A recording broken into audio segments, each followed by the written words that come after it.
Yes. The Leaf Street Army sends its regards.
Hello everyone, I'm the Enforcer, and I'm accompanied by Enforcer Matt.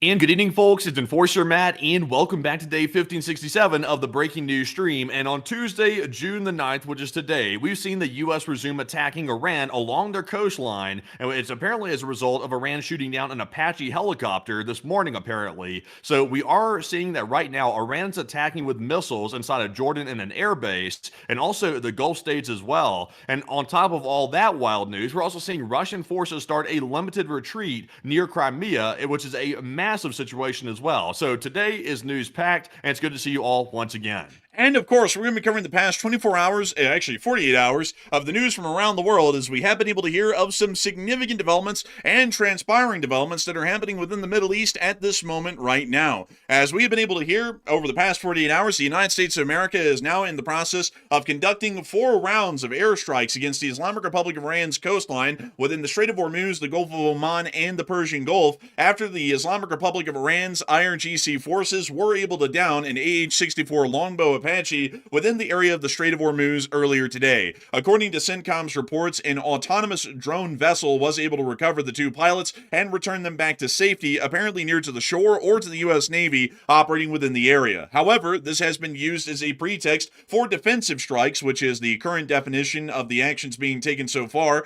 by U.S. military forces against the Islamic Republic of Iran, which we're still watching at this moment right now. The Islamic Republic of Iran did vow that they were going to be conducting retaliatory strikes against the United States of America and its allied Gulf state nations within the region, with some missile fire being reported near to the areas of Bahrain and Kuwait at this time, but we have not seen larger, broader strikes being conducted against U.S. forces in Qatar, Iraq, or Saudi Arabia, at least from what we're seeing right now. That might change in the middle of us being on air, as we are currently in the midst of these Iranian counterattacks, which are happening while we are live, meaning that at any moment we might have to break on air to the breaking news that will be coming out in real time live. However, we've also been able to see that there's been a decent amount of activities and actions conducted by the Islamic Republic of Iran within the western area of their country, and we've also been able to hear some mixed statements by the U.S. government, including the myriad of them, including the fact that the Islamic Republic of Iran doesn't really pose that much of a threat by shooting down the AH-64. There will be blood for the shooting down of the AH-64 and a myriad of other developments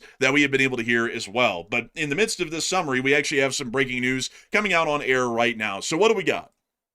Okay, so bear with us tonight, folks. We are currently going live with our normal coverage of the events that led up to these Iranian attacks on the Gulf states that are happening literally right this second. But right now, though, we're having to cover the attacks live. It's literally happening right now as we're on the air. Iran just got done launching a hell of a lot of missiles. They launched them first at Bahrain, and we have confirmation of a strike inside of Bahrain, perhaps at the 5th Fleet Naval Headquarters, currently in that area. So we'll get that video in just a second. But right now, the biggest story is we're seeing Iranian missiles apparently attacking the Muwafaq al-Salti air base inside of Jordan as of right this second. Apparently, Iran has launched missiles into the country of Jordan, and they're trying to hit the air base there, which I do believe it houses American aircraft that's currently there right now. So, Enforcer, take us through this right here. Apparently, it's a pretty big deal.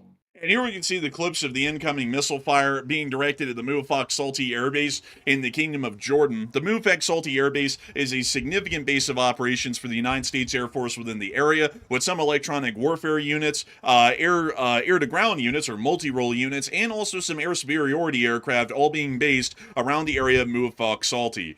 We do understand that at this moment there's approximately 60 to 70 multi-role aircraft at the air base, and we can see in the distance here, most likely filmed from the city of the capital city of Jordan, that there are air defenses happening near to the area of the air base, just about 24 miles outside of the city to its east.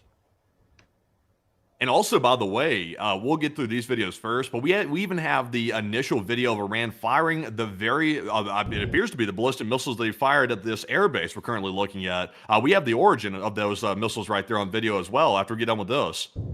And we can see the second clip here showing what appears to be MIM-104 or THAAD interceptors being launched into the air to intercept and shoot down the continued barrage of Iranian missiles which are reaching this airbase as we're live on air right now. This footage only came out just moments ago. We now hear the echo of the Patriot launching from its TEL in the distance there after we had already seen the missile pass on by.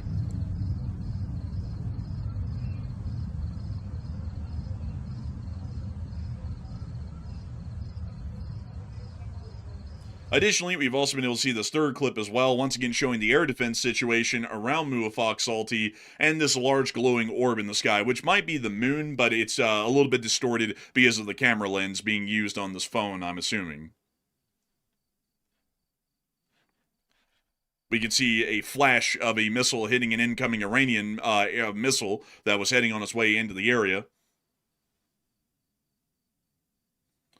We can see that's very quiet for them to be intercepting stuff out here. You hear crickets, but you don't really hear the explosions from the interceptions. It's kind of weird.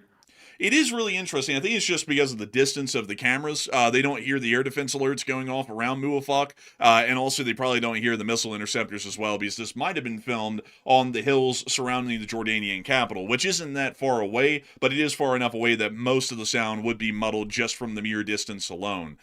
We also have been able to see, as Matthew was stating just a moment ago, the missiles that we can see right here, or at least the streaks of the missile launches that may have been fired towards the Muwafaq Salti air base just a little while ago, at least from some area of western Iran. So it does appear that there are continued short-range and intermediate-range ballistic missile launches that are happening live on air right now from the western region of the Islamic Republic of Iran as they are attempting to hit U.S. bases throughout the region. At the moment, considering that we're now hearing about the Muwafaq Salti air base coming under attack near to the Jordanian city of Azraq, we are generally getting an understanding that U.S. forces have come under attack within the Kingdom of Jordan, the Kingdom of Kuwait, and also the city-state or the Kingdom of Bahrain near to Manama. Likely targets that have been seen at this moment so far is the U.S. Navy's 5th Fleet headquarters within Manama and the naval station, including the Ali al-Salim air base, which has come under significant attack as well, and now including the Muwafaq Salti air base, which we now have confirmed video and picture evidence of air defense occurring over the area. We now have more breaking news coming out at this moment. So what do we got?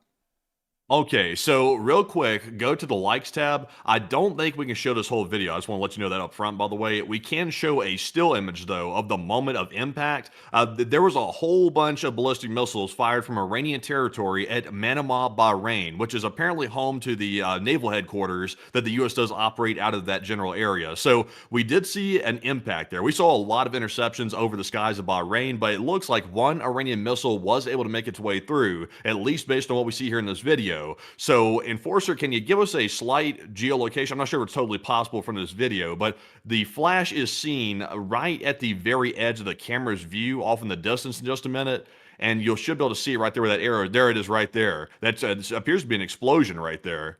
Well, we can actually geolocate this one pretty easily. This is actually one of the easiest ones I've seen so far. This is actually Manimal City, at least the Manimal City area. We can see the built-up skyscrapers and high-rises here along the coastline, and also the bridge that leads to the Bahrain International Airport. And unfortunately, I don't know the exact name of this island off the top of my head, but it appears that we're watching this from some angle near to this larger building around right here, or at least this series of larger buildings here, meaning that our vantage point is somewhere here to the north, and they're looking towards to the east, meaning that the explosion appears to have been near to the area of the Marina Beach Garden Park or the Funland Center bowling and ice skating rink, which also appears to be close to the point of this explosion. Once again, to show you all this, just for the geolocation's sake, there is the bridge leading to the island that the Bahrain International Airport is on in the distance. We can also see the high rises of the downtown area right here, and over here to the right, which would be something a little bit farther to the direct east, we can see that explosion there, which appears to have been conducted on the coast or on one of the buildings in that area, which would line up about exactly with this area right around here, around Marina Beach Garden Park. Yeah, that's definitely that's good geolocation right there, by the way. Also, I don't mean to jump off of this immediately. Of course, we are tracking that explosion in Bahrain that we just saw on the camera just right now. So obviously, there is apparently a hit that took place in Bahrain. But now we're getting breaking news right this very second that Kuwait is confirmed to be under Iranian attack as of right now. Of course, that's a neighboring country of the Gulf states, and we are seeing that air raid sirens are currently sounding inside of Kuwait as we speak. And it looks like Kuwait has just put out a statement about this right now. They say they're intercepting hostile aerial targets in accordance with operational procedures as of right this second. So we can confirm that Bahrain took a hit and now Kuwait is under attack as well. So we're assuming. Well, actually, Enforcer, tell us what they might be trying to hit here. Actually, and I'll just go ahead and give the folks that analysis. There's a couple of critical infrastructure sites they could be hitting in the area, including the Kuwait International Airport, the Ali Al Salim Air Base, or Camp Buhring, which have generally become high priority targets in the past. Out of these attacks that we're seeing right now, it's much more likely that they're attempting to attack the Kuwait International Airport and Ali Al Salim. Yeah, I would add that good analysis there too. But also, by the way, sorry if I sound distracted, folks. I'm trying to jump through several different sources right now to get information about this attack. But it does appear that Kuwait, like I said, is under attack. Bahrain's under attack. One thing I'm trying to figure out right now is the U.S. providing air defense support with F-16 fighter jets, or is the U.S. sitting back and letting the ground-based air interceptors that these Gulf states obviously operate, are they letting them handle it? Because it is interesting. CENTCOM claims that they ended their response on Iran about 30 minutes ago. But right now, we're seeing Iran launch a counterstrike on the Gulf states. We haven't seen Israel get attacked yet, so that's a bit of a distinction here. But I'm curious, is the U.S. going to launch a counterattack on Iran as a result of these attacks on the Gulf states? Enforcer, what do you think about that? I would think that they're probably going to be launching some form of a minimal. I would actually re-ask that question again, because I think I'm misunderstanding something there. I was saying here, do you think that the U.S. is going to launch a counterattack on Iran now that Iran has launched their attacks on the Gulf states? Highly unlikely. They're probably looking at it. Well, the U.S. position is probably that it's a saving face attack by the Iranians, and they don't want to jeopardize the ceasefire or the peace talks as a result of it. So we're probably going to see that the U.S.'s response to this current Iranian attack will most likely be non-existent because of their prior foreign policy position. I wonder. I'm personally a little bit 50-50 on that one right there. Generally, the U.S. seems to take a very passive approach to these type of things, but they did say that earlier today about the Apache getting shot down, which we'll get to in just a minute. Apparently, the entire thing that sparked the U.S. strikes on Iran's coast was that there was a U.S. Apache helicopter that got shot down by an Iranian Shahed drone in the Strait of Hormuz, and luckily the pilot survived and they were recovered by the U.S. Navy. But that's what sparked this entire thing. So I don't know. Like the U.S. said that wasn't a big deal earlier, and then they launched the strikes on the coast. So I'm kind of up in the air. I'm almost feeling like we're looking at the start of a coastal campaign against Iran by the United States. But once again, the U.S. is putting a lot of qualifiers on that. They're saying that this is simply defensive strikes, but these are some pretty damn large defensive strikes, I would say. And also, the event that caused all this is over with. The Apache got shot down this morning, so the self-defense argument's a little bit kind of weak. It seems offensive to me.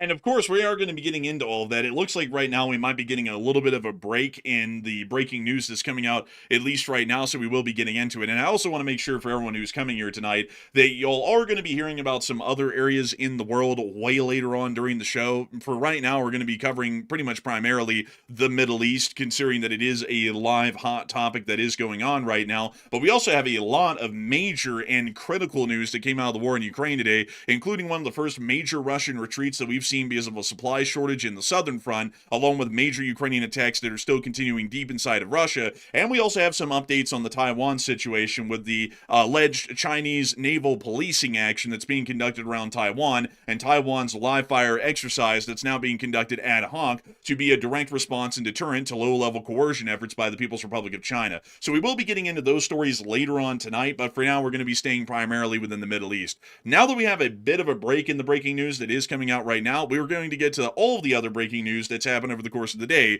within the Middle East. As we have been able to hear that earlier on in the day, the United States of America did state that apparently a US AH-64 Apache had been shot down. Maybe later. But according to the President of the United States, he stated the following: I've just been informed by our military that last night the Iranians shot down an Apache attack helicopter while patrolling over the Strait of Hormuz. There were 2 pilots involved. Both are safe and uninjured. Nevertheless, the United States must, of necessity, respond to the attack, making it clear that the United States was going to be responding to the Iranian action against the AH-64 Apache that had been conducted. Later on, we were able to hear that the Iranian Foreign Minister Abbas Araghchi did state that a AH-64 Apache had been shot down by the Islamic Revolutionary Guard Corps, and this was the statement from Tehran. The Strait of Hormuz is not international waters, but shared between Iran and Oman and located thousands of miles away from U.S. shores. Maritime boundaries are crystal clear. Our powerful armed forces are on constant alert for any violation of Iran's airspace, land, or waters. Foreign forces in proximity to our territory are at constant risk on account of their own human errors, plane accidents, or potentially being caught in crossfire. To reduce the risk, the best solution is for foreign forces to exit as soon as possible, and environments which will never be hospitable to a hostile presence. Iran prefers the language of diplomacy. However, as our brave warriors have shown to the world, we know how to speak other languages too, which is the language of war, which is what they're insinuating there. And that was then signed by Sayyid Abbas Araghchi, who is the foreign minister of the Islamic Republic of Iran. Generally, the story that we've heard so far is that the AH-64 Apache came under attack from some form of an Iranian drone, which apparently struck the tail assembly of the AH-64 Apache and sent it apparently in some sort of an uncontrollable spin due to it no longer having centrifugal force to stabilize the helicopter into the waters of the Strait of Hormuz, in which the pilots then bailed from the helicopter after the rotors had stalled, the main rotor had stalled, and then they were able to apparently float in the water until they were recovered later by an autonomous drone vehicle, which was then used to be able to recover the downed pilots. This does also confirm that the United States is using unmanned surface vessels within the Strait of Hormuz, which is something that we hadn't heard a whole lot about before, but apparently this one was only used for the recovery of the 2 operators of the Apache, including the Apache pilot and the weapon systems operator on board the Apache. From what we understand, many people have been stating throughout the day a lot of controversial and mixed statements about whether or not this information that has come out about how the Apache was taken down is true. And I would have to say, folks, that while we cannot make a definitive statement or claim as to how the Apache was shot down without verifiable picture and video evidence on air, we can say that the story is highly plausible. Many Russian helicopters, including Mi-28s and Ka-52s, along with Mi-24 Hinds, have been taken down in Ukraine in almost identical circumstances from smaller FPV drones and sometimes even larger drones when they're largely operating stationary or at slower speeds. The Apache attack helicopter can only travel at a maximum speed of 170 miles an hour, and that's when it's going all out in terms of trying to get some speed. Generally, Apache attack helicopters fly at a much slower speed of around 110 miles per hour to 90 miles an hour, meaning that an FPV drone with a speed of 130 miles per hour could easily catch up and possibly intercept an AH-64 Apache. Not only that, AH-64 Apaches, along with most modern helicopters, are not designed to be able to detect or warn the pilots and weapon systems operators on board of an incoming drone that is near to the helicopter. There is absolutely no sensor systems on board that would give them a notification or warning that that is the case and that one is coming in. On top of that, if you look at the AH-64 Apache, the field of view for the weapon systems operator and the helicopter pilot is incredibly good when you're looking at the forward angle or to 90 degrees to the left and right, but visibility completely ceases once you start to look around at a 110 degree angle towards the back of the helicopter, meaning that there is a significant blind spot at the rear of the helicopter, and if a drone is coming in anywhere from the rear of the helicopter towards the tail assembly, the pilots and the weapon systems operators are not going to be able to know that there is even a drone coming into the helicopter until the helicopter has been hit and taken down. To also further... But don't they have radar, though, that can detect it? Like, even if they can't get a visual, like, on the drone coming in, don't they have something that would warn them? Now, obviously, a Shahed drone that Iran would launch would not be locking on with radar, so it's not going to set off that type of alarm in the cockpit, but it would at least, like, show up on their radars, like, it would ping or something, wouldn't it? No. So the AH-64 Apache actually doesn't have an air search radar or a normal, I guess you could say, aerial radar on board. The only radar the AH-64Ds have is this one up here, which is a longbow air-to-ground radar system. This is where the AH-64D gets the name, the longbow. This radar system is designed as a surface search radar mounted onto the top of the rotor assembly that is able to scan, I think, somewhere about 7 to 10 miles out on the ground for ground vehicles and surface targets, which gives it an ability to fire hellfires from a concealed position or a largely obscured position, at least relative to enemy forces' direct line of sight. But they do not have any form of an air search radar, and if they did, most aircraft do not have an air search radar that would be looking backwards 180 degrees or directly behind the aircraft. They would most likely have a cone or an arc that's about 80 degrees at the front of the aircraft, but that would be about it. So generally, an Apache would have no way to detect an incoming drone like this. That's just wildly shocking to me. I would have thought they had some way to detect it personally, but I guess it appears to be they don't. But also, by the way, I see some people asking about this. If it was a Shahed drone that hit this Apache, first of all, that's a bit of a feat. Like the enforcer mentioned, we've seen it happen inside of Russia. Like Ukraine will use their drones to hit Russian helicopters. We've seen it happen to some of the Russian Alligator helicopters. They've been hit by drones mid-air while in flight, but that's extremely difficult to pull off. That is something that takes a hell of a lot of skill to even, target a helicopter with a manually operated drone like that, because they're not intended to hit air targets. Those drones are made to hit the ground. They're not made to hit helicopters that are obviously moving. They're not stationary. The Shahed drone is just about 8 feet in width. So it's about, one very tall person in width, basically. The width of the Apache is just about 17 feet wide. So it's an 8-foot wide drone hitting a 17-foot wide Apache. So I'll be honest with you, I'm having a little bit of a hard time believing it, to be honest, because either the Iranians are extremely good at piloting the Shahed drone or they use something else to take down the helicopter. I'm a little bit on the fence. I would say that they definitely, well, not definitely, but they highly likely did use a drone to be able to conduct the attack against a helicopter, because it's not out of the question. We've seen this many times in the war in Ukraine, with the Ukrainians using a wide variety of different FPV drones to be able to conduct the strikes on the Russian helicopters, which at least, folks, I do have to say, Russian helicopters qualitatively are far worse off than American helicopters, but in terms of their flight systems and also the field of view of their pilots, as far as the drone attack is concerned, they're actually analogous to each other. A Ka-52 and an Mi-28 are going to have about the same ability to be able to visually spot or be notified of an incoming threat like a drone to their helicopter, just as an Apache would. They're basically identical. There is no such thing as a drone detection and RWR system on board any of the current helicopters in service anywhere in the world. So I'm not saying that this is definitively what happened, because once again, we don't have video or picture evidence to confirm it, but it is a highly plausible story, especially given the kind of precedent and also cases that we have in Ukraine where similar such attacks have been conducted against Russian helicopters, sometimes operating at high rates of speed, near to the maximum speed of those helicopters' airframes, and yet they were still chased down, struck, and destroyed by Ukrainian drones. So it's not entirely out of the question, but still, we don't have enough proof to be able to confirm that that's exactly what happened.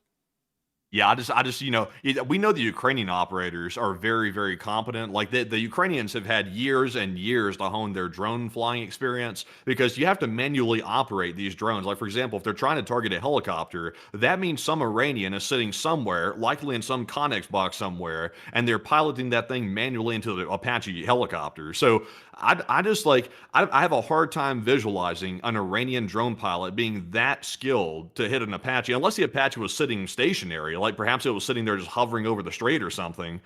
Then I just have a hard time with it. We'll have to see. And let's see here. Really quickly, I saw someone say that the longbow actually has a 360-degree field of view. And that is true, but once again, it's not for air targets. The Apache is made to engage and destroy ground targets. And there really is no helicopter out there in the world that has an air-based air-to-air radar on board. That's something that you would find on multi-role aircraft in the US Air Force, like the F-16, or really any aircraft in the US Air Force. They're going to have a radar that is tuned to operate to search for air targets, because that is their primary job. The primary job of a helicopter is to search for ground targets, and there is quite literally no reason for a helicopter, in real practical sense, to have an air search radar, because helicopters dogfighting other helicopters is completely unheard of. And on top of that, if you're in range of a helicopter's air defense systems, which are usually pylon-mounted man pads like the AIM-92 or the FEM-92, you're going to die. Like there's no guarantee, there's no real way to evade at that point. There isn't really a dogfight. If the other helicopter sees the other one first, they fire off an AIM-92, and that fight is over immediately as soon as that AIM-92 hits the other helicopter. So that's generally why they don't have any type of radar systems that are designed to detect air targets. Now, not to rabbit hole too deep on this, but I did see Jay Bagwell in the live chat brought up a very good point. I actually forgot about this. He brought up something very interesting here. He said, didn't we recently see a Shahed drone with an air-to-air missile on board the Shahed itself? And I believe we saw something like that. Enforcer, did we see something like that? Yeah, we did, actually. That's a good point. Let me see if I can show y'all a Shahed with an R-73 attached. Here it is right here, actually. This is a downed Russian drone that had an R-73 air-to-air missile mounted on top. Yeah, now granted, that is a Russian drone right there, but I mean, the Iranians could do the exact same thing. I mean, the Iranians are the one that literally produced, designed, and manufactured the Shahed drone. So it wouldn't be too hard for them, as the creators of it, to modify theirs to do the exact same thing the Russians have done. So maybe that's what the U.S. means by Shahed took down the helicopters. They fired a missile from the drone. They could have. I mean, it's not out of the question. They certainly could have tried, and the Russians have been supplying them with an ample amount of R-73s. So it's not entirely out of the question that they could have conducted an attack with this as well. And generally, if a dogfighting missile like this is fired at a helicopter, it's over. Like, really, to be entirely honest with y'all folks, any short-range infrared-based missiles that are fired at anyone these days, manpad or aircraft mounted like these would be, it's generally done and over with, unless you're pulling some sort of an absolutely insane high-G maneuver at a very short range, in which you might be able to avoid it. But even with chaff these days, most of these modern sorts of dogfighting missiles, even like the R-73, are pretty hard to avoid. I did see someone also mention, not to stay too long in this rabbit hole, but to cover this very thoroughly, someone did say to me that the Apache does have air-to-air capabilities, but air-to-air capabilities is a sliding scale. Like, for example, an M1A2 Abrams has anti-air capabilities, which is kind of shocking to hear. But when I tell y'all that it's just the 50 caliber machine gun mounted on the commander's cupola and the M240 that's mounted at the loader's cupola, then it kind of loses its curve or edge. It doesn't really sound that advanced because it's literally just a machine gun. The Apaches can carry AIM-60, well, actually, let's see, AIM-92s. And let me see if I can show y'all here, these mounted onto the side of an Apache. Let me see here. They're usually mounted on the very side of the wing pylons, which is not here, unfortunately. Let me see if I can show y'all one that has had this outfitted on it somewhere.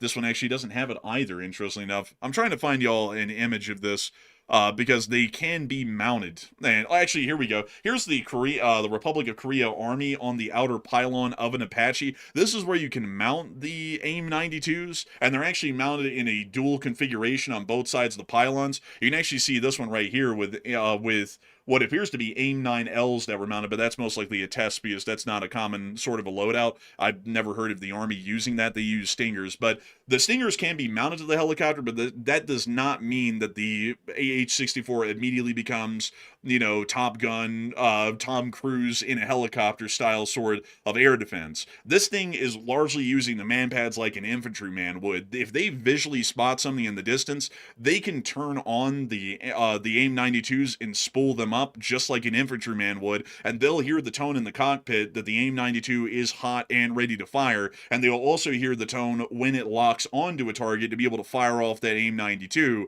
But outside of that, those manpads on those helicopters aren't operated like some sort of a super cyan, you know, super spy movie sort of a deal. It's quite literally like an infantryman's carrying around 4 manpads. It's just happening that it's actually a helicopter instead, and it's flying around, but they have to operate the manpads just like the infantry would at that point from inside of the cockpit. So it has air-to-air capabilities, but it's not extremely competent, meaning that it's not the kind of thing that you want to send out for an air threat, even like a drone, because it's going to have a hard time spotting it, for one, because they have to spot it with the naked eye. There's no other way to detect them. And then secondly, they have to either shoot down the drone with the chain gun, which might be a little bit difficult for the firing computer to be able to calculate, or they'd have to try and lock onto it and shoot it down with a Stinger, which might also be quite difficult as well, especially if the drone is incredibly close. So I hope that we've gone through all of the rabbit holes, at least on this hypothetical story that happened today. It is a highly plausible story, but I do want to make it clear, folks, that we do not have enough confirmation yet to say with absolute certainty, with video and picture evidence, that that actually happened. All we know is that an Apache was taken down and the pilots, well, the weapon systems operator and the pilot was recovered. But beyond that, all the rest of the story, we don't have exact evidence and proof for. Outside of that, we did get to hear several different statements from the U.S. government today about the situation with the helicopter. And to guide y'all through a couple of these, we did get to hear that apparently CENTCOM did make a statement saying that the helicopter had been shot down and that they had started self-defense strikes as a response. Earlier in the day, we did get to hear that the U.S. Speaker, the U.S. House Speaker, did state that the strikes being conducted on Iran were defensive in nature, and even prior to that, the president stated to some news outlets, including the Wall Street Journal, that the downing of the Apache wasn't really that big of a deal. However, we did get to see that later on, much like we were recovering, the United States Central Command announced that we were conducting retaliatory defensive strikes against the Islamic Republic of Iran for the downing of the AH-64 Apache.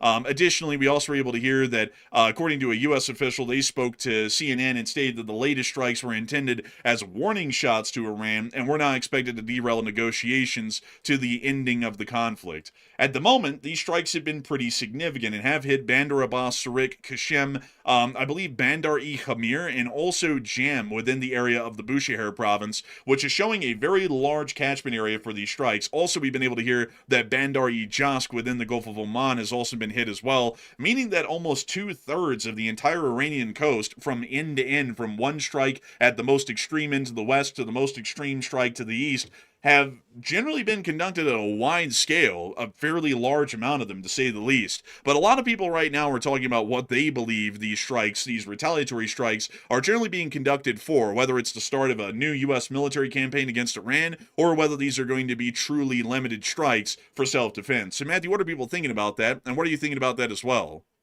Okay, so what do you think the U.S. is currently doing with this right now? Because, of course, we did see that as a result of all these U.S. strikes that we just saw, 3+ rounds of them, by the way, on Iranian territory, that was in response to the Apache getting shot down earlier today by the Iranian forces. So I'm glad to see the U.S. responded to it, because I was worried for a second that the U.S. was going to let our Apache get shot down and also our pilots also almost get killed in that strike and not do anything about it. But thankfully, they have responded in a pretty strong way, I will say. So what is is it really about? 51% said it is true, it is simply limited self-defense strikes like CENTCOM is claiming it is, while 28% said it's the start of a new U.S. campaign against Iran, and 12% said I'm 50-50 on the question. And I would say I'm actually 50-50 on this for a couple different reasons. Number one, these are much more than self-defense strikes. These are very large and very widespread strikes all along Iran's coastline. So we've seen that Avaz has been hit, which is one of the largest oil fields inside of Iran. That was a very big strike we just saw. Also, a whole bunch of radar installations have been decimated by the U.S. forces this evening. And we've also seen other strikes on Qasem Island, which is the toll booth that Iran uses to tax the ships going through the Strait of Hormuz. So I would say this. It seems to me like the U.S. wants to start a new campaign at this point, and the Apache might have be what tipped them over the edge, basically, but they're still wrangling with the legality issue in the Congress, because right now there's a war powers resolution that just passed about a day or two ago, or at least it got advanced, that was basically saying that they are not in favor of continuing hostilities against Iran. So the administration is very concerned that they don't have enough support in the Senate to keep this war going. So they're trying to create a defensive reason to start striking the coast. The Apache gave them the perfect reason to restart these strikes, which is exactly what they did this evening. So that's why I'm 50-50 on it. It's self-defense, but it's also a little bit more than that, in my opinion. But Enforcer, what say you? I would say that's largely a mix as well. It's largely trying to get into near offensive actions while trying to phrase the action and also limit its scope to being argued as a defensive action. We have been able to hear that the Senate is largely looking to be far less supportive of the conflict than the House of Representatives, even, where in the House right now, if all representatives were present voting on limitations via the war powers resolution, then we would actually be seeing that it's almost split down the middle right now within the House of Representatives. In the Senate, however, it does appear that most of these senators are actually leaning towards limiting the actions of the president on continuing the conflict against Iran. And if there is ever actions conducted by the executive branch at the moment that largely appear to be more so defensive than merely defensive, then that will trigger, it will have to trigger at that point, some form of a vote on the War Powers Act and the War Powers Resolution Act to see whether or not the war powers are going to be limited. We would most likely see that the House would be split, much like we've almost already seen already, but the Senate would largely start to move towards the idea of actually limiting the president's authority, meaning that this thing would start to come to a close by default, which would not be in the best U.S. interest at the moment, but nevertheless, that's how the vote would go. The president would automatically veto that if it even made it to the president's desk, but then we would see that it would get shot back to the Congress again, and the House and the Senate would have to vote on it a second time, and it would either get shot down in the Senate at that point, or it would get approved in the Senate. We're not sure how that would go at that point. We might see that a lot of people a lot of representatives might actually start to see that they get offended that the president shot it down, and depending on the president's response publicly and how venomous or fire-filled it is, we might see that a lot of them actually vote to limit the powers just to check the president, and then it might go to the Senate, get voted in again to limit the powers of the president. If they get a 2/3 majority in both the House and the Senate, which still would be quite difficult but plausible in that sort of a scenario, that would actually largely end the conflict outright, and the U.S. would have to start withdrawing from the region, which would be a complete strategic defeat for the United States. So right now, they're trying to game that out, it appears. So with that limitation in mind, they're trying to conduct the broadest strikes they can while still keeping them defensive, and that's why we're seeing that this is such a wide scoping attack over the course of this day, from Bandar-e-Jask all the way to Jam and the Bushehr province, is because they're trying to get as close as they can to conducting offensive military actions without crossing the threshold, which will require a War Powers Resolution Act vote in the Congress. Yeah, I think that's what's holding them up right now. I was a little bit on the fence about that until today, but I did see that the Speaker of the House, he came out today like you were covering a minute ago, and he made a statement specifically saying that the administration assured him that these were only defensive strikes that were taking place on Iran. So the administration is going through hoops galore trying to make sure that they're framing this as purely defensive, which indicates to me that they are very concerned they do not have enough support in the Senate, which I'll be honest, folks, I'm a little bit shocked by that, because I thought that the Senate would be supporting the situation, because I would imagine that the senators, generally being pretty knowledgeable about the situation, would understand that we simply can't just call the war off at this point. We're too deep. We got to reopen the Strait of Hormuz. But for some reason, there's apparently not enough senators to keep supporting the war. At least that's what I'm getting out of it. Well, I would say that they're probably not that well informed because we have been hearing a lot of reports over the past few weeks, and of course, folks, at this point, we have to get involved in the machinations and actions of the government because this is now important to what we're covering. So we're going to keep it as apolitical as possible, but we're also going to cover it as well in its full depth. We have been able to hear that there's been a lot of complaints from representatives and senators that the executive branch is hardly keeping any of them in the know on what's exactly going on. Like, for example, the armed services committees within the Senate and the House, and also other committees that are involved in national defense, national security, and generally just a wider body of the elected constituents of the representatives and the Senate, have not really been discussed or briefed on exactly what's going on and why it would be beneficial or pertinent to U.S. national security or strategic interests to be able to continue military actions. And due to that general void of information, this is probably leading a lot of senators and representatives to largely just rely on gut intuition or largely what they're thinking of the conflict, more so than what they're being briefed on and what the strategic parameters, what the strategic conditions and situation looks like to be able to make their decision, which is why we might be seeing a lot of senators leaning on hesitancy because due to the fact that they aren't really being briefed or notified of a lot of the US's actions or why they're being conducted this way, they might be leaning into hesitancy or just generally getting a bad gut feeling that things aren't really going that well and the conflict might need to be ended because they're not getting any information to even let them know how the conflict is actually going to be turning out in the long run, whether it looks positive, whether it looks like it's middling, or whether it might end up in an absolute defeat if the conflict continues. Maybe so, I guess. I'm just sort of at a loss for why the Senate wouldn't be supporting, finishing the job. I'm kind of at a loss for that. Now, I can understand if they didn't want the thing to start. Like there was a argument on both sides of that coin right there, but we're already in it at this point. So to simply say let's just end it and just leave it a broken mess, that seems like a strange position to take at this point, considering that that would pretty much mean economic ruin, not just for the United States, but also for Europe, for Asia, for pretty much everybody for the most part. So I guess we'll just have to see how it goes. But I think that's why they're currently having a hard time, like, getting the situation rolling again with Iran, as it must be. They are concerned they don't have support. And the problem is that they probably would get some support if they'd actually bring some of the senators and representatives into the skiffs at the Capitol and start to brief them on what's going on and why the conflict has to continue because of the current position that it's in, with the actual information, intelligence, and data that they have from the Department of Defense. But at the moment, it appears that the executive is incredibly hesitant to conduct an action like that because they believe that that is largely having to step down to the level of the commoner. And I'm not saying this in any degrading way. This is just the way they appear to be taking the situation. This is having to step down to the level of a commoner, and it's putting them below other people to where they have to treat them as equals and actually explain to them and try and basically sell the idea to them that they have to continue the war. And we don't believe that those briefings will ever be given to the Senate and the House, and that's why we're currently caught in the limbo we're in right now. But we actually have some more breaking news coming out of the area. So, Matthew, what do we got? Okay, so we are hearing right now that sirens are sounding yet again in Bahrain. This is the second wave of ballistic missiles that are being fired at Bahrain. We did confirm one impact on the ground, presumably right near the naval headquarters inside of Bahrain that the U.S. operates out of, or at least they did before. I'm not sure if they're there now, but we're seeing that the Iranian forces are attacking Bahrain for the second time. The air raid sirens are sounding, and we are expecting imminent ballistic missile, possibly interceptions, hopefully not impacts, but we are expecting that right now. So I would not be surprised to see the other Gulf states like Kuwait and etc. start to get hit yet again. I would not be surprised to see that because apparently Iran is not finished. They're launching multiple waves of strikes even right now.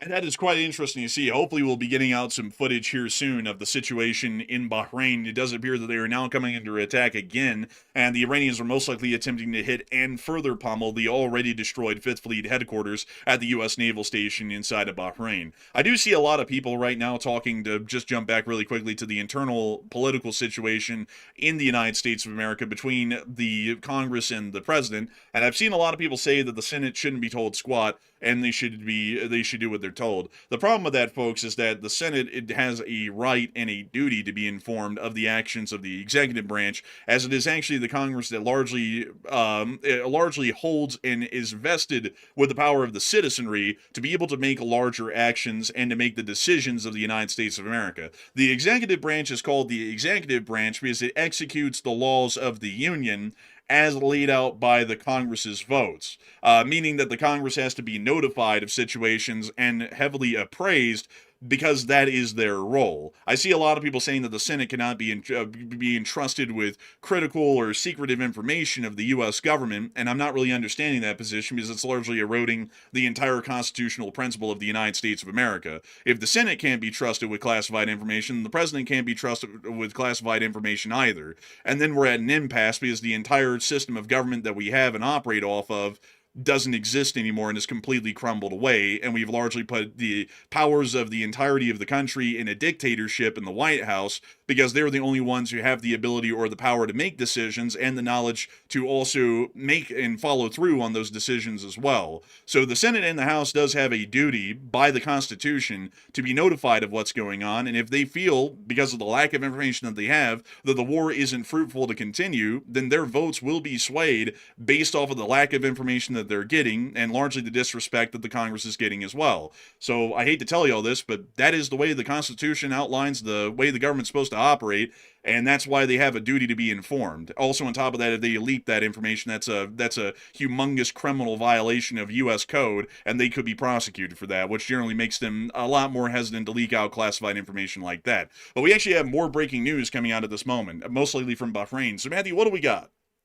Okay, so I'm also hearing some preliminary information that while Bahrain is currently under air attack from the looks of it, it sounds like, or at least I'm getting preliminary reports that Kuwait is once again under attack, but I don't have the official statement about that, but I'm hearing some eyewitnesses on the ground say that they're hearing explosions in Kuwait. So I haven't heard the air raid sirens go off, so maybe they just haven't sounded them or something. I'm not really sure what's going on with that. But I was expecting that Kuwait was going to get attacked again. If they're doing a second wave in Bahrain, then naturally they're going to attack probably Kuwait again. They appear to be targeting both of those because both of those Gulf states house U.S. forces, and that's who they're currently going after. So we are hearing as well some more information about the last wave of Iranian attacks in the Gulf states. According to a U.S. official, at least 4 ballistic missiles and several drones were launched by Iran at U.S. bases in Bahrain, Kuwait, and Jordan. So that appears to be what they're going for exactly. They're going only for the U.S. bases in those countries and also inside of Jordan as well, outside the Gulf states. So they're saying 4 ballistics. I could have sworn, though, I saw a lot more than 4 explosions happening over those states. I saw like 10 explosions over Bahrain and also in Kuwait. I can't remember how many I saw there, but it was a lot more than just 4. So, Enforcer, what do you make of that? It sounds to me like they're downplaying the amount of missiles that were fired to once again downplay the severity of the Iranian actions, mostly to try and keep the ceasefire ongoing, to make it seem like it's not that big of a deal. But we did see quite a large number of interceptions, far more than 4, in the air over Kuwait, actually over Bahrain alone. And we haven't gotten any footage out of Kuwait either yet to be able to even see what's going on over Kuwait at the moment, which had to have been a good bit more missiles than just 4 if we're counting all of them in one big lot. Yeah, I will say this. It is interesting that apparently Iran is not hitting these Gulf states' infrastructure. They're also not hitting any territory that's just simply of the Gulf states alone. It appears to be they're targeting every single missile and drone that they're firing just at the American forces, which is unusual than the last time, of course, because the last time Iran struck the Gulf states, they were hitting anything they could possibly hit. This time, they're just going for America, which is different. So not that that makes it any better, by the way. It's still an attack on their airspace. So, I mean, they still got to respond to it, or at least you'd hope they would respond to it. But that's the question right now. Is the U.S. going to counterattack as a result of this and claim defense? Because they could. I mean, right now, Iran's clearly aggressing against the Gulf states. So they could hit Iran again and say it's defensive. They could try and hit Iran again, and they might actually use this possibly as a justification, but that would probably be a little unlikely because they've laid out the prior precedent that attacks on U.S. bases on foreign soil generally aren't qualifying sort of a denominator to conduct retaliatory attacks against Iran. And in some few cases, they've almost made the connection, but they never have done that directly. So I'm not sure if they would do that in this moment right now because they generally have not done that over the past few months during the alleged ceasefire that we're still watching raging across the Middle East, as a lot of people are now saying. But outside of that, I hope we've addressed this situation somewhat well that we're watching right now, and we'll probably still be getting more developments and updates on the situation as they continue to come out, because just to remind everyone, once again, especially if you're joining us right now, the 22,000 people who are here live, we are covering the entirety of the news of the past 48 hours and also the breaking news that's coming out on air right now. So we're trying to juggle everything of all of the news that has happened and the news that is happening. So we're still in the midst of gathering that information and putting it out on air. So it's still a little bit of an irregular sort of a news schedule tonight because we're covering things that have happened and things that are happening simultaneously. But moving us on out of this bit of news right here, it is time for us to move on into some further news of the U.S. strikes and the reports of strikes that we got along the Iranian coast. To largely belt these off quickly, we did get to hear that there were sounds of explosions in the Josk County around Bandar-e-Josk. We also heard of explosions near to the IRGC naval port of Srikes. We also were able to hear of a significant number of waves of attacks against the island of Kashem. We could cover each and every one of these individually, but largely there was 4 airstrike waves that have been conducted against Iran. Every single one of the 4 hit Kashem, and each strike wave would hit a different area on the mainland. I believe the first wave hit around Bandar Abbas, the second wave hit Srikes, the third Bandar-e-Josk, and the fourth hit somewhere in the Jam region. That every single one of the waves did hit somewhere on Kashem Island. We've additionally been able to hear from the Iranian position as well, a decent amount of threats that have come out throughout the course of the day, which largely are giving us the idea that any statements by the United States government that they're very close to a deal are once again largely fruitless and more so fanciful than anything, because the public Iranian statements are still showing a largely jingoist sort of a mindset, and one that is aggressive towards the United States and any attempt to compromise in diplomatic resolution. We did get to hear that Ghalibaf did state, once again to restate this larger letter that was put out earlier, we prefer the language of diplomacy, but we speak other languages far more fluently. Break your commitments and we'll switch to what we speak best. You ride the horse you saddled. That was one of the statements by Ghalibaf earlier, who is a fairly significant voice of the IRGC and the Iranian government in the meantime, and we can still see that they are threatening acts of war against the United States of America and the Gulf states in the region, along with the state of Israel, which is largely giving us an idea that the peace deal is not around the corner like the U.S. government is stating. We also been able to see some additional Iranian statements as well from Abbas Araghchi, where he said, despite its defeat on the battlefield, and this is Abbas Araghchi's claims, not ours, despite its defeats on the battlefield, the U.S. opted to test our determination. Our powerful armed forces will leave no attack or threat unanswered. Leave our region if you want to be safe. The history of the Persian Gulf has many chapters on dire fates of intruding outsiders. Once again, making it incredibly clear that they are still working off of a jingoist and aggressive sort of a mindset against the United States of America, which does not appear to be reconciliatory or getting anywhere close to conducting or showing acts of good faith that would represent they're willing to enter a peace deal with the United States. The Iranians did once again reiterate that they will be conducting aggressive actions,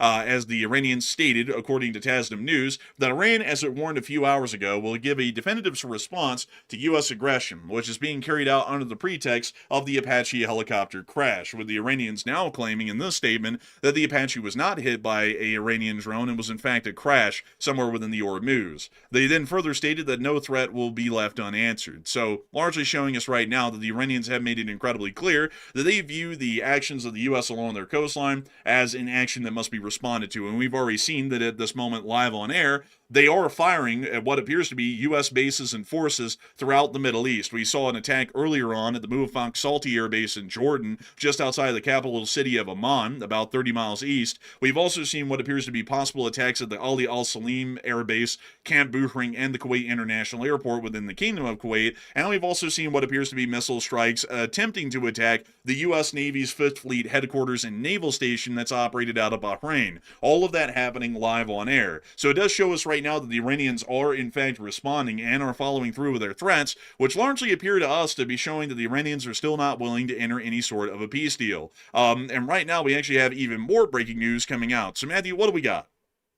Okay, so we've gotten some video this time, and I'm glad we finally have some video because, of course, pictures tell us a little bit, but the video tells us a little bit more. So we've gotten 2 videos. First of all, let's start with our first one. The Patriot SAM system was seen intercepting Iranian ballistic missiles over Bahrain apparently just a short while ago. So it's a more close-up view of the Patriot in action, just to let y'all see what that looks like if you want to take a peek. And here are the interceptors being fired.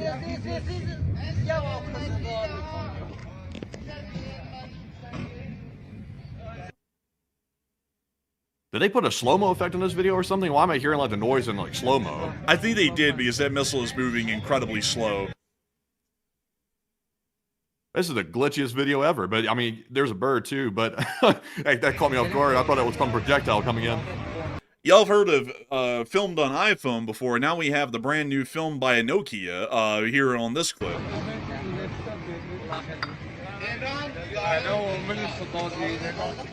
Additionally, moving us on from this clip, we also get to see what appears to be another explosion, largely confirming our analysis that we've been making on air on the U.S. Navy's 5th Fleet headquarters again, showing that this was one of the targets that was attacked. And there's the brief flash right there. Yeah, that looks like the exact same flash that we saw from the aerial camera, or at least from the higher camera on the side of a building that we saw earlier. That seems to match up with the same size of explosion. Now, if I'm not mistaken, folks, I think that the U.S. 5th Fleet's headquarters is somewhere, and I'm trying to make sure that I get this correct. It's somewhere within the naval yards out here in the... Actually, hold up, correction. I believe that, yeah, actually, this is the 5th Fleet's headquarters right here. And you can actually see on the satellite photography that was made and published during this moment in time that there actually was some U.S. Navy guided missile destroyers here at the moment, because this is also a joint Bahraini American base that's operated within this area. You can also see a couple of Arleigh Burkes here as well, and a couple of other U.S. support vessels. So this is the area of the U.S. 5th Fleet headquarters. To let y'all know, a direct hit is not going to be leading to most likely any casualties to speak of, because the 5th Fleet headquarters has been abandoned largely for months now, almost in entirety of 4 months at this point. An evacuation was conducted very early on before the war even started in the middle of mid-February, and we saw that almost all U.S. naval personnel that were working at this headquarters were removed from the region, and we understand that the U.S. Navy's 5th Fleet is now being operated remotely from a headquarters here within the United States. Also, all U.S. Navy surface vessels also left the area as well, meaning that this area has been completely abandoned. Still, Iran does pick this as one of their top targets to hit whenever they conduct retaliatory strikes,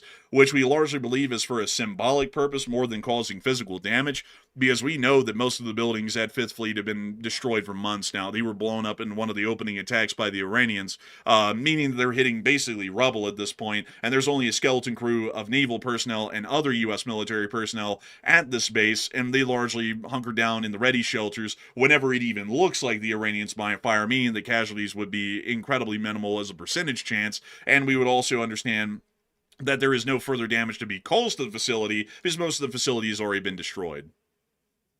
Yeah, and also, by the way, it appears to be, like you were saying there, 5th Fleet headquarters only has what they call mission-critical staffing. So, like you said, a skeleton crew that's currently there. And they're simply there to oversee the localized infrastructure impacts in the area, basically. So it sounds to me like they're simply there just to say, we have people there to a large degree. So there's no ships here? Is that what you're saying as well? Yeah, there's no ships. There's nothing. They got all the ships out of there way early on and sent them out into the Arabian Sea. So that way they wouldn't be stuck like fish in a barrel if they needed to leave later on and it became impossible, because that would be an absolutely horrendous position for a couple of our vessels, especially what we could kind of almost call capital ships like Burkes would be in. Although, by the way, folks, I do have to say, Burkes are not capital ships by definition. They're destroyers, which generally aren't considered that. But considering that each Arleigh Burke cost about $4 billion to build, I would say they're capital ships at that point, because they're about half the cost of an aircraft carrier. So we don't want, like, $12 billion of Arleigh Burkes stuck in the middle of the Persian Gulf with no way to get out in a hypothetical scenario. So they were all evacuated prior. I don't believe there's anything here except for maybe like a couple of Coast Guard cutters, base security, and a couple of people to just maintain and keep the base slightly operational just in the advent in case of it needed to be brought back online, which is now impossible because the actual headquarters buildings and a couple of other of the critical structures have been destroyed already. Yeah, and I can confirm that on February the 26th, there was a whole bunch of reporting that the U.S. Navy had already withdrawn all of its vessels from the Bahrain base that we're currently looking at right here, 5th Fleet headquarters, and that was way back in February 26, excuse me. So they've been gone for a minute, and they haven't ever come back to that base. So that appears to be definitely confirmed. Yeah, so generally there's not really a lot of damage assessments that we can give for 5th Fleet. It's not like we've lost anything here. Everything that was probably hit right now was lost already months ago, and written off as complete losses, literally. So there's not really much here to speak of, rather than the Iranians hit it probably just as a symbolic act to save face, I suppose, because there's not any direct material damage that they can cause further than they have already. So moving us on out of that strike in Bahrain and what we're watching right there on that clip, we have also been able to hear that Kuwait has come under attack several times over the course of the day. We haven't gotten any videos or picture of evidence, unfortunately, to be able to show exactly what's happened in the area. We're believing that they're attacking either the Kuwaiti International Airport or Ali Al Salim again, as statistically, those are pretty much the only targets that they're hitting at this point inside of Kuwait. Moving us on out of Kuwait, we've also been able to see some very interesting developments along the western regions of the Islamic Republic of Iran leading up to our news today, which was quite interesting to see. Reports of explosions did come out within the Avaj region. We don't really know what's going on here, to be entirely honest with y'all folks. We haven't got any video or picture evidence confirming U.S. strikes in this area, and also these are well out of the range and scope of the U.S.'s strikes that are being conducted along the coastline right now. Before we get on into the rest of the news, deeper on north within the western area of the Iranian borders, we do have a lot of people talking about what the probability is going to be of the Iranians striking Israel again here in the very near future. And Matthew, what are people thinking about this, and what are you thinking about it as well? Okay, so far, like we've gone over before, Iran is just generally keeping its attacks to the U.S. bases right now, and they say they're going to be decisive with it. But I'll say this right now: Iran is flexing their muscles for whatever it's worth right now, but they're really not doing a whole bunch of damage from the looks of it. They did have an impact at our very lightly manned base in Bahrain. Now, of course, it is a hit nonetheless, but there's not a whole bunch of stuff there really. So not very decisive. But what's going to happen next? Will Israel get it, or what's going to happen? 43% said Iran will strike Israel very soon. They're getting around to it again. 32% said Iran will only strike U.S. bases. And 16% said Iran really doesn't want to do too much, but they need to make it seem like they're ready to go. And I would say this. Israel is more feared at this point than the United States. I think that's what's happening right now. Iran knows that the U.S. largely held Netanyahu back during this last round of attacks on Israel, and we had heard reports this morning that apparently Netanyahu held off on sending a whole bunch of Israeli fighter jets to go hit Iran for another round, right as the U.S. president called him during the end of the recent spat. So to me, it seems like Iran thinks they can strike the United States forces at our U.S. bases and generally get away with it, but they don't want to hit Israel because they think that they're probably not going to get away with that. So I think they're going to hold off on Israel. Now, if they do it, I wouldn't be too shocked, but I think they might hold off. That's my guess. But Enforcer, what say you? I would have to say that I think that the Iranians are probably just going to be trying to strike U.S. bases, because right now the Iranian strategic position is one that is incredibly advantageous to them and incredibly disadvantageous to us. And as long as they play their cards well, they can conduct these saving face attacks and generally avoid being directly hit or directly dragged back into a conflict, while also making the United States look strategically like a joke and also inflicting some economic damage. Considering that the Iranians are not conducting any direct offensive attacks against the United States, that could largely lead the United States into justifying a continuation of hostilities due to a defensive action that would largely be argued.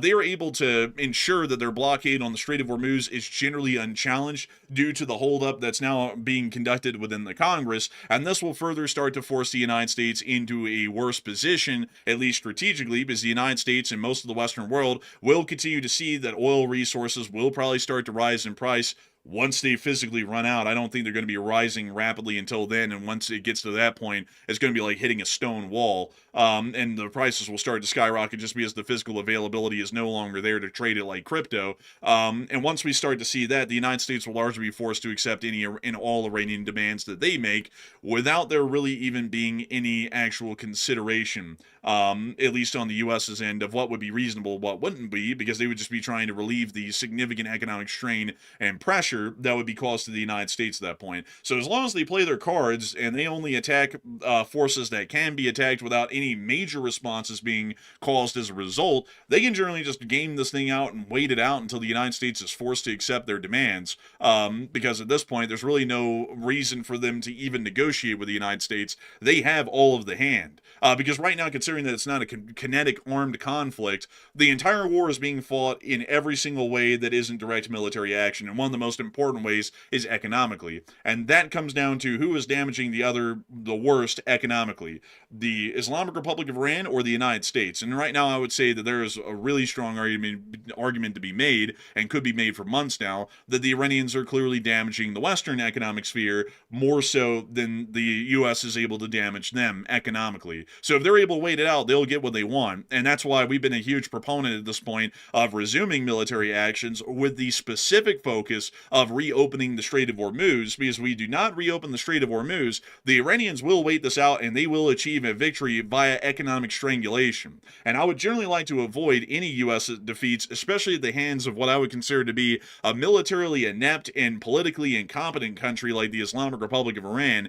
as they'll be losing us a lot of face on the world stage as a significant military power, and it also will be losing us a lot of hand that we have in the Middle East with our Gulf state allies, which will most likely start to either chum up to the Iranians to see deference so that way they can use the Strait of Hormuz, or they might start to move towards the People's Republic of China, which is the larger power player within the Iranian sphere of influence, because the Chinese are the ones that largely support the entirety of the Axis powers, and we can see that the United States starts to completely lose control of the Middle East within the decade to follow if we end up with a strategic defeat due to Iranian economic strangulation. So I hope that does address that the best I can, at least from what I would know at the moment right now, but that's why we're pretty significant advocates of continued military action, and I would wish that the United States executive branch would start to brief the Congress, especially those in the House of Representatives and the Senate, of the situation in real form with actual intelligence and data that they have to be able to back up that claim, because it's an accurate one, to be able to see that they actually vote to approve the continuation of the conflict and to largely unbind the hands of the United States, so that way we can resolve the conflict in a beneficial way that ends up at least in some form of a Pyrrhic victory for the United States, if not a total victory if the situation was handled properly. But moving us on out of that bit of news and that poll, we also been able to hear of some other developments within the area of Iran, as we were able to see some footage of the Iranians via Tasnim News preparing the rockets that they were going to be launching, which they have now launched throughout the region against the United States of America's bases and also the Gulf states. And we see them here just hanging out around the rockets in the tunnels. The rockets appearing to be on some sort of roller carts to be loaded onto trailers or TELs. And we see them removing some of the I believe they're called tabs on the missiles to prepare them to be loaded onto a TEL, and also doing some other pre-inspection checks. Man, what you got a rollie on? What's that? What is that? A Rolex? That's actually a Bolex, man. They don't have the money for rollies in Iran. Man, I don't know what that is. I'm not a watch expert, so I don't know. But maybe someone who knows watches can tell us what kind of watch that is right there. That doesn't look like a Timex. Doesn't look like one to me. I'm still wearing a Citizen, folks, and my Citizen is absolutely spent. I'm going to have to get a new watch here soon. But we can see them continuing to prepare the missiles, largely just showing off missile erotica is the best way to explain it, and just showing them preparing the missiles for launch, and also showing the large industrial crane operator control that they have, apparently to be able to move the rockets within the tunnel, I'm supposing. Oh, this is real dramatic right here. I'm sure the music's probably highly dramatic too. Oh, look, he's writing on it with a Sharpie. They're putting the propaganda on the side of it. You want to bet? Yeah, that music is busting. Man. Oh man, that's pretty bad. We see them here writing some tiny inscription on the rocket. It's probably something like "Inshallah, we shall defeat you" in the name of something like that. I'm very sure. I do have to say though, the handwriting's actually pretty decent. I'm not gonna lie, like that's actually pretty decent writing for Arabic. This guy could probably go and teach calligraphy, but instead he's in the IRGC. Very unfortunate. That's a powerful, marker right there. I think it's got some real boldness behind it. Man, that thing's got some toxic black ink in it. I bet if you, press that to someone's arm, the ink would just, burn straight through it. There would just be a hole in their arm after, a couple of minutes. I mean, that stuff looks like it's going to stick. Even after this thing launches, that stuff will still be readable. It's kind of hard to believe they have guys just sitting down here writing propaganda on the side of the missile. It's like nobody's going to read this. It's like the missile is designed to explode. It's not like it stays intact unless they're planning on the thing malfunctioning. Man, they're planning on it smacking down tail end up on a U.S. base, and a U.S. soldier gets to read the side of it before it explodes like a Looney Tunes cartoon, I'm guessing, because I don't really know where in the world anyone's ever going to read this stuff. On Ukrainian drones, it makes sense because they're going slow enough and they're flying low enough that you might actually be able to read it if it's large print. These things are flying at Mach 5, though. So, well, not Mach 5, but Mach 2 or Mach 3. So I'm not really getting the whole point of writing the stuff because I don't know about y'all, but I'm not really a speed reader. I don't think I can read a text going by at Mach 2 or Mach 3 from a mile away. That's a little bit tough, but we can see, let's see. Oh, this is what they wrote. And, in the name of all 40,000 innocent victims martyred in Gaza. Isn't that martyred in Iran? I mean, didn't they wipe out 40,000 of their own people in like January? I think so. Also, is October the 7th the day that they conducted that terror attack on Israel? Yeah, that's the day that Hamas stormed across the border and did their massacre on like 2,000 Israelis. Oh, so they're literally saying that after they conducted their terror attack on Israel and then Israel responded, they're saying that they're doing this for that. It's like, well, you attacked Israel. It's like obviously I don't endorse like hurting civilians, obviously, but I'm like, what the hell like logic is this? You don't attack Israel and then complain that they responded. Yeah, I would have to say, doesn't really make a whole lot of sense, but I guess that's what they have. Also, I like how they put that in English just for the foreign audiences. I know they have a picture of this guy. Oh wait, that's Nasrallah, I believe. They really did a lot of Photoshop to him though. And now we can see them rolling out the TELs for the strikes that they have now conducted while we were on air.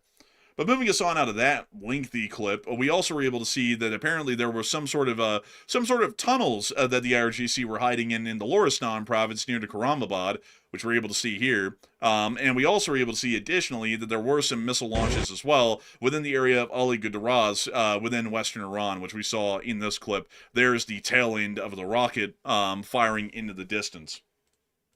We also were able to get some further clips near to Hamidan of apparently reports of air defense coming out over the area. And so it does appear that that is the case, at least at the moment. We also were able to hear that apparently something was heading east over Tehran, which we saw right here. We believe this might be an Iranian military aircraft.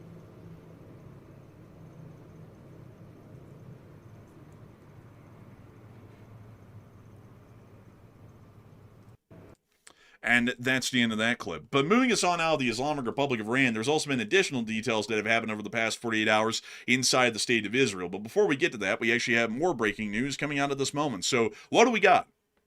Okay, so first of all, I'm seeing something interesting here. We have a B-52 Stratofortress that just showed up on ADS-B data right now that appears to be en route to the United Kingdom right now. I'm not sure if we can make any concrete conclusions off of this at the moment. It could be maybe something unrelated to Iran, but I will say this. The last time we saw the B-52s make strikes on Iran and drop bombs on them, we did see that I believe the B-52s were stationed out of the UK, or they at least landed there at some point. So, Enforcer, what are you making out of this right here? Is there just one, or is there multiple, or maybe they have their ADS-B turned off? It looks like it's just one of them for now. It might be involved in a training operation in Europe, maybe, but it might also be involved in heading down to CENTCOM. We'll generally have to see where it's heading from here. It looks like it's actually heading right now for somewhere around RAF Fairford, although it is keeping a stable altitude at this point over the United Kingdom, so I'm not entirely sure on that. It may actually be heading somewhere into Germany. It's just taking a bit of a interesting route to get to Germany. Not entirely sure at the moment, but it does appear that at least for now, there's only one B-52 out there in the air, and we're still trying to see where it's going to be heading or landing. Yeah, and also, by the way, we've gotten some more detail about the U.S. strikes inside of Iran. We are seeing here that apparently the U.S. is saying that they struck nearly 20 targets inside of Iran, so 20 different areas, and most of those targets were along the Iranian coast. We do know that they struck Avaz, which is generally, I think it's over closer toward Pakistan, I think, but it's one of the biggest oil fields inside of Iran to a large degree. They did hit that apparently, but they're saying 20 targets, so it does appear confirmed that the U.S. airstrikes are largely over with. Also, by the way, I'm mistaken. Avaz is not over there toward Pakistan. My bad with that. But apparently the strikes are over, and the U.S. is saying they struck 20 targets, and that's going to be generally it for the most part. And so we will be waiting to see what other information we get out here in the near future, at least from the United States. It could be anything. So we'll have to eventually see. But moving us on out of that bit of news, I also see some people talking about the B-52s. And someone said the B-52 is obsolete because it's 70 years old. I hate to say this. Like, I don't mean to sound like rude, but I guess you don't know a lot about how this thing works. It's a standoff delivery system, You don't need to have like a 3-year-old bomber to drop off a JASSM. It could be 70 years old. It could be 100 years old. It could still drop off a JASSM. That's why they're 70 years old and we haven't replaced them, is because it's a missile delivery system. That's also why the Russians use 80-year-old bombers as well to be able to drop off their calibers and other forms of cruise missiles against Ukraine, because there's no reason to upgrade them. There's no reason to make a new one. The old ones do the job all the same, so there's really no point in spending hundreds of billions of dollars replacing a bomber fleet with new bombers that are going to do the exact same thing as the old bomber. That's generally why they're still in service. But anyways, moving us on out of that bit of news that's coming out of the United Kingdom or the general area, we've also been able to hear that within the state of Israel, the Houthis did fire their missile towards Eilat the other day. We actually covered this one on Sunday, and we finally got footage of the missile getting shot down on the 8th of June, which hopefully this video will play. And here we are. So here's the clip of the interception of the one Houthi missile that was fired towards Israel. And there's the interception. Oh, Yo. they really got them.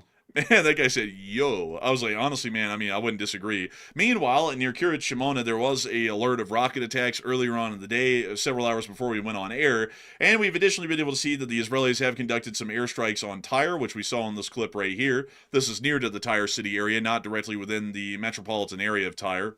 And we've also been able to get additional reports of strikes throughout the whole of southern Lebanon, with this footage coming out showing the Israeli Air Force's strikes within the area. And additionally, we also were able to see a picture of this as well. We also got a further report of the Israelis coming under attack within the region, including Hezbollah hitting fuel trucks, specifically the HEMTTs, manufactured by Oshkosh and used by the Israeli Defense Forces within the southern area, still showing that FPV drones are causing significant issues for Israeli logistics and forces within the area. We see here one of the HEMTTs, or the HEMTs, about to get hit by this Hezbollah FPV drone.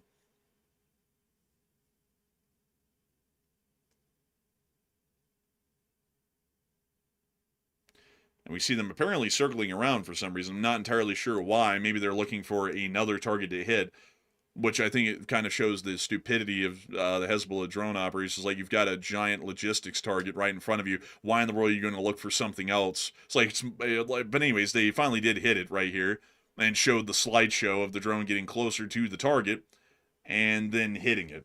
But moving us on from that poorly edited clip, we also got to see another one showing that the FPV drones were also being used against the IDF's forces near to Beaufort Castle, which is a Crusades-era castle, or the ruins of a Crusades-era castle that exist here within southern Lebanon. And we also saw that Hezbollah forces were continuing strikes in this area against the IDF as well.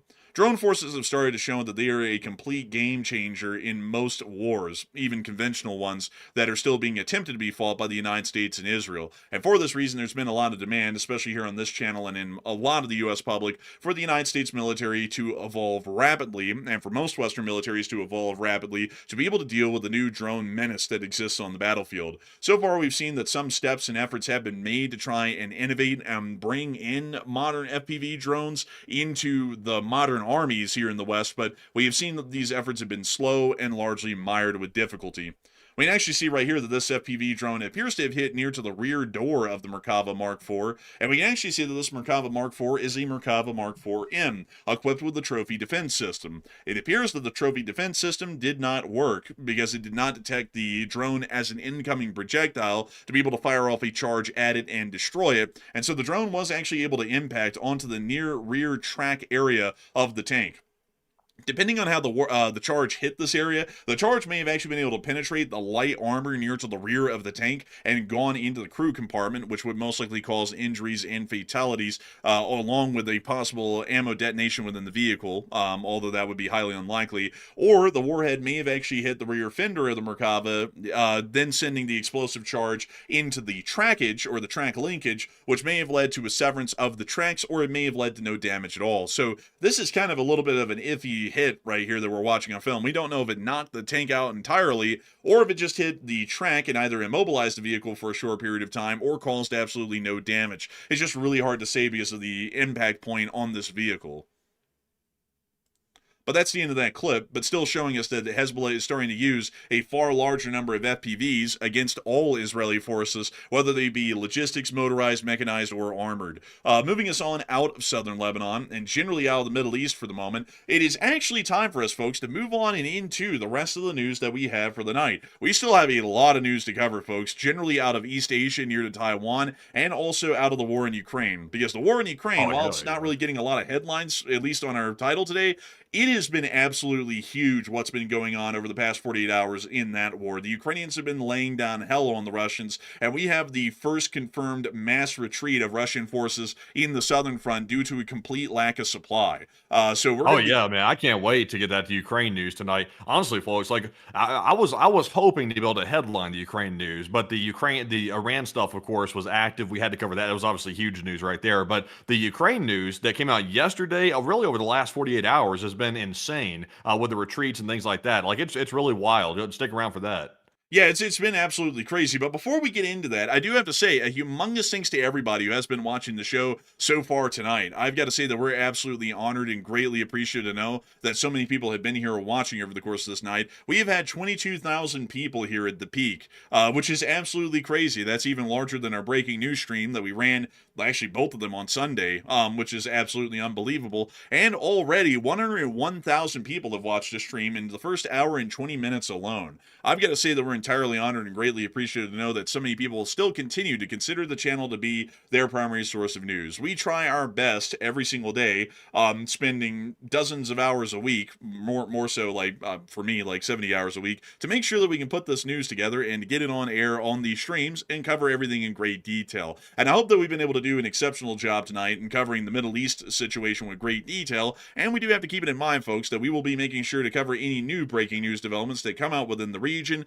whenever we're able to get them during the show. So we might have to stop at least at some point here in the near future on eastern Ukraine or on the situation in East Asia to return back to the Middle East and cover the developments that are going on within that area. But before we get to that, I do have to say that we are going to take a moment to get to a couple of questions, 3 of them from the chat, and then we're going to be moving on into the rest of the news for the night. So Matthew, what do we got? Also, by the way, if you are new to the channel, go ahead and hit that subscribe button, by the way. We are only about 180 subscribers away from hitting a channel milestone of 600,000 subscribers, by the way. So a huge shout out to everybody for subscribing. We've gained a lot of new people tonight, by the way, and we're glad to have you. But jumping into our first of 3 super chats, we'll get right back into our very, very wild Ukraine and Russian news this evening. We do have a $100 support from none other than Bobby, also known as LC39A. And a huge shout out to you, Bobby, for throwing in that support right there. We do appreciate that very much. And he said, I'm here. Hey, and a wonderful thing to know that you're here, Bobby. And I got to say, humongous thanks to you for that incredible support and being here with us tonight. And I also got to say thank you so much for massively supporting the channel. Support like yours helps us to be able to keep this channel running day in and day out. And I've got to say that it's a wonderful and absolutely amazing thing to see that folks like you stick around here with this channel and enjoy it enough to support it. To make it known for folks who might be new here to the channel, super chatters are the folks who keep this channel running. We do not have any ads or sponsors that run on these streams, meaning that when we run these shows every single day, we do not make a single dime or a dollar off of these live streams from ads or sponsors. It is the viewers themselves, the folks like you who are watching right now, that support this channel and help us to be able to make this kind of news possible through y'all's crowdfunding. Nobody has to support the channel, but the folks who go out of their way to support it make this entire thing a reality for the millions of people who watch the Enforcer channel every single month. And I gotta say a humongous thanks to you, Bobby, for that incredible support and being here with us tonight and supporting the channel, and everybody else who's been here over the course of years, supporting this channel and enjoying it, and helping this thing to be possible not only for us to run, but for millions to watch and enjoy every single month. So a humongous thanks to you so much once again. I hope that does address that incredibly well, and with that, we're on to the next one. And our next one here is going to go to none other than Truck and Chef, who put in a $50 support. And thank you very much, Truck and Chef, for that 50. Hey! And we do appreciate that very, very much. And Truck and Chef said, good evening, Enforcers. I am absolutely enthralled about the entire situation, and I am not even sure what to say. The Red Sea blocked, the Strait blocked, really? And this will mess up the entire global economy, and say to the House, Senate, and people that we have to go in. And I'd have to say a huge thanks to you for support, Truck and Chev, and I would generally agree that it's necessary at this point that we continue the war to a successful conclusion because this isn't really a war that we can just pack up and walk away from. We're in a very bad position right now strategically, and if we pack up and walk away, that incredibly bad, absolute defeat sort of a situation that we're in right now becomes solidified in stone, and that becomes the situation in the Middle East for the rest of history for the most part, which is something that we generally cannot afford in the United States of America if we want to remain the dominant global superpower. We will start to lose a significant amount of pull and also abilities within the entirety of the globe if we lose our sphere of influence inside the Middle East. The thing is, however, is that everyone has to understand that the Congress does have a reason for generally their hesitancy, and that's that they're not being informed. A democracy, or a federal republic, which is what the United States is specifically, which is a form of democracy, largely requires on the free flow of information from multiple branches, from the executive to the Congress, for them to be able to know exactly what they're going to be doing, what they're doing right now, and what the plans in future is together. The United States requires cooperation to be able to function properly.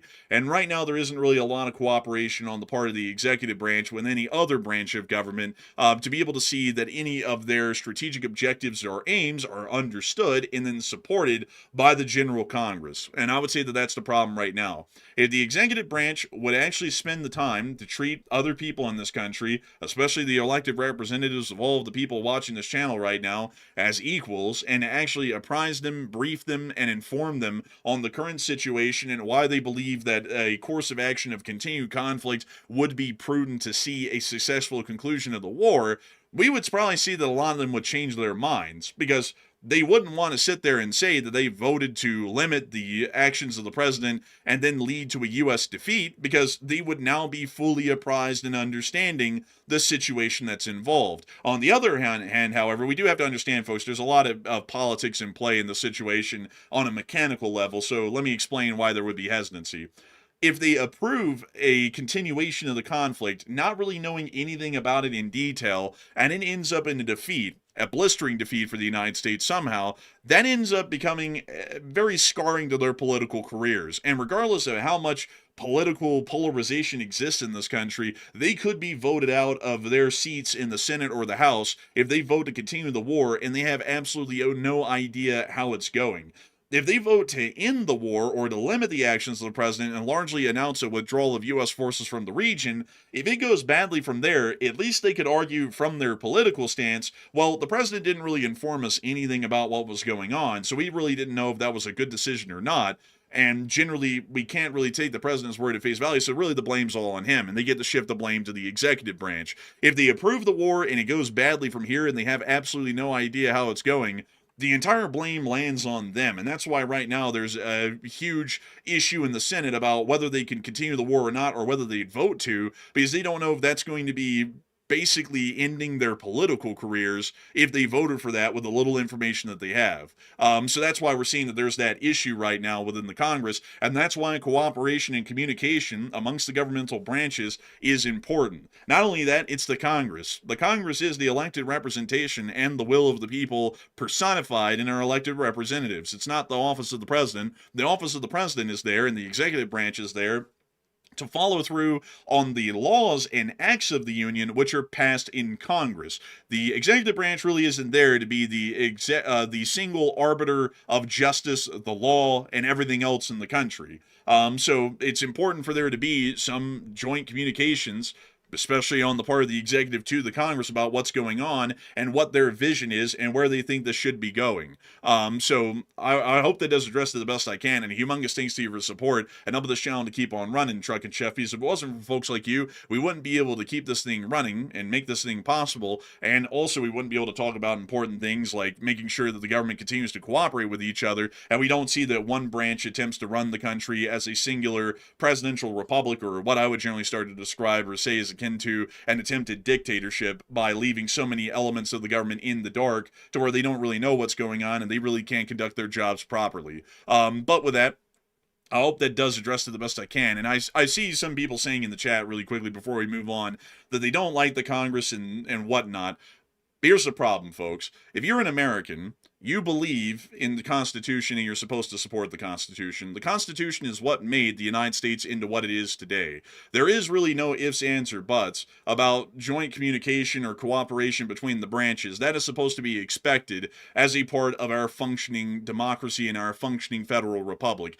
If you don't like a senator or a representative, that's your problem, and that's the problem. Well, that's not actually more so, not really y'all's problem. That's more so the problem of the constituents that voted in that person. You only have the control over the one representative and the one senator that you cast your vote for in the Congress. However the Congress is structured, whether you like most of the representatives in there or not, that is the elected body and representative of the U.S. public, and they have a constitutional authority to be notified and apprised of the developments of the United States so that way they can vote properly as the will of the republic on what the United States is going to be doing next. There isn't really a question to that, and I would generally say that if you do not understand that concept, you hardly even understand what it is to be an American. That is one of the key cornerstone elements of this U.S. federal republic that was founded by our founding fathers 250 years ago, and we have stuck to this day, meaning that that is a cornerstone part of how this government and country operates. But with that, I hope that does address that the best I can. And with that, we are on to the last question of this segment, and then we're going to be moving on into the rest of the news for the night.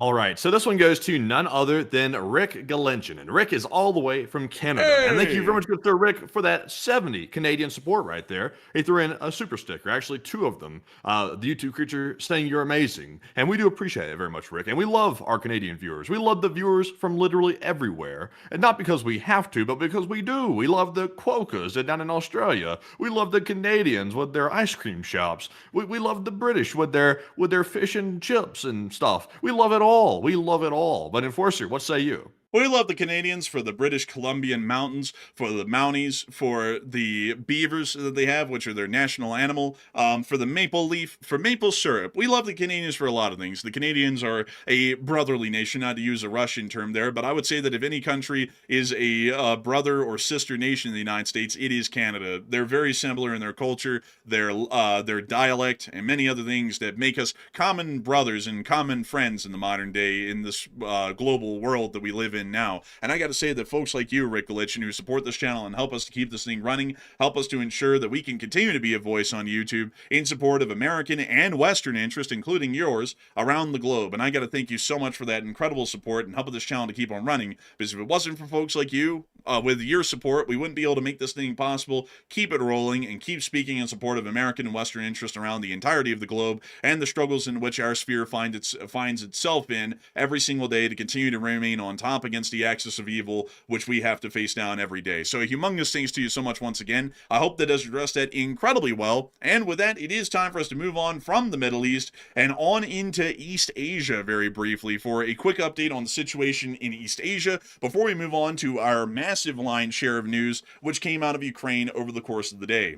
Moving us on and into the area of East Asia, we have been able to hear that the Taiwanese Coast Guard Administration has stated that 5 Chinese government vessels, including Haichun 6, 8, 9, and Donghai Jui 113 and China Coast Guard 2202, have operated east of Taiwan and broadcast inquiries about port entry to 3 passing merchant cargo ships while falsely asserting jurisdiction. According to Taiwan's China Coast Guard, Haichun 6 queried a Singapore-flagged vessel near Lumbai on June 7th, a Liberian-flagged vessel east of Suo on June 9th, and a Benin-flagged vessel east of Senjiao later the same morning. Taiwanese Coast Guard vessels warned the Chinese ships that they had no jurisdiction in Taiwan's exclusive economic zone and told the merchant vessels to maintain normal navigation and ignore the Chinese broadcasts. That was according to Joseph Wu, the Secretary General of Taiwan's National Security Council. Did they shout at them? China Coast Guard, this is Taiwan water. You don't belong. You go, man. Like, honestly, I don't know. Like, they might have. Yeah, man. I wish we had that video available. Do we have it super available? Like, I would love to see that video again. I love the zeal the Taiwanese have about telling the Chinese ships to get the. Oh, we have it. Let's hear it. Listen up, China Coast Guard 3501. Listen up, China Coast Guard 3501. This is Taiwan's water. This is not your water. You don't belong here. Turn around and leave now. China Coast Guard 3501. Listen up. I love it, man. I could hear that all day. If you put that on a loop, I could listen to that all day long. I just love it. It's like music in my ears. China Coast Guard, you'll go. Honestly, that was a good one, but one that we never showed on air, folks, because it was just a radio broadcast, was a showdown between a Taiwanese Mirage and a Chinese J-11. Have you heard that one before? I think I might have, probably. It's like where it was the ROC pilot. He was saying, shame on you, you disgraceful little worm, fighting and supporting a dictatorship. How do you like Xi Jinping's boot? How does it taste? And like the Chinese pilot was running, F you, man, kiss my ass. And like the Taiwanese pilot was saying, look at you, you're angry because you don't have any counter to that. You know that's true. And they were like going off on each other up on the air. It was a funny thing. I wish we could show that to y'all. I like the one where I think it was I don't know if it was a U.S. warplane or like a ship going by or something like that, and the Chinese were like, "You'll go, you'll leave," and the U.S. was like, "Meow." So they were meowing over the radio. No, that was the Chinese. That was the Chinese who did that. They were like, "This is Chinese shout of God, you go!" And then like U.S. pilot said, "I'm operating in international airspace in accordance with international law," and then the Chinese went, "Meow," and just like left the radio call with that. It was very weird. Yeah, it was weird. I thought it was the U.S. doing it the whole time. So apparently, it was the Chinese doing it. I guess they had that cat in them or something. But Taiwan did shout in another way today, not with words, but with arms, as we did get to see that Taiwan's 5th Theater Command conducted a live-fire heavy artillery drill near to the Daija River estuary in Taichung, which is generally down in the southeastern area of the country. Actually, it's in the central western area of the country, near to the Strait of Taiwan. Integrating the 58th Artillery Command, the 234th Combined Arms Brigade, and the 586th Combined Arms Brigade. The exercise simulated a PLA amphibious landing attempt in central Taiwan, with Republic of China Army units conducting layered fires against enemy forces approaching Baishatun and Jian beaches. Systems used included the Thunderbolt 2000 MLRS provided by the Republic of Korea, the M109A2 and M11A2 self-propelled howitzers provided and sold by the United States of America, including the 120mm mortars, 155mm howitzers, most likely of the M777 variety, and TOW-A and TOW-B anti-tank guided missiles, which are also provided by the United States. Notably, the Thunderbolt 2000 conducted live fire operations within an operational area for the first time in 7 years, which this is actually a picture of one of those Thunderbolt 2000s conducting an MLRS barrage on a simulated target. We can also see a picture here of some M109A2s firing off their shells as well, and crazily enough in this picture, you can actually see that they caught some of the shells actually launched out of the barrel in the still of the image. You can actually see 4 of them here, which is a pretty unique sort of a thing. In this third picture, we can also see the simulated fire drills by the TOW-A and TOW-B anti-tank guided missile units as well, which are for anti-tank defense. And we also got to see in this 4th picture here, the simulated targets getting hit downrange near to the area of the beaches just outside of Taichung. So it does appear that the Taiwanese are conducting live fire drills as a response to the Chinese aggressions and low-level coercion efforts that are now being attempted around Taiwanese waters to once again show that their armed forces are at a state of combat readiness and are willing and capable of repelling a possible Chinese assault or attempted amphibious landing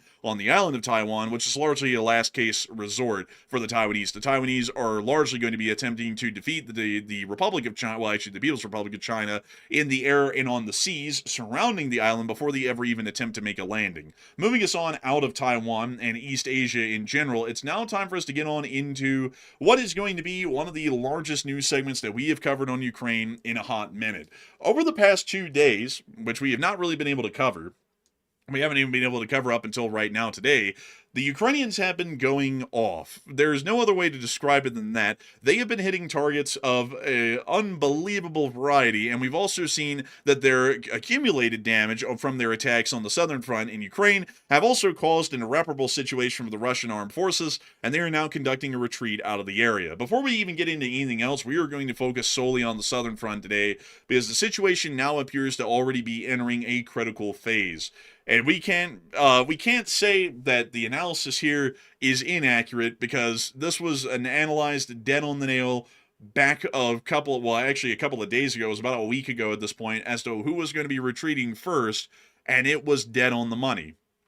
Many of y'all will know, just to recap the supply situation within this area, that the Russian Federation supply apparatus or supply chains and the rear lines for the civilians and the military have completely collapsed through the occupied areas of the Zaporizhia, Kherson, and Crimean oblasts. As a result of this, a large amount of fuel is now unavailable within the area. Fuel sales have been completely halted in Crimea, and we're now seeing that the fuel situation is now reaching into the rest of the area, which is leading to a complete supply collapse, which is now leading to a domino effect where other supply lines are also collapsing because they cannot operate. This includes ammunition, supplies, fuel, clothes, and everything else. This has led to a situation that we believed would be leading either to Russian retreats or a complete Russian front collapse in the next several months, most likely by the fall. We are seeing that a frontline collapse has already happened today at the most farthest periphery of Kherson, which many of y'all will have heard on the show, would be one of the first places to fall because it is quite truly the farthest away from any beginning or opening of a supply line that would enter the southern front, meaning that this one area here, called the Kinburn Spit, is the farthest away from the active supply lines, meaning that any sort of supply line deficiencies would start to hit these areas furthest west first, which would also give us an idea of the pulse of the supply condition for the rest of the region immediately before we get any other indicators. Over the course of the past 48 hours, we have been able to confirm the following information from ATESH, which is a Ukrainian partisan group, which has been able to report this information to us from the rear line area, and we've also been able to confirm through other sources as well. And here is what ATESH has stated. Russian armed forces are leaving the Kinburn Spit in the Mykolaiv Oblast. An ATESH agent from the headquarters of the Dnieper Group of Forces reports that the SDU's actions to cut supply routes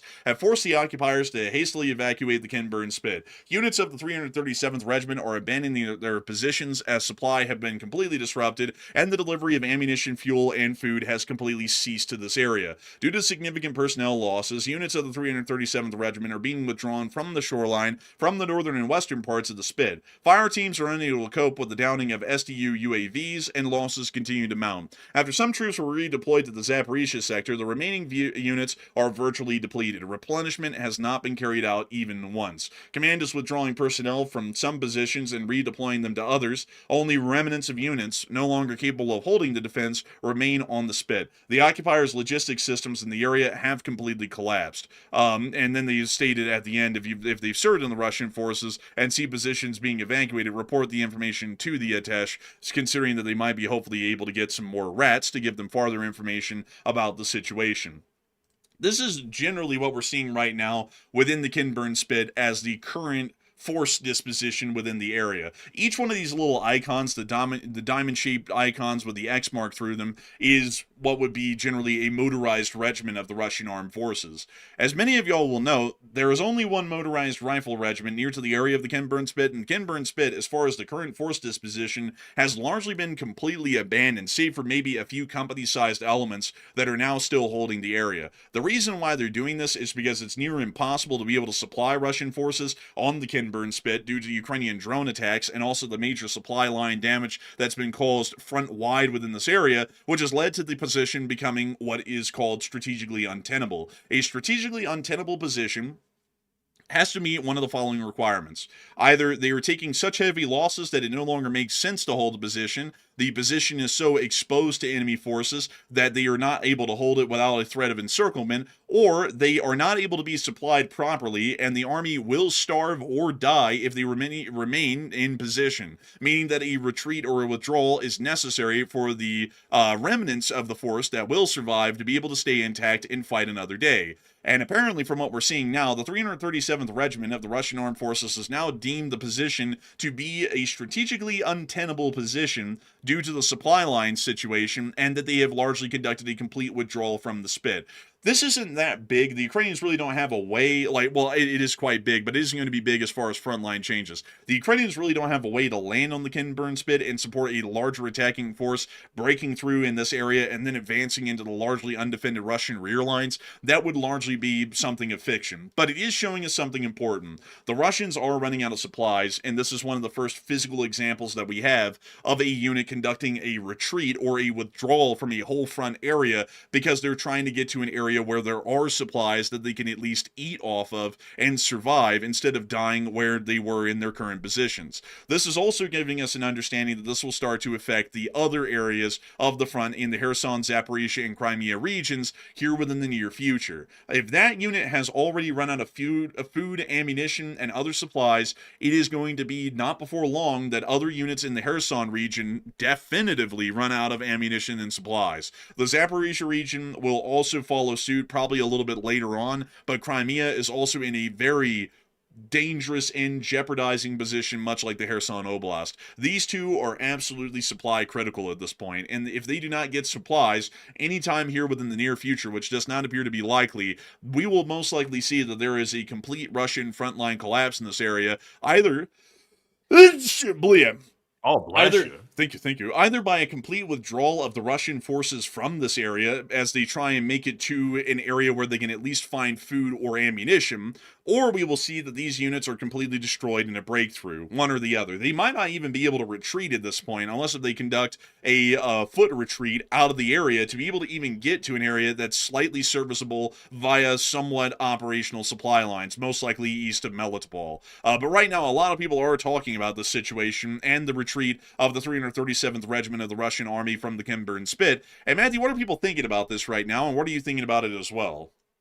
All right, so this is a big deal. It's not like a monumental amount of troops that have been retreating, but it's a big deal because this is one of the first times that we've seen an operational retreat from any area on the front lines as of recent. This is one of the biggest ones we've seen in pretty much ages at this point, so that's why it's a big deal. So now that we're seeing this, that these Russian troops are retreating away from the Mykolaiv area and retreating toward Crimea in a pretty large retreat, actually. What do you think about that? 42% said this will become full scale very soon for the Russian forces in the entire area, while 26% said it's simply only a limited retreat, and 25% said it seems like a bad sign, but really can't tell much beyond that.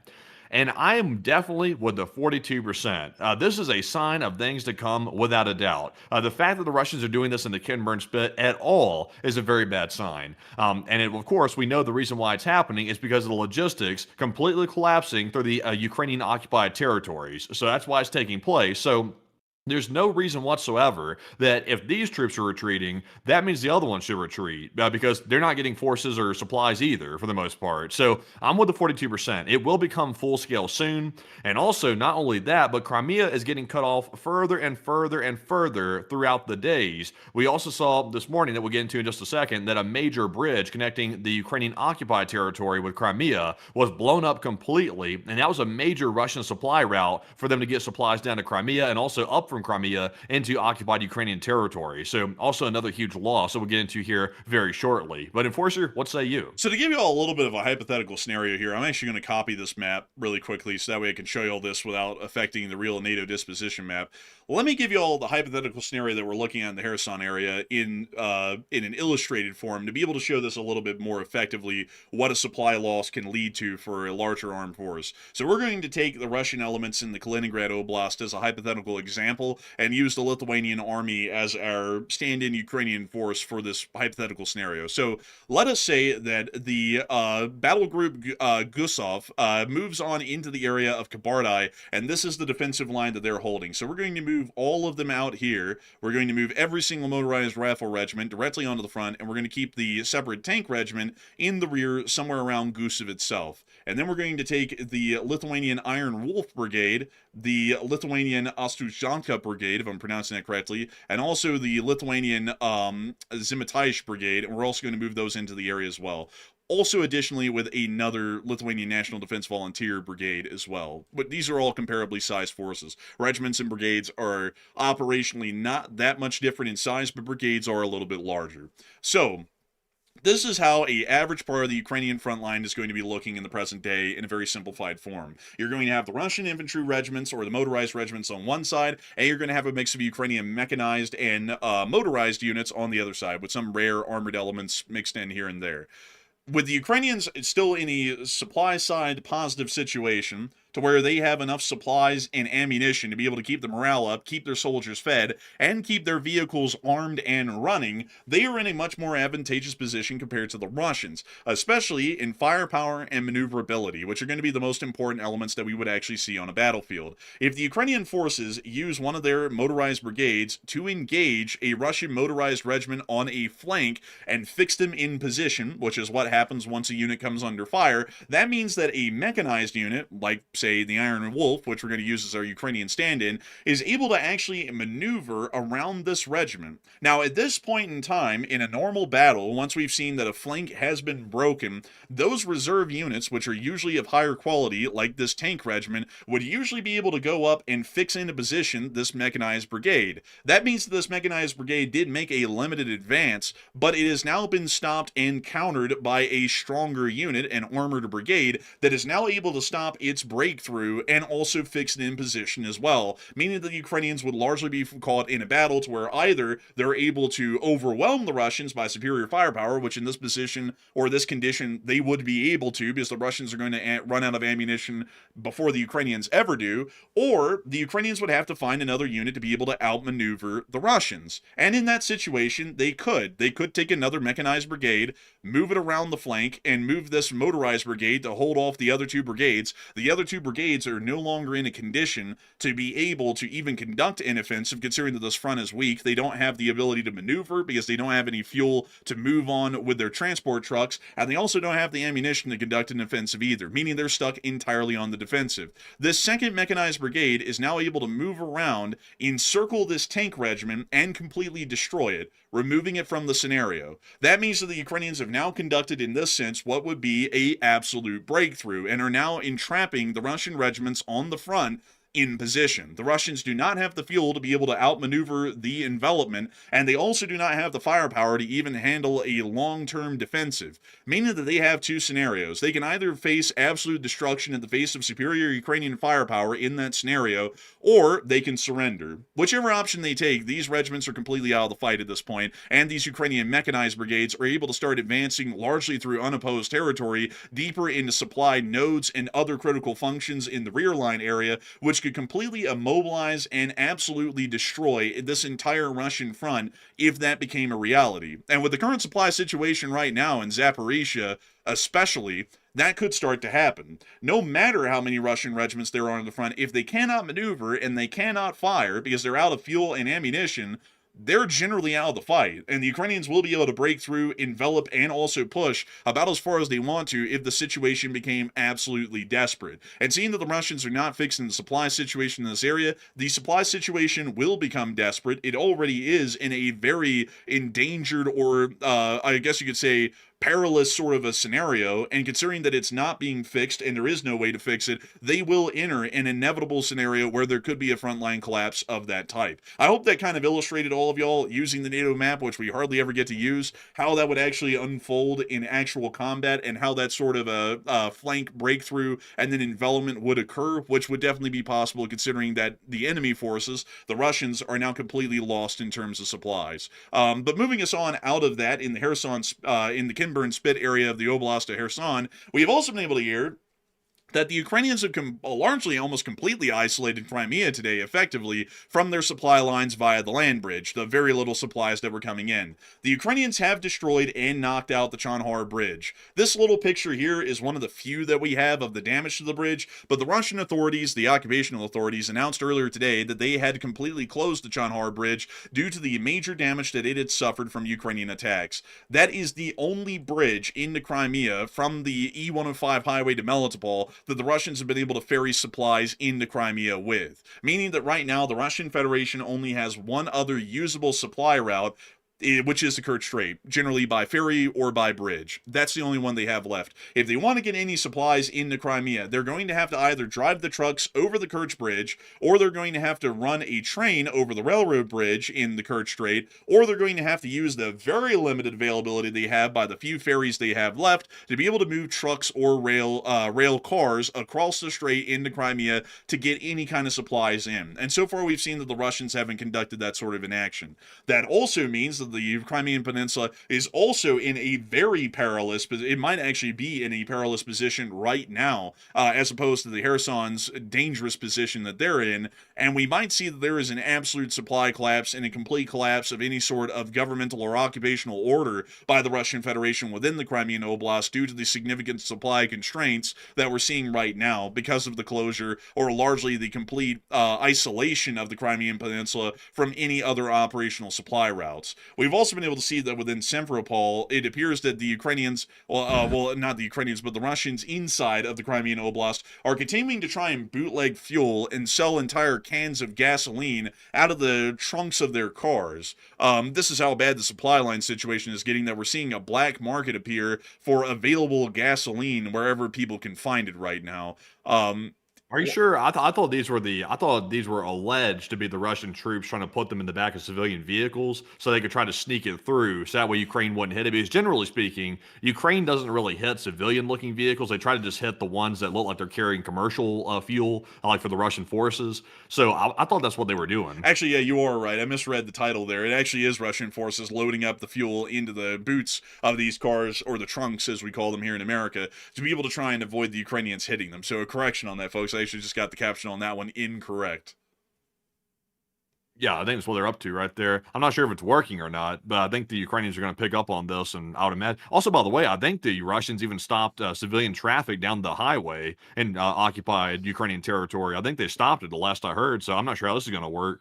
They suspended all transport or traffic that was civilian in nature on the highway. So really, if any civilian vehicles are on the highway, the Ukrainians can assume by that announcement that they are military vehicles and strike them with really no regard or additional research on whether it is a civilian or military vehicle, because it'll be assumed military if it's moving down the highway.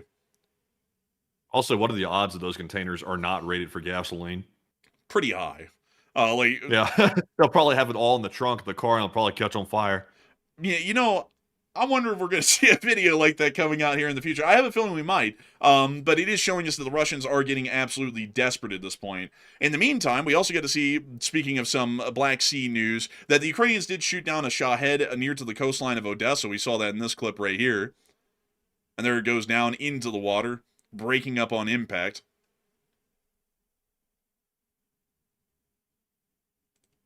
And moving on from that clip, we also get to see as well another clip that showed us the Ukrainians actually striking an unknown Russian warship near to the Kerch Strait area. We don't know what vessel this was even, but it was a Russian patrol vessel that was hit heavily by Ukrainian drones and completely destroyed. When you see the first drone coming in and hitting the patrol boat, and then we can see another clip here showing us the remains of the patrol boat, the superstructure and bow that is now literally erupting with flames. It appears that there's now fire leaking out of the side plating of the hull, so it's showing us that even the inner depths of the hull are on fire, and then we got to see the second drone impacted there. Moving us on from these clips, we also were able to see, speaking of larger Ukrainian attacks within the areas of the Russian Federation, that the Ukrainians did conduct another attack on Gruzhevaya Balka within Novorossiysk, with the fire once again being seen visible over the mountainsides, segregating Novorossiysk from Gruzhevaya Balka. This doesn't appear to be as large a fire as the last one, but it does show us that they are still hitting oil tanks and facilities throughout the area of Novorossiysk and the oil port. We've also been able to see that within the city of Krasnodar, there are now fuel shortages showing up within this area as well, which we're able to see in this clip.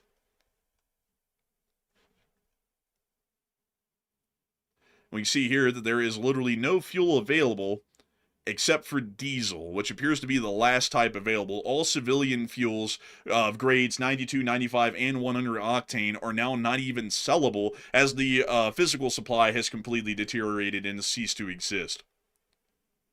It must suck to be them, I gotta say. That's gotta suck right there.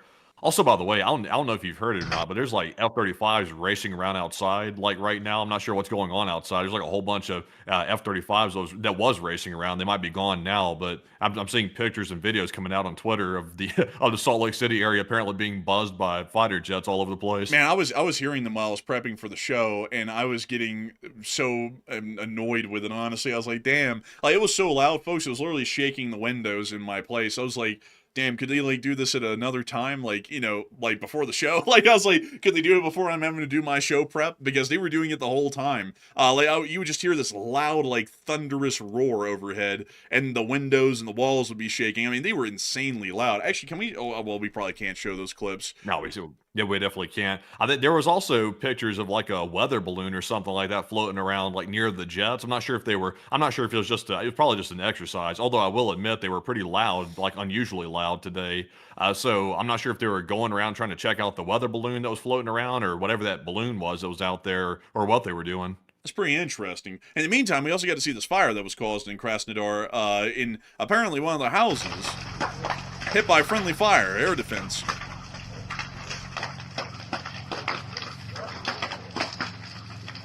Moving us on from that clip, we also were able to see additionally that there was an unfortunate incident that occurred within the Dagestan Oblast where it appears that a fuel pipeline has unfortunately suffered a spontaneous combustion.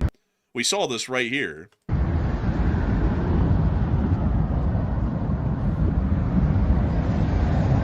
That is unfortunate right there. It looks like Dagestan has turned into hell. Well, at least they got a cloud overhead. There's a silver lining to every cloud, as they say.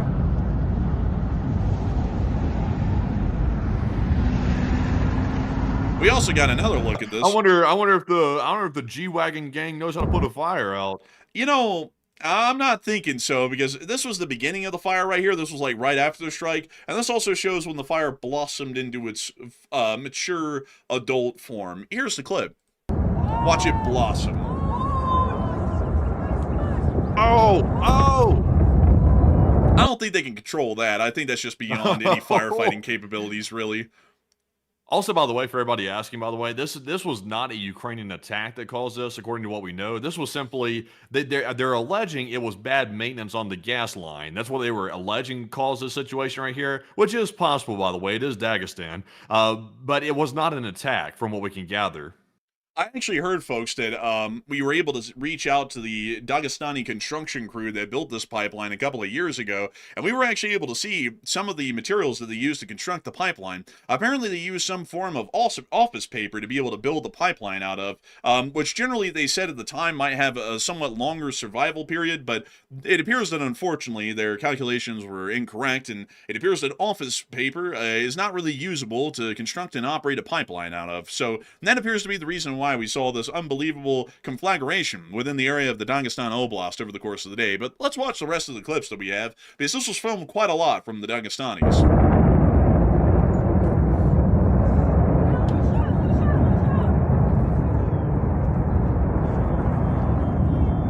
Moving us on from that clip, which sounded like a rocket launching, we also got to see another clip showing us the fire.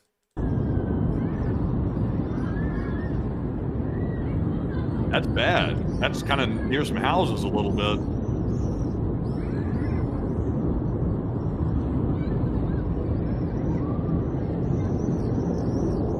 Careful going outside, kids. It's hot. Speaking of something hot, we got another development fresh off of the presses, hot off the presses, actually. The ink is still warm, on the situation with this pipeline. Upon further investigation of the Dagestani construction group, which did build this pipeline, we have also been able to find out that the foreman apparently liked to smoke, but he didn't just smoke those normal tobacco cigarettes. This is apparently the instrument that they found within his office, apparently showing us once again that generally, from what we can tell, the Dagestani construction crews were a little bit underpowered in the mental facilities and also underpowered in construction equipment as well. But we actually have some new footage coming out of some of the flamingo strikes that have been conducted against the Russian Federation. So, Matthew, what do we got? Okay, so we have a video coming out right now. Sadly, I don't have a geolocation on it right this second, but it looks like Ukraine's firing flamingos into Russia. It looks like we have a video. I believe this is a flamingo, it looks like. Let's take a look at it and see if it is. Yeah, it looks like one to me. It's got the overhead air intake for the jet engine. It's stubby. Well, it's large, but also has stubby wings. Definitely an FP5 Flamingo. Yeah, it looks like it. Also, by the way, this is an ongoing attack that Ukraine's conducting on Russia apparently right now. We did see that Cheboksary, which apparently is home to some of the Russian military manufacturers, apparently was hit as well just about 30 minutes ago. I'm not sure if they were hit with the Flamingo, but they got hit by some Ukrainian munition, and we saw a bunch of smoke coming up from it. So there's an ongoing attack, and the fact that flamingos are flying indicates that some target of note or of value is probably about to get smacked.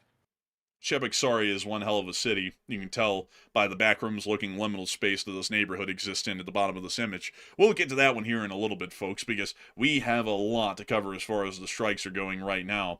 Moving us on into our last clip from the Dagestani oil pipeline explosion. This is another clip that we had. This one's one of the closest of the fire.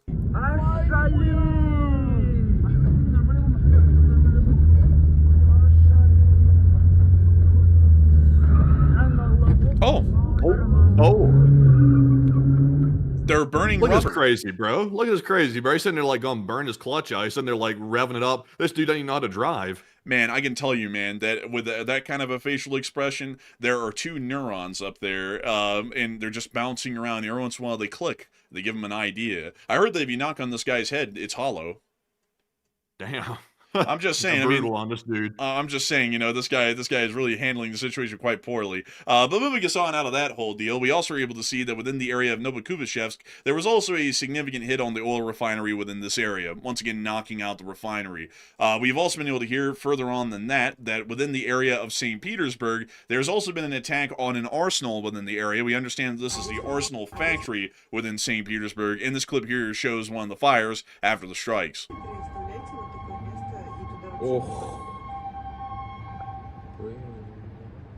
The fire brigade is responding. That's serious right there.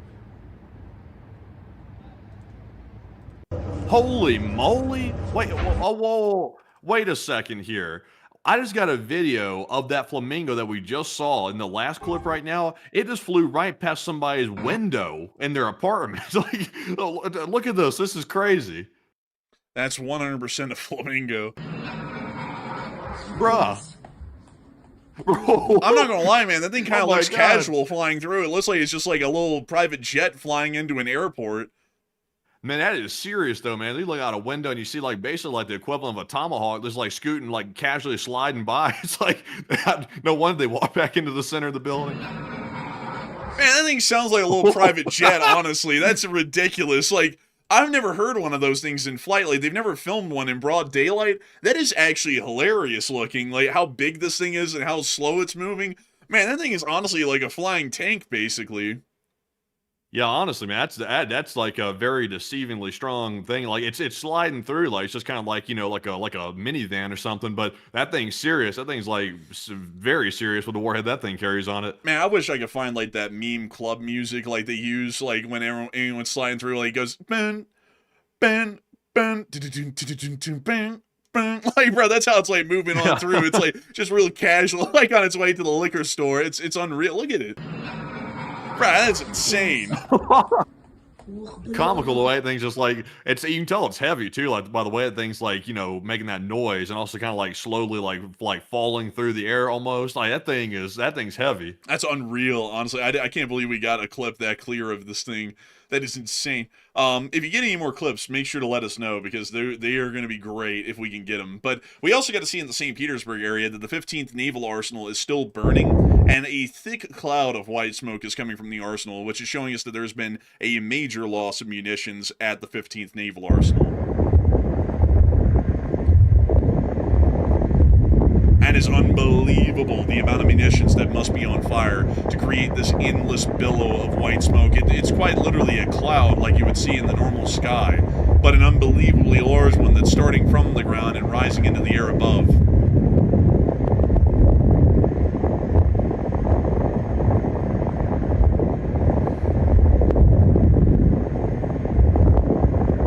But that's the end of that clip, showing us what the 15th Naval Arsenal looks like. In the meantime, not to bring back an old cult classic, but it appears that the IRA from Ireland is back, but in Ukrainian form.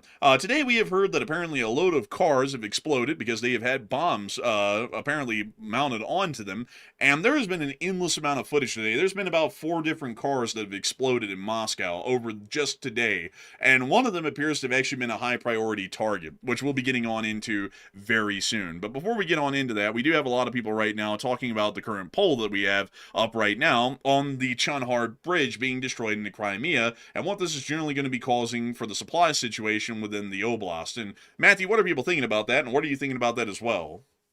Okay, so jumping to the poll right here, once again, it is about that key bridge that Ukraine destroyed completely today that connected the Russian-occupied Ukrainian territories with Crimea. So, like it says, what is Ukraine's main goal? And 61% said to isolate Crimea and drive Russia out. 29% said it's about destroying the Russian frontline logistics. And 5% said it's all about causing civil distress and unrest to make the Russians uncomfortable to stay in Crimea. And I am actually with the 29%. What Ukraine's doing here is not aimed at the civilian population, so it's not really about, driving the Russian civilians out of Crimea. That'll be secondary. That'll come later on down the road. But this is all about destroying the Russian frontline logistics, because if that bridge is destroyed, that means no Russian supply vehicles can cross from Crimea into the Ukrainian occupied territories, inside of the Ukrainian territory, of course, and that means they can't cross over and give those supplies to the Russian frontline soldiers. So that's why I say it's about frontline logistics, and it's clearly working, because we've already seen the Kinburn Spit Russian forces start a withdrawal from that area. So it obviously worked. I'm sure the Russians are probably crapping their pants over that, because they're already complaining and begging Putin to help because they're suffering so badly on the front. But Enforcer, what say you? I would say that the situation is pretty bad, and I think they're trying to force the Crimeans, generally the Russians, out of the Crimean Peninsula by making the position in Crimea as strategically untenable as the positions that we're now seeing in the very western fringes of the Kherson Oblast. This appears to be a concentrated and coordinated Ukrainian drone and air campaign to destroy all of Russia's rear-line supply apparatus to force the Russian forces into either a retreat or being broken through on the front and then forced to surrender via an envelopment or being destroyed by a Ukrainian encirclement. Either way, the Ukrainians are going to be ensuring that the Russians will be pulling out of the area, whether they want to remain there or not. And they've done that quite smartly by targeting and destroying all of their supply lines and largely rendering them non-existent within most areas of the southern front. So I hope that does address that the best I can. And with that, we are going to be moving on into Moscow now for this wonderful and succulent news of the cars that have exploded spontaneously in Moscow. Very unfortunate. They do that from time to time. But moving us on into the videos, we did get to see this first clip here of the aftermath of a car that appears to have spontaneously combusted within the area of Moscow. We see the police surrounding the scene. Oh, I've heard of car issues. Occasionally, like car manufacturers will say, "Oh, look, the accelerator's sticking. Like it sticks at like 100 miles an hour, and you just run into a brick wall. Let's do a recall." I've never heard of a spontaneous explosion recall. That's a bit of an interesting one. I actually heard, Matthew, that there's a group of car mechanics out there that, weirdly enough, have like an odd track record of every time they work on a car, they like end up spontaneously combusting. I actually found a picture of them right here, and I got to tell you, I wouldn't really trust these guys to work on my car. Goons. They call them goons. Brand new term. We just coined it. Goons. That's who wears these masks right here. Also, you can tell these guys mean business because of the little snub-nosed Smith & Wesson they got right there on the table. That really just lets you know that they mean business. Not the balaclavas and the weird green like Mao outfits and all that. It's really just that Smith & Wesson. That's it. Man, I tell you, Smith & Wesson's sitting there at the table like it's got a say in the matter or something like that, the way he's just sitting there like that. I tell you what, that Smith & Wesson, though, that thing will have you moving like an invasive species if you're not careful. Man, in the meanwhile, though, they apparently don't trust it well enough because the two guys in the back appear to be holding Glocks. So, apparently Smith & Wesson is just there for symbolic reasons. Like, apparently this is like that staff they have in the British Parliament that they have to put in place for Parliament to be in session. I guess that's like the IRA's version of that is the Smith & Wesson, the snub-nosed one particularly. Man. Also, by the way, man, what's up with these ungodly sized hands this dude on the left over here has? Am I seeing things, or am I seeing shit, or has he got like 12 or 15 fingers on that hand? He has 12 fingers, including his thumbs. It's a bit of a defect, you see. He was around back in the day during like during the Windscale nuclear disaster in Britain. It was an unfortunate side effect. But they call him handsy because you see he doesn't actually attack his opponents like in the British Army and stuff with like a rifle, like a FAL or Smith and Wesson. You see what he does is he just reaches out with his giant hands and claps them together and just crushes people with them. That's why they call him handsy. That's why they have him at the table. He's just there for the intimidation effect. You know what they say when they got big hands? You know what they say about that? Not that anybody asked, but his hands are as big as his head. And look, it's as big as his head. He wears a hat the same size as his hands wear, they say. Let me see. Let me go pull up if I can find this here really quickly. Oh, these dude. goons gonna be coming for us next too. They'll be like, they disrespected us. It's like, hey, this we actually have a picture here of Hansi in war. Here he is right here in combat. Damn. They call him Goon Scissorhands. That's what they call him. man, I tell you. But anyways, moving on from the IRA jokes, because every single time a car explodes, we do have to mention the IRA. We also have another clip here showing another car going off in Moscow. Take a little gander at this one. Here it goes. Wow.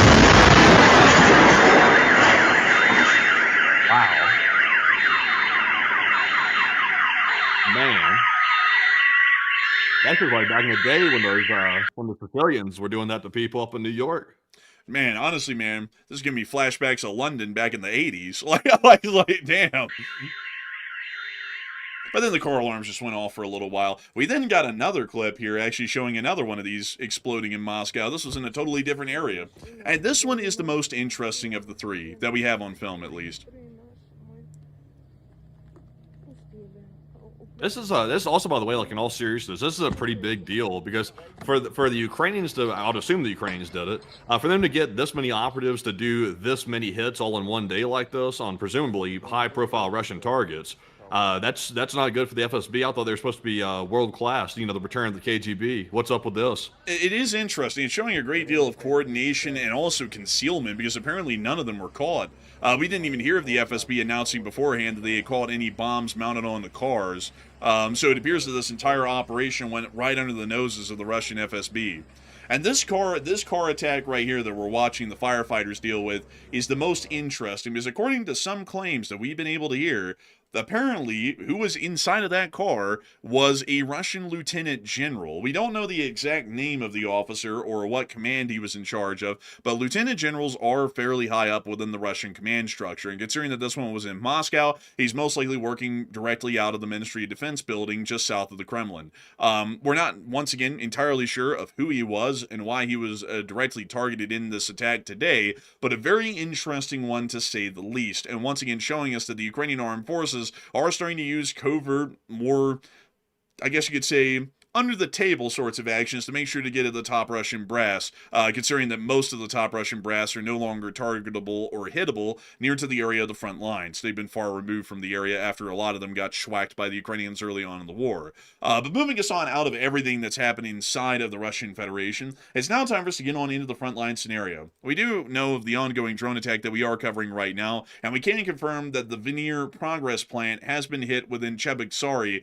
which is about 1,000 kilometers into the Russian Federation, and I'm trying to visually identify where Cheboksary is right now on the map. Unfortunately, folks, I don't know what it is. I've geolocated Cheboksary a million times.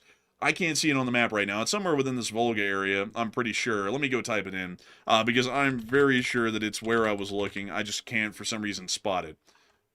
Yep, it was. I don't know why in the hell I couldn't spot that, but they did hit Cheboksary, and they did hit the Veneer Progress Plant again. So moving us on out of that, it is time for us to get on into the front lines.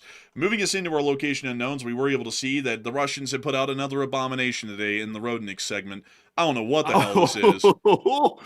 Oh man, it's almost like they were clearly trying to build a turret on the top of it. What was it supposed to be, like the Russian Gopnik version of a Humvee or something? Like, I'm like, what the hell? Also, by the way, are those fake, like faux, like rocket pods on the side? No, those actually look to be depth charges, and no, they're real. Like they're 100% real, I believe. And also, I don't know what's Oh, up with the small mortar that they have mounted to the hood, but I don't really know how that actually is supposed to work or how they fire you that know, thing. the one thing that saved the entire project is the blue tape on the front. Without that blue stripe right there, which they could call a go faster stripe, this thing right here could have been much slower than it could achieve right now. Like somebody said the LARP award over there in the comments. Honestly, Honestly, at the top of the lot, Aniva, it appears that they have a collection of trash that they found in a dumpster in downtown LA, and they just put it all together to make this sort of a facsimile turret that's now sitting on top of the thing. We don't really know if that turret actually works, whether it rotates, or whether the gun can legitimately swivel in that thing. I'm doubting all of that. But there is some sort of a turret they built on top of this thing. We're just not sure if it's operational or if there's any field of view out of it. Still, this is one of the ugliest things that we've seen made in the war so far, and it deserved to be on the news summary today because of how damn bad off it looks. So moving us on out of that, we've also been able to see additionally the Russian casualty report for the past 24 hours. And holy moly!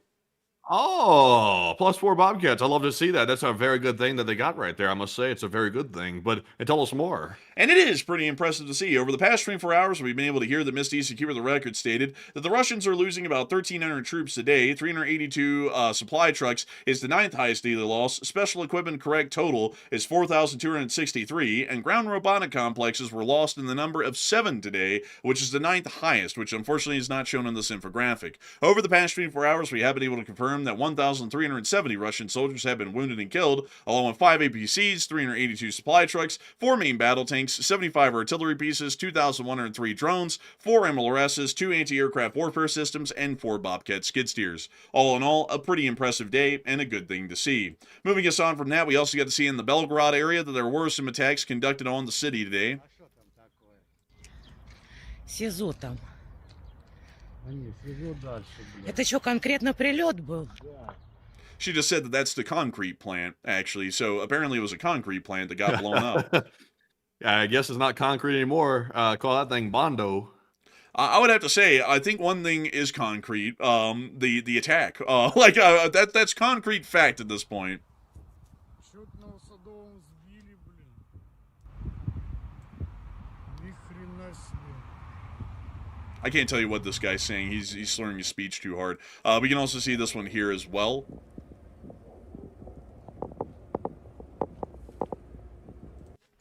And we can also see the smoke rising from this direction. Крепко. Громко.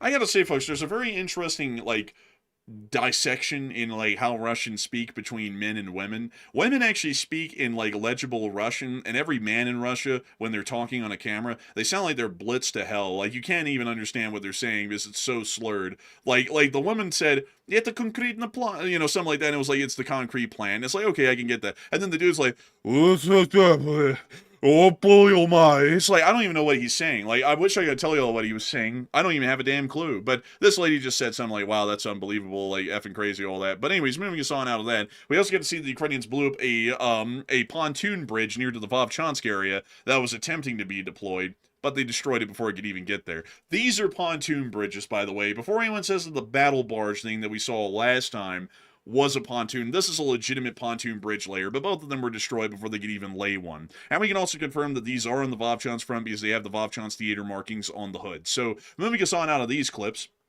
we also get to see within the Kupiansk area that the Ukrainian armed forces were also cooking Russians in this area as a part of the 9th Brigade. We see them here doing their little speech and moving on in with that sick music. That was me when I stepped on a Lego. But don't mention Legos in American Fork, folks. That could get you in trouble. Yeah, goodness, that's a lot of mess with that right there. Jeez. Oh, man. Also, I heard people are going around getting in fights over that stuff now, going in stores and stuff like that and fighting people. I mean, people are really getting out there with that. Man, honestly, they're getting unreal with that sort of stuff. I mean, I heard folks that apparently instead of something being given around at some, secondhand Lego stores, instead of handing out Legos, they handing out fists. I don't really think that's on the product list, but They said this is Brick City. No, it's not Brick City. They're handing out something else, but it's not bricks. Man, they said bricks and mini fists. It's like, damn, like it's like they're going crazy out there. But moving us on out of that whole news that's going on with that whole deal, just kind of south of us a little bit, we've also been able to hear that within the area of Slopianosversk, there was a strike within the Luhansk area, which we could see in these clips. Еще один летит, да. А ну, еще раз ПВО отработает, нет?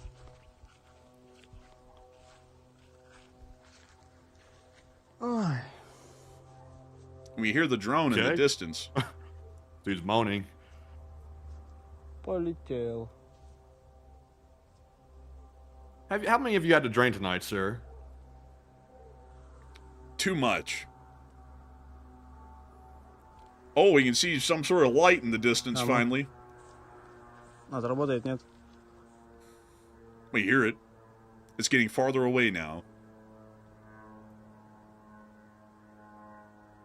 Но.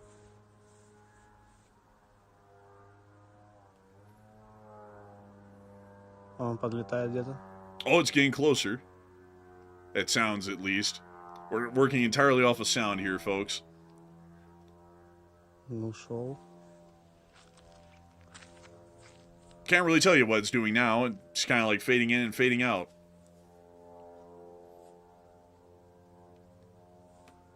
Don't worry, this man will moan when it hits. Ну да. О, отработал. Сейчас будет рохот. Oh! And there's the impact. Oh. Отработало. This has startled the Russian. We also got in this clip as well the sound of a child, apparently.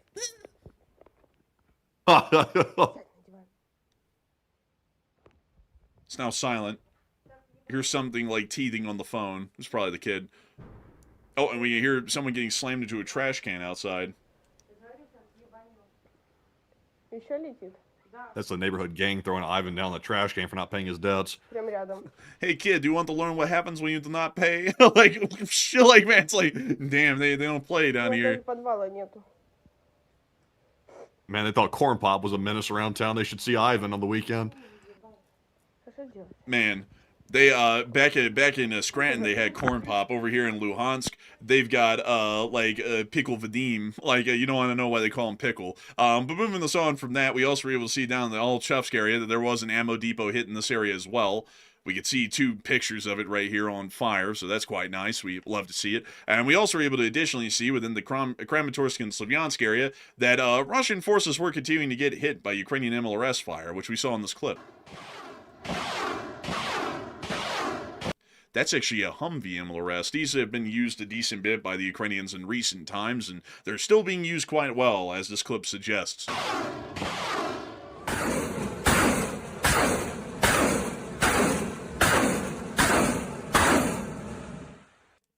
Moving us on out of that clip, it's now time for us to move on down and into the area kind of close to the Pokrovsk and the southern front. But before we get on into that, many people are talking about those Russian officers that were getting obliterated today in Moscow and when their cars spontaneously combusted. And a lot of people are wondering what's going on with that and what are the Ukrainians planning to do with this. And so, Matthew, what are people thinking about that? And what are you thinking about that as well? Okay, so what's up with the cars exploding around Moscow seemingly at random? Even though we know it's definitely not random, it seems to be at random. So what's likely going on here? 56% said Ukraine is taking out Russian officers, while 19% said Russian partisans are getting back at Putin, and 17% says it seems like it could be the FSB purging the top Russian officers. And I'll be honest with you, these days you really can't tell if the Russians are the ones doing the hitting or the Ukrainians are the ones doing it, because sometimes the Russians are their own worst enemy to a large degree. The one thing that does catch my attention, though, is typically, and especially when they're in war, it would seem like these Russian officers would probably have like a mirror on a stick. Because if y'all didn't know, when people, like for example, intel officers are deployed forward and they're deployed into a foreign country, they usually pull out this long stick with a mirror on the end of it, and they'll wand it underneath their car before they get into it at the morning, just to make sure there's not a car bomb on there. But apparently, the Russian officers didn't do that. They just simply got in the car, put the key in the ignition, turned it on, and then apparently they found out. apparently, some of them did. So I would say I'm actually a little bit undecided on this. I'm not sure if it's the Ukrainians doing it or the FSB doing it to their own people that it could feel is turning on them to a certain degree. Because remember, Putin's very paranoid. So I'm not so sure who's doing it. But Enforcer, what say you? I'd say that it's probably the Ukrainians taking out some Russian officers. Usually these sorts of strikes are conducted by Ukrainian partisans within the Moscow area working in conjunction with the Ukrainian SBU. And we have seen that strikes like these have happened before. Funnily enough, one time they put a bomb in a motor scooter. I don't even know, an electric scooter is what I mean to say. I don't even know how they did it, but it was absolutely insane, and it worked. So I would say that this is definitely most likely a continuation of the Ukrainian strikes in the past, which really are doing nothing but just sowing paranoia in the Russian command. If they take one of these guys out, they just replace them the next day. So it doesn't really do a lot of at least impact in real sense to the Russians' position in the war, but it is keeping the Russian generals in Moscow in fear, which might keep their minds on other things rather than doing their jobs to the best of their abilities if they were doing that anyways. So I hope that does address that well, at least in my opinion. And with that, it is time for us to move on down and into the area of the Zaporizhzhia front. There has been a lot of news that happened down here today that we did not get to yet, but we will be making sure to get to it now. Moving us on into the area of Staromanivka, we got to see that the FPV cables are now all over the place. Just look at them. It's like a spider web.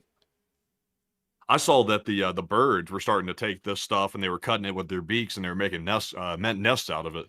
Man, honestly, man, I didn't think that there were any birds left. I thought the North Koreans ate them all on Tuesday. Now, they hadn't got here yet, but trust me, once they arrive, though, if the birds disappear, the North Koreans have arrived in the region. Man, honestly, that's real. We also got to see that some radars and other installations were hit by Ukrainian long-range drone forces, including that air search radar, this facility, and a couple of other buildings as well. This is just the intro to spice things up, but now it's time for us to get into the meat of the matter. This was a air search radar that was hit a P-18 Terek in the Zaporizhzhia Oblast. We could see the shitty thing right here. That looks really janky. And now they're going to destroy it. There's the radar array exposed above ground, and there's the hit directly onto it. Ah, they improved it. A blazing inferno. They're now going to hit the Terek again. This is the same one. This one's near to Ivanivka in the Zaporizhzhia Oblast.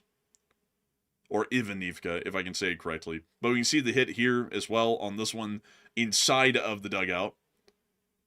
We now see them striking a Rubicon unit in the Zaporizhzhia Oblast as well. And you see the first hit right there. And you know something, folks? The spirit of Obama has overwhelmed them as they're doing a double tap. Hit him with a double tap. And they hit him right there. Damn.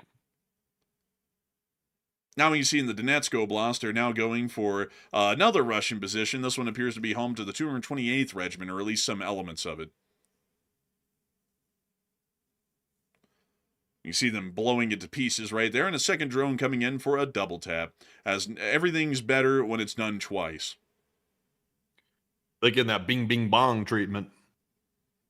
We now see another one coming in on an electrical substation, unfortunately in an unknown location. I didn't get to read the text below. And we see another hit on the electrical substation. This is most likely around Melitopol, I would assume. And this is actually in Mariupol. This is Mariupol in the Donetsk Oblast where the substation's at. And it's cooking nicely. Now we can see them once again going after another target. What the hell was that? Did you see that? What was it? Look at this. This thing, look at that thing go. I don't know what that was, but it went flying. Oh man, it's the orb. I'm going to start it up again. It's the orb. Go back. That is actually interesting though. Like that's an unusual flight path, like that unnatural almost. Well, whatever it was, I think it ricocheted off of something. Actually, did you notice that it almost like impacted the ground? Let's see. I think that was an artifact. Yeah, it was an artifact. Yeah, that's weird, isn't it? Yeah, really. I don't know. I'm not even going to spend more time on it. It's just something flying at Mach 5 through the front area where the drone's hitting. But then we saw the drone hit the target successfully once again. Another substation around Mariupol. We now see the Ukrainians hitting it again. Could it have been An alien creature from the future on the Ukrainian battlefield trying to get a look at it and was bouncing around in Mach 5, trying to get out of the atmosphere. God Who forbid. knows? God forbid. Check back in after this 10-minute advertising break, though. We'll make some bank on you, and then you come back and find out it's all bogus. Tony, it's that black magic, that sick wizard shit. Like, man, Shit. That was weird, though. I will say that. I'm not going to create like a whole thing out of it, but I think the chat's going to do that for us anyway. But it was kind of odd, though. Very, very abrupt change of flight path, going very fast. So sort of weird. I will say this, though. The Ukrainians must be electricians, the way they're blowing up these substations all over Mariupol. This is like the 4th one they've hit now. And here they go again. This is actually a substation in Luhansk. Oh my God. Yeah, honestly, I would hate to be an electrician right now in the occupied territories. You're at work every day, all day, just repairing what was blown up. Also, by the way, someone in the chat said, enforcers, I'm just curious, how come you spend so much time talking about the Iranian attacks and the impacts of their attack, but no discussion of the U.S. hitting their targets inside of Iran? That's mainly because we don't have photo and video evidence of what the U.S. did, because the U.S. isn't publishing that. At least right now they're not. So it's hard to assess it if we don't have any, like, visual evidence to work with. Meanwhile, we had a ton of videos coming out of the Gulf states. That means people were posting them all over the place. But the Iranians don't want to let their people put stuff out on the internet, so we didn't have any of that. That's why. Yeah, we can only talk about what we cover, like, or what we have to cover. Like, I can't really go on and on and on about a U.S. strike in Iran when we don't even get to see what they hit.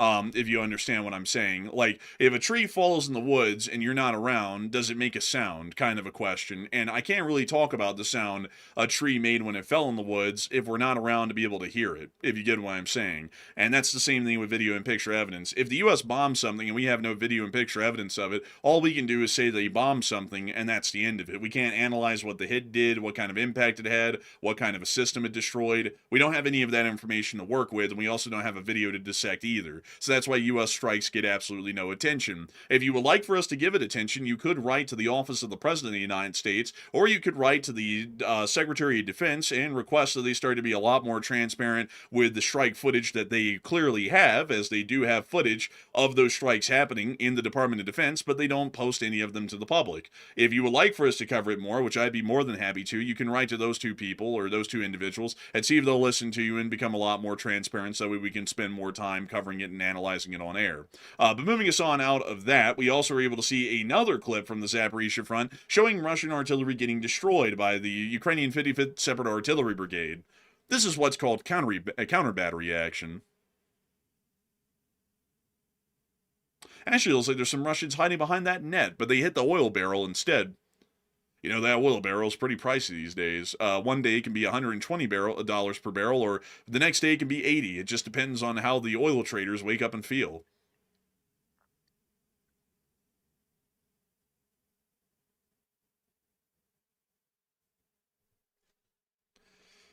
And we can see here some further actions, and I see the same person saying, I don't mean to sound argumentative. You're not sounding argumentative at all. I'm just explaining to you the problem and where it can be, where you can write to hopefully help us try and fix it. But they said, could you talk about the locations? Well, the locations are so broad, we just can't really talk about them because there's so many different things in an area that can be hit, and that's why it just comes down to they blew something up there, and then we have to move on.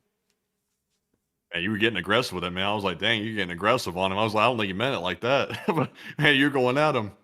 Well, no, I mean, like, no, I'm more so getting exasperated if my tone sounding angry. I'm getting more so exasperated, not at the question, but at the lack of transparency by the Department of Defense. That's why I was saying, if you want anyone to fix it, you can write to them, because it's really aggravating and incredibly infuriating, folks, that we can get endless libraries daily of footage from Ukraine, from the Ukrainian armed forces, and yet the U.S. military acts like every single thing that they do has to be classified to the extreme these days with absolutely no transparency whatsoever. It becomes really aggravating because it makes it impossible for us to give the full breadth of coverage that we would like to do for the U.S. strikes in Iran, because we literally have nothing to talk about and nothing to show. And footage is very scarce, so whenever we do get footage, we try and break it down and analyze it the best we can, but it's just so few and far in between, we can hardly give any attention to it. But moving us on from that and on up into the rest of the Zaporizhia front, we also got to see air defenses within the Zaporizhia region here in these clips. We hear them dogs.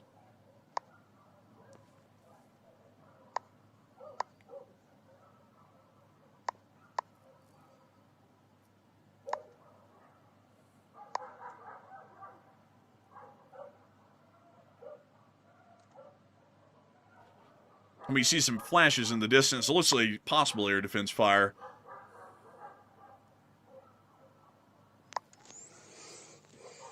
And now we just got blinded by a flashbang, and now we see a cat. Out of everything that we could see, the cat's like us. Like the cat's like, damn, man, you have to turn that like 1,000 lumen fluorescent light. Man, honestly, man, the cat looked as shocked as we did, man. Like it had its head all the way back. It's like, what the hell, man? But here's another clip of the air defense. Oh, Вот это въебало, нахуй.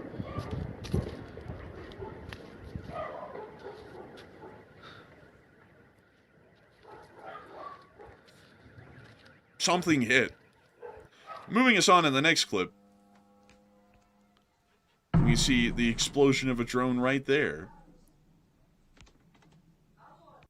That was apparently a flashlight at the end of that clip as well. And then the last clip here, which is actually a duplicate of the first clip we showed y'all from the series. We also got to see another clip of more strikes within the Zaporizhzhia region, a picture here showing an ongoing fire, and another one there showing another explosion. Near to the Melitopol area, we also were able to hear of other explosions and reports of explosions within the Zaporizhzhia region and Melitopol, which we were able to see were largely duplicate clips. So, moving us on finally out of the front lines and all of the news that we had within these areas, it is now time for us folks to get on and into what we can hopefully describe as the cherry on top for the night, which I have to say, folks, sadly, is not going to be the case. I was hoping we'd have a speech from Zelensky to give a little bit of a breather and a break to the show. Turns out that Zelensky has not made a speech since the 5th of June, so we actually don't have a speech to show y'all tonight, unfortunately. So with that, that actually rounds out our news segment for the day. I thank you all so much once again for watching, and it's been an absolute honor and a pleasure for all of y'all to be here. Make sure to stick around, by the way, because we still have a lot to go. We have a myriad of super chats and live chats to address here in this question segment, and we always get into some interesting conversations and rabbit holes during these question segments, so we'll be making sure to get into that right here and right now. I do have to tell y'all folks, it's going to be a little bit of a lengthier show tonight because the news took about 2 hours and 42 minutes to cover, including the breaking news that came out earlier in the day, so we're probably going to be here for about a 4-hour show, most likely tonight, to be able to make sure that we get to answer all the questions and give y'all the time that y'all deserve for supporting the channel and also spending your time here to watch it. So with that, Matthew, what do we got? All right, so it's now time to jump into our super chats, our live chats, and our Morse code decoders of the stream. And we still got some good questions to go, so stick around for it, by the way. And if y'all were wondering, what happened, Matt? What happened to the breaking news out of the Middle East? It just went quiet. It just actually went quiet. Like, there's zero news coming out right now. Like, there's no damage assessments coming out. There's no more video showing the damage. It's like it never even happened. Like that company that cleans up after natural disasters. They showed up and it like never even happened. I don't know why it went so quiet, but it did though. So maybe we'll hear some more tomorrow about what happened. But for right now, they are being very secretive about it. And also, I think it's in the middle of the day over there right now in the Gulf states. So I mean, it's not like they're sleeping or something. They should be awake. But anyway, so jumping right into our super chats. Our first one here of our last super chat segment is going to go to none other than Bobby, also known as LC39A. Once again, he throws in a second support of the night, a very generous $100 support yet again. And thank you very much, Bobby, as well. And we do appreciate that. He said, Zelensky, from comedian to statesman, you can't make this up. And I gotta say, humongous thanks to your support, Bobby, LC39A, and helping this channel to keep on running, once again, with another humongous amount of support. And I gotta thank you greatly for that once again. And I do have to say that Zelensky's story is a pretty wild one. You know, going from a comedian to a president to a wartime leader is a pretty crazy sort of a track to follow. Not a lot of people can follow that, really. I mean, you know, I don't think I can. I never was a comedian. I've just been a joke. But I do have to say, a humongous thanks to your support and helping this channel to keep on running and making this thing possible. And I would have to say that I've got a great deal of respect for Zelensky as far as how he's been leading Ukraine, considering his prior, I guess, understanding of how the government will work. He went from being a comedian to being deeply involved in the Ukrainian government, and he's done quite well, which, you know, generally cannot be said for others who are unfamiliar with the government and then get elected into it. So I do thank you incredibly for the support and help this channel to keep running, and I hope that does address that incredibly well, because if it wasn't for folks like you throwing in humongous, unbelievable support like that, we wouldn't be able to make this channel possible and keep this thing running. And so a humongous thanks to you so much once again, and with that, we're on the next one. You know, me personally, I'd still say Zelensky's still a comedian personally, but his new joke became very, very single track. His joke became Putin, and that's the only joke he ever tells. I guess he's a failed comedian in that respect because if you only have one joke in your set, I'm not sure if that's a good thing as a comedian, but he's making a damn big joke of him. But moving on to our next one here, this one goes to Baxter65, and thank you very much, Baxter, as well for that $50 support. He said thank you for the coverage, the excellent coverage. He said, and a new subscriber, and I appreciate the hard work, and I'm worried about how the Iran conflict will be resolved. And I thank you so much for the incredible support, Baxter, and thank you so much for the incredibly kind words and enjoying our coverage. We try our best every night, and I hope that tonight's been really good. We spent an incredibly long time covering the news, and hopefully it was high quality and decent analysis. And I thank you so much for being a new subscriber and joining us here in the Lee Spring Army. And I would say that I'm a little bit worried about how the Iran conflict is going to be resolved as well. I don't really know how it's going to be resolved. And to be entirely honest, I don't really have a lot of faith in the current administration and their competency. They've shown, at least so far in foreign policy, that their competency track record is fairly unreliable, if not incredibly bad. I mean, just outwardly bad, which is a little bit different. Like I'll say that I'm not really a big fan of what we've been covering for years now, as far as foreign policy is concerned for the United States. But this foreign policy seems to be a lot more ineffectual, if not destructive, than even the last foreign policy that we had in the last administration, which generally I would say it was ineffective or largely negative in the kind of outcomes that it had for the United States in the global stage. So big thanks to you for your support, and hope this channel to keep it running. And I hope that does address that incredibly well, at least the best we can. And with that, we're on to the next one. And we also have here a super chat from none other than Blind Man. And thank you, Blind Man, as well, for the $50 support. Also very generous of you. He said, remember the war game I talked about? Pulled stats from Battle of Salamis and Marathon to retake the strait and win. Lost 1 destroyer, 22 aircraft, drones, and 1 Marine battalion. And Iran lost 4 destroyers and many missile sites and men, but not worth the losses. And I thank you for the support, Blind Man. And I would have to say that's a very interesting war game to hear about. But generally, I would have to say that regardless of the losses in a hypothetical scenario of reopening the strait has to be reopened. It's basically a battle that has to be fought regardless of the losses, unfortunately. And I know a lot of people are going to say, well, that's just throwing American lives down the drain.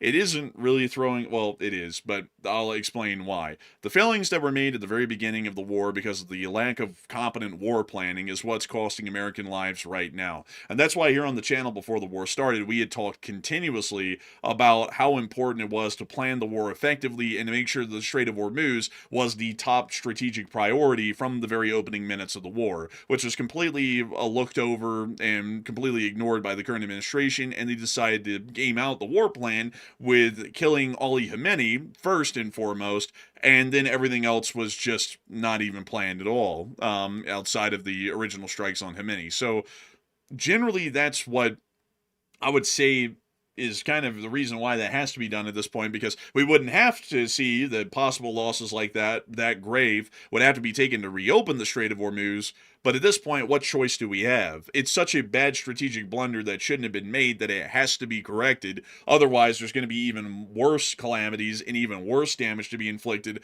across the nation as a whole to all 360 million people who live here in the United States and the billions of people who live within our Western sphere because of the mistakes that we made at the very inception of the war plans against the Iranians that we executed on the 28th of February. So I thank you incredibly for the support and help this channel to keep it running, but unfortunately, losses like that at this point may have to be necessary to see that the strategic blunders of yesterday can be corrected in the future. But a huge thanks to you so much once again. I hope that does address that incredibly well. And with that, we're on to the next one. We also have a $22 support from Rick Hollander, and thank you, Rick, for the 22. He said, hey guys, still going strong, and thanks for the news, and I watch every day, so my day starts early in Zeist, and keep the work going. Hey, and I thank you so much for the kind words, Rick Hollander, and helping this channel to keep on running. I gotta say that it's a wonderful thing to know that you start your day as often as iced. We love to know that. We love to know that greatly. And I gotta say that I thank you so much for enjoying the news and watching it every day, because we're always honored to be able to run it every day. Sometimes 7 days a week, running them 13-day work weeks, which luckily we gotta avoid here on this Monday. Nothing happened, actually. They literally held off everything on Monday, which I was very happy about. And I gotta go to the movies and actually watch that new movie, Obsession, which I do have to say, folks, lives up to the hype. It was actually insanely good. I honestly thought, though, folks, it was a little bit more funny than it was scary to me, because like the acting was good enough and it was crazy enough that it kind of made you, like, it was a horror movie and it was creepy and it was unsettling, but there was just stuff in it that was just so funny to me with how it was acted out, which it was really well acted out, by the way. It wasn't funny because it was bad, it was funny because it was great, and I was like, man, this was a really good movie, like definitely one of the best of the year. I would say actually it probably beats The Backrooms. Like, well, I would actually say it does beat The Backrooms, because that story was a lot more engaging and interesting than even The Backrooms, which I have to say was also a really great movie this year as well. So I was very happy for that. I mean, I got to take a little bit of a breather and a break, which was very much needed yesterday. And we got to get back to running the show 6 days a week again, starting this Tuesday and going all the way to Sunday. So humongous thanks to you so much once again for the support. I hope that has addressed that incredibly well. And with that, we're on to the next one. And let's jump into our next super chat, which goes to Bruce Jenner, last name Tolls. And thank you very much for the $20 support. He said, after watching all these wars and the strategies involved, we can confirm humans did in fact evolve from apes.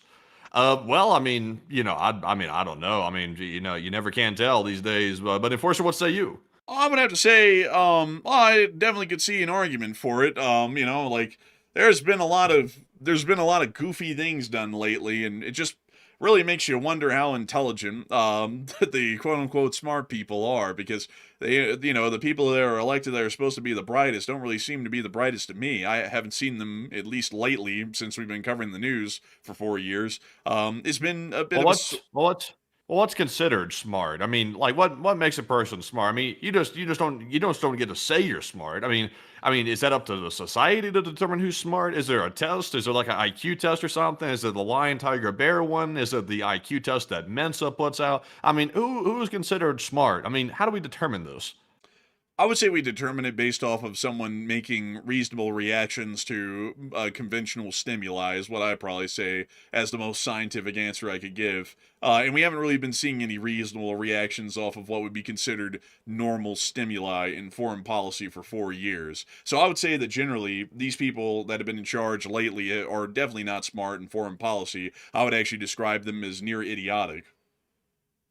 I think one marker. I'm not sure. If there's a simple way to say if somebody's smart or not, because it kind of depends. Some people are geniuses, like on stuff that's hands-on, like mechanics and stuff like that. And then sometimes the mechanic won't know how to do writing or paperwork to save their life, but they're extremely good at hands-on stuff. So I kind of have a hard time saying who's smart or who's not. But generally, though, like the way you can tell a smart person is if you can give them a problem and they can go about solving it in a methodical way instead of just like throwing poop at the wall and hoping something sticks. They can go about it methodically and basically do process of elimination and come to a proper conclusion or a proper solution to something. Like that's a good indicator if somebody's smart or not, at least to me. Well, actually, Matthew, this is the real question right here. This is a 5-minute cognitive test. I need you to identify these 8 elements that you see here on this piece of paper and write down next to them what they are. You have 5 minutes to get these. If you get one of them wrong, it's okay. But if you get more than 4 of them wrong, then we might have a problem. Please begin. It's very small, and also my eyesight's not very good. I see an elephant. I see somebody possibly flipping somebody the bird. I see a pear. I see a snail. I see a balloon. I see a snap pea pod. I see a spider, and I see a comb. All right, folks, we got a problem here. He got 4 of them wrong. Actually, I can't see, man. It's like microscopic on my end. It's like tiny as hell. Actually, what it is, it's an elephant, a thumb, an electric fan, a pear, a balloon, a canoe, a comb, like a hair comb, and a spider. But like it is true, Matthew can hardly see it. It's like on a small window on a screen over there, so he can't really see. So he actually did pretty good for them to be like microscopic in scale. But this is the true test of intelligence, folks. I've heard that the president's been blowing through these lately, acing them apparently. He says they're really hard too. And honestly, I would have to say this is rather difficult. I mean, if you look at that, I mean, who in the hell would actually know what an elephant looks like? You know, you've got to be well traveled and well learned. Man, wait till you get to page 2 when they whip out the dogs, like the dogs and the lions and the other stuff right there. I think they even throw in a duck. So hold on, let me move this over here real quick. Then I can see if I can get a larger version of this image. Okay, so yeah, I can actually. So this is apparently the cognitive test that keeps on getting bragged about right here. This one. Honestly, wait a minute. I thought this was one they gave for dementia tests. Yes, it is actually, but this is the one that's being bragged about. Oh man. So what I don't think they're giving us out at Mensa. So what do y'all have to do, folks, here to pass the Montreal cognitive test? Just to tell y'all, giving y'all a little bit of a study guide here, is it shows you an example here of where you begin. So number 1 is associated with the letter A. So then you go to number 2, which would obviously be associated with the letter B, and then you draw lines between them to connect them all properly to what they're supposed to be. So that's what you do. Then the next one you do is that you just copy this bed design right here and draw it below in the empty space. Then in this here, you draw a clock and you put it 5 past 10. So, you draw a clock and then you put the hands to where the hour hand is a little bit into the 10 hour, and then you put the minute hand around the 5 time on the clock. Then you move down here to naming, and you have to name a horse, a tiger, and a goose. Or a duck. Actually, that's a duck. That's not a goose. I was looking at I'm just saying, man, like the neck was a little long and I was like looking at it for a minute. Man, you messed up the duck, lion, tiger test, man. You actually messed it up, man. He was telling the truth. It is hard. It's a hard test. He just messed up one of the answers. Dude, right I was live on the air. I was looking at the neck. I was like, that kind of looks a little long for a duck. I mean, usually when I think of a duck, I don't think of it having an exceptionally long neck like that. Like let me show y'all. Let me ask a more serious question right now while you're pulling this up, by the way. How the hell does this test your cognitive ability if you can draw a bed or you can you draw a clock? It's like, how's the hell is that testing whether or not you're all there or not? Okay, but here's my thing, okay? That's what I think of when I think of duck. I think of almost no neck, all right? Like, that's what I think of when I think of duck. I don't think of, like, a long neck for ducks. Like, to me, that would be a goose. Man, I don't know, man. We might have to get you checked out. We might have to get me checked out. But beyond that, though, then you move on to reading a list of words, and the subject must repeat them. You have to do 2 trials, and even if the first trial is successful, you do a recall after 5 minutes. So then you name off these items twice. So leg, cotton, school, tomato, and white. But the thing is that you can fail this, and let me see if I can show you the cognitive test and the fail. While I sat there, said that thing is a goose. But anyways, this is what it looks like when you start to fail the cognitive test. If you try and draw the clock, and oh my god, you're starting to suffer from that. Man, it's like how people see stuff when they get really blasted, from alcohol or something like that. They're like, oh, and it starts looking like this. Man, but that's what it looks like when you fail the cognitive test, or you start to answer it wrong, like you say a line is like a goose or something. You also do that as well. But very hard test. I failed it here live on air, so I guess the president's got a point. It must be quite difficult. And apparently I need to start differentiating ducks from geese. Because I'd be honest with y'all, I see anything with a long neck, I usually think of goose first, not duck. Usually I think of ducks as being those ones, not like that, but like this, with almost no neck. Man, look at that right there. I would hate to have to take one of those cognitive tests. I feel like it's not obviously it's not difficult. Man, that duck right there is stunting. But I feel like the test ain't that difficult, like the cognitive test. But I feel like if they put you down in the chair and they put it in front of your face and you had the pressure on you, I feel like the nerves were going to kick in, like the sweating is going to start, stuff like that. You could start misseeing the duck. You could see the goose. Or you could see the tiger and think it's a car or something like that. You never know. Like maybe the president was telling the truth the whole time. Maybe the test is actually difficult. Maybe it is, but I don't know why he's taking them every day though. It's like Yeah, why, that's a little bit weird. It's like why is he taking them in the first place? all those things are very good questions, honestly, because I've never taken a cognitive test before. I think after the results of that test, I clearly don't need to. I think it's quite clear that I'm of sound mind, and I do understand the difference in between ducks and geese, or geese and ducks. But anyways, I've got a simpler test and all this stuff. Like, forget the lion, tiger, bear thing. It's like, can they even speak a sentence? Like, that's the best test. Like, real simple. You don't need to sit them down for that. Just ask them a question. If they're like, "Oh, look, man, come on, Jack, man on the moon," it's like, I got a better might one. have a problem here. I got a better one. Sit them down with a dictionary and have them read a word more advanced than a 5th grade reading level and see what happens. Like, for example... Yeah, or put them on one of those accelerated reader tests I have to take back in elementary school, where you sit down and you answer those simple questions, you get a little award for simply taking the test. Like, I have a feeling that, the last president and the current president would have a hard time saying a more complex word, like a multi-syllabled word, like managed de-escalation. I have a feeling that even that would be hard for him, because I haven't heard either of them use words that advanced. And that's not too advanced, but, be pretty hard for him. You remember that really, really rough moment. I watched this moment live, by the way, and I was in disbelief when I saw it. I was yelling across the house, talking about look. It was when Zelensky was here in the United States and Biden was still the president, and Zelensky was sitting in the audience while Biden was finishing up his speech, and then Biden sat there on the podium and said, "All right, Jack, we're gonna bring up. I would like to introduce my good friend and a friend of the West, Vladimir Putin." And then Zelensky gets up and stands up like, "What the hell? He's calling me Putin for?" And then he walked into the podium and was like, wait a minute, actually, Zelensky. And he's like, no worries, don't worry about it, Grandpa, don't worry. It's like, oh my God. Well, I gotta go to the beach and trip over some kid on my bicycle. Like, don't mind me. Like, you remember that too? Like, when he, like, yeah, I remember all that stuff. Man, it's really been wild. There's been a lot of gaffes over the years. These days, I remember when like the biggest gaffes was Bushisms. Like, I wasn't really like fully into politics. I mean, I was very young when Bush was the president, but I remember like generally like even at that age, kind of like seeing the stuff on television and kind of getting a kick out of it, really not knowing what was going on. And then also, later on, when I actually knew what was going on, going back and looking at all the compilations of the Bushisms back in the day. People are people. Like, everybody's going to mess up from time to time, and also, occasionally they'll be a little bit goofy. But you don't want them to like be messing up. If it's Vladimir Putin or Zelensky, like that starts getting to a point where it's like, wait a minute, what's up with that?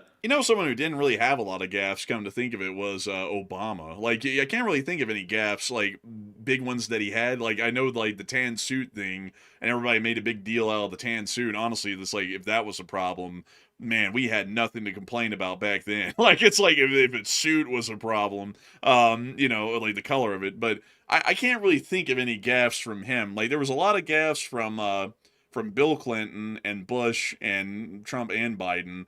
But then when you think of him, all I can think of is that thing that he'd do when he talk, and that's about it. Yeah. Honestly, hot take. All the presidents generally, if you don't look at their policies, like obviously we don't touch on their policies, we won't really discuss that. But if you just look at presidents for people, I mean, you have to be charismatic to get elected. Now, granted, not everybody likes their personality, but there's always like something about each president that is generally like you can find something that's endearing about them to a certain degree. But of course, when policies start getting rough and things start going sideways in the countries, it doesn't really matter what their personality is at that point if everything's going sideways. But to even get elected in the first place, you have to have some baseline like charisma to you or something like that. So there's some quirks. Like it's kind of funny to go back once they're out of office and see how they were and stuff like that. It's not so funny when they're actually in office. Yeah, I mean, not really the greatest. Kind of like that whole Jimmy Carter thing. He was a nice guy, and he really didn't do too well in foreign policy. Not at all, really. But anyways, with that, it is time for us to move on to the next one. And our next super chat is going to go to none other than Jerome Street. And thank you, Roast Jerome, for that $20 support as well. He said, salute, guys. Hey, and a big salute to you, Jerome. And a big thanks to you for the support and helping this channel to keep on running as well. So that way we can keep this thing running. And a big thanks to you for the kind words and the show of respect there. We're greatly appreciative of that. And so a big thanks to you so much once again. I hope that does address that incredibly well. And also, by the way, folks, speaking of something interesting here, speaking of saluting and all, the Hill Air Force Base has been very active today. We just talked about that a little while ago. But I'm guessing that the you know what that might have been, Matthew, with the jets going overhead? It might have been the F-35s returning back from the Middle East, because they did come from Hill a while ago over there, and they might be coming back. It might be, but remember they canceled the Warriors of the Wasatch Warriors parade, or the little air show they were supposed to be having. In fact, I think it was supposed to be taking place now. I think that's when the air show was supposed to be happening. So maybe that was their payback. They flew over the city and let people see them, like, I guess, from their houses, and then maybe that was like making up for it or something. I mean, maybe. I mean, that's definitely not out of the question, but I think that's probably what's going on, is that they're bringing them back, and they're probably rotating them out with another F-35 squadron that's going over there in their stay, because they've been over there for like 4 months. Which I don't really know how long Air Force, Air Wing, or Air Squadron deployments would normally be to a theater, but it might be that they're rotating them out and bringing them back to Utah for some reason, maybe. Because, come to think of it, it is kind of odd that there are F-35s flying over Salt Lake, considering that all of the F-35s from Hill are supposed to be over in the Middle East. So I'm guessing they're coming back today. So with that, we're on to the next one. We also have a 20 from Pookie, and thank you very much, Pookie, for the $20 support. Hey. And Pookie said, I just love your style, guys, and keep up the great reporting, and truly enjoy the news delivery in LSA. And a big thanks to you for your support, Pookie, and helping this channel to keep on running. And thank you so much for the kind words and loving the style. And we will make sure to keep up the great reporting the best we can. And thank you so much for enjoying our news delivery as well. And long live the Lee Spring Army, and the Lee Spring Army will never die. And I see a lot of people talking about the whole graffiti thing from earlier. I've seen that through the whole show. Don't you realize that everybody writes on their weapons? Here's the thing, though, folks. When the enemy does it, it's stupid and goofy. When we do it, it's cool and based. Because that's just how it works. We don't want to give the enemy any credence and go, wow, look at them, they're badass. Like, you know, like we're not into propaganda here, but we are pro-American and pro-Western, and if we're going to take a jab, even if it's unfair, we're going to take the jab. Like, you know, I'm not really the most lean and fit person in the world. I'm somewhat a little bit thick, but whenever it comes to making fun of the North Koreans, I am going in on how fat Kim Jong-un is. I be damned. Like, that's just how it is. Like, whenever it comes to our enemies, we're not going to give them a single break, even if we say that something that we do on our side, on the Allied side, is cool and neat. If they try and copy that, or they try and do the same thing, then we're going to diss on it because they're the enemy. So with that, I hope that it addresses that side of things well. It sounds inherently unfair, and it is. And with that, we're on the next one. We also have a $20 support from Landon. And thank you very much, Landon, for that 20 right there, by the way. We do appreciate it very, very much. He did not leave a comment in this one, but we do appreciate you, Landon. And Enforcer, what say you? And a big thanks to you for the support, Landon, and helping this channel to keep on running. You didn't throw in a comment, but your support says a load without any words. And we thank you greatly for helping this channel to keep on running. And we're on to the next one. We also have here a 20 from Scoobs, and thank you, Scoobs, for that $20 support. He said, I love the stream and the effort you guys put in, and the way you deliver the news, and thank you as well for the kind words. He said, I hope you hit your 600,000 milestone soon and reach 1 million before the end of the year in LSA. And we're so close. We're literally 147 subscribers away right now from 600,000, so it's coming around in the near future, like very much in the near future. But I do have to say, a big thanks to you for enjoying our drop of news, and also, I have to say, thank you for enjoying the effort we put in and the way we try and deliver it. We try and deliver it in a way that is enjoyable, and I would hope that it is. Generally, the ratings are showing that a lot of people are enjoying it, and we try and make sure to optimize the show to where it is enjoyable for everyone. Hopefully, so everyone can find something to be interested in, either the in-depth detail we get into sometimes, or the jokes, or the coverage, or what we're covering. We try and make sure that we can make everybody happy in some way, shape, or form, and I hope that we've been able to do that again tonight. So a huge thanks to you for the kind words, and hopefully we do hit 600,000 really soon. And long live the Lee Spring Army, and we're on to the next one. You know, I really don't see a lot of bot comments in the comments or the chat anymore, or anything like that, or any hater comments. Must be something in the water. But moving on to our next one here. There was that one guy, though, like from like the last show or something, that came in here. You know the guy I'm talking about, right? You talking that pig face fella?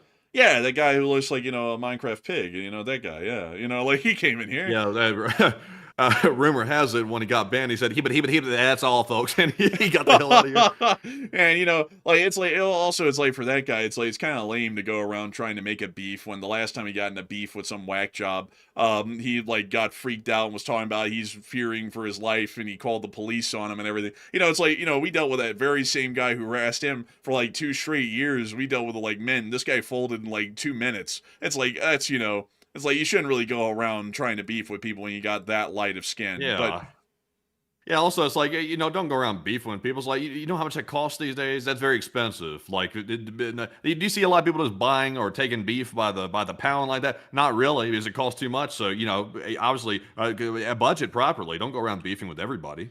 And also, on top of that, isn't that very wasteful? I mean, you know, didn't you hear your parents back in the day say great haste makes great waste? Why in the world would you haste a beef with someone when you could be eating it instead? And I mean, you know, with a name like that guy's got, I'm sure he likes plenty of meat. But anyways, with that, we're on the next one. Man, I'll tell you what. But moving on to our next one here. This one goes to none other than Star. And thank you very much, Star, for that $20 support. We do appreciate that. And Star said, hey, boyos. And hey, Star. He said, a drop of good news for once. My union finally got a contract negotiated with my company. A 33% raise over 5 years. I tell you, that's I like that. That's exponential. He said, maybe we need to send my bargaining unit to negotiate a ceasefire with Iran. Man, you know what we need? We need to unionize the Iranian war.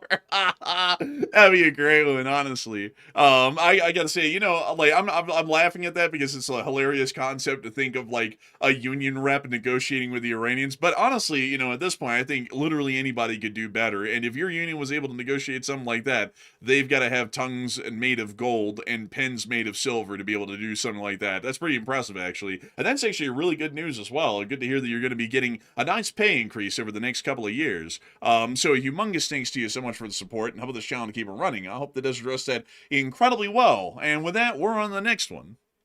And you know what? Star can put himself in the category of meat purchasers, because now the sign of if somebody's doing well financially or not is if you go open their refrigerator door and you see packs of meat.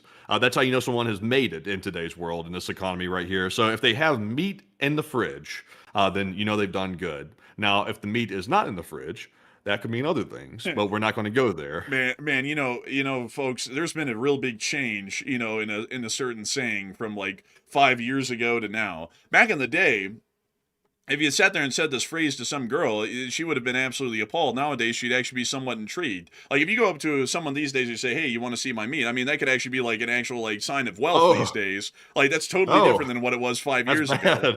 Man, that's bad, you know, right there, man. They're gonna bring this up on a commercial. I know this is coming up. Some short ribs, some sirloin. I mean, you know, like that's a totally different thing than what it used to be 5 years ago. 5 years ago, you would have been put in the slammer. These days, that might actually be a way to show off a sign of wealth and opulence. Because I'll tell you this, folks, I haven't had shit of meat to speak of for like months, like unless it's from a restaurant. So if someone legitimately had meat in the fridge, I'd be like, damn, that's insane. Like, these guys must be loaded. But anyway, so that we're on to the next one.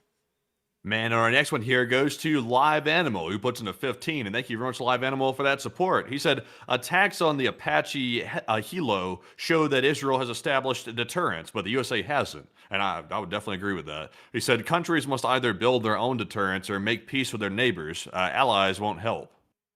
And I got to thank you so much for the support and help this channel to keep it running.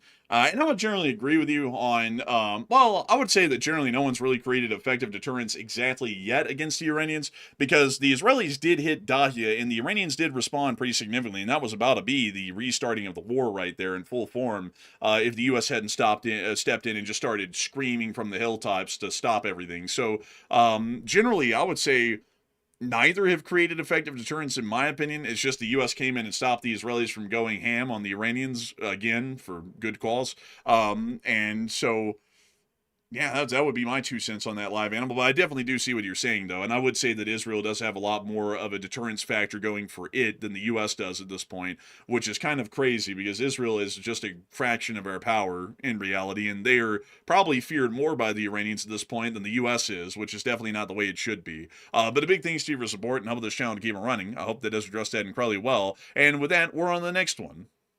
We also have here a 15 from Craig Jones. And Craig said, "Thank you, enforcers. Here's my take. If all nuclear weapons were gone and the world became non military and everyone had everything they needed and wanted, some man would get bored and start a war." And have been able to support the last 3 months. But thank you, enforcers, and U.S. Air Force veteran. And you know that is interesting right there that you say that right there, because here's the catch. For the people these days, for a lot of people out there, a lot of the way that some people put their food on their families, as George Bush used to say it, is they sell weapons. Governments sell weapons. They obviously approve the deals. There's obviously the huge industrial complex behind weapons manufacturing. That is a huge part of the U.S. economy. It's actually a huge part of pretty much every economy globally, unless it's a country like Russia that's hurting at this point. Although they are a war economy.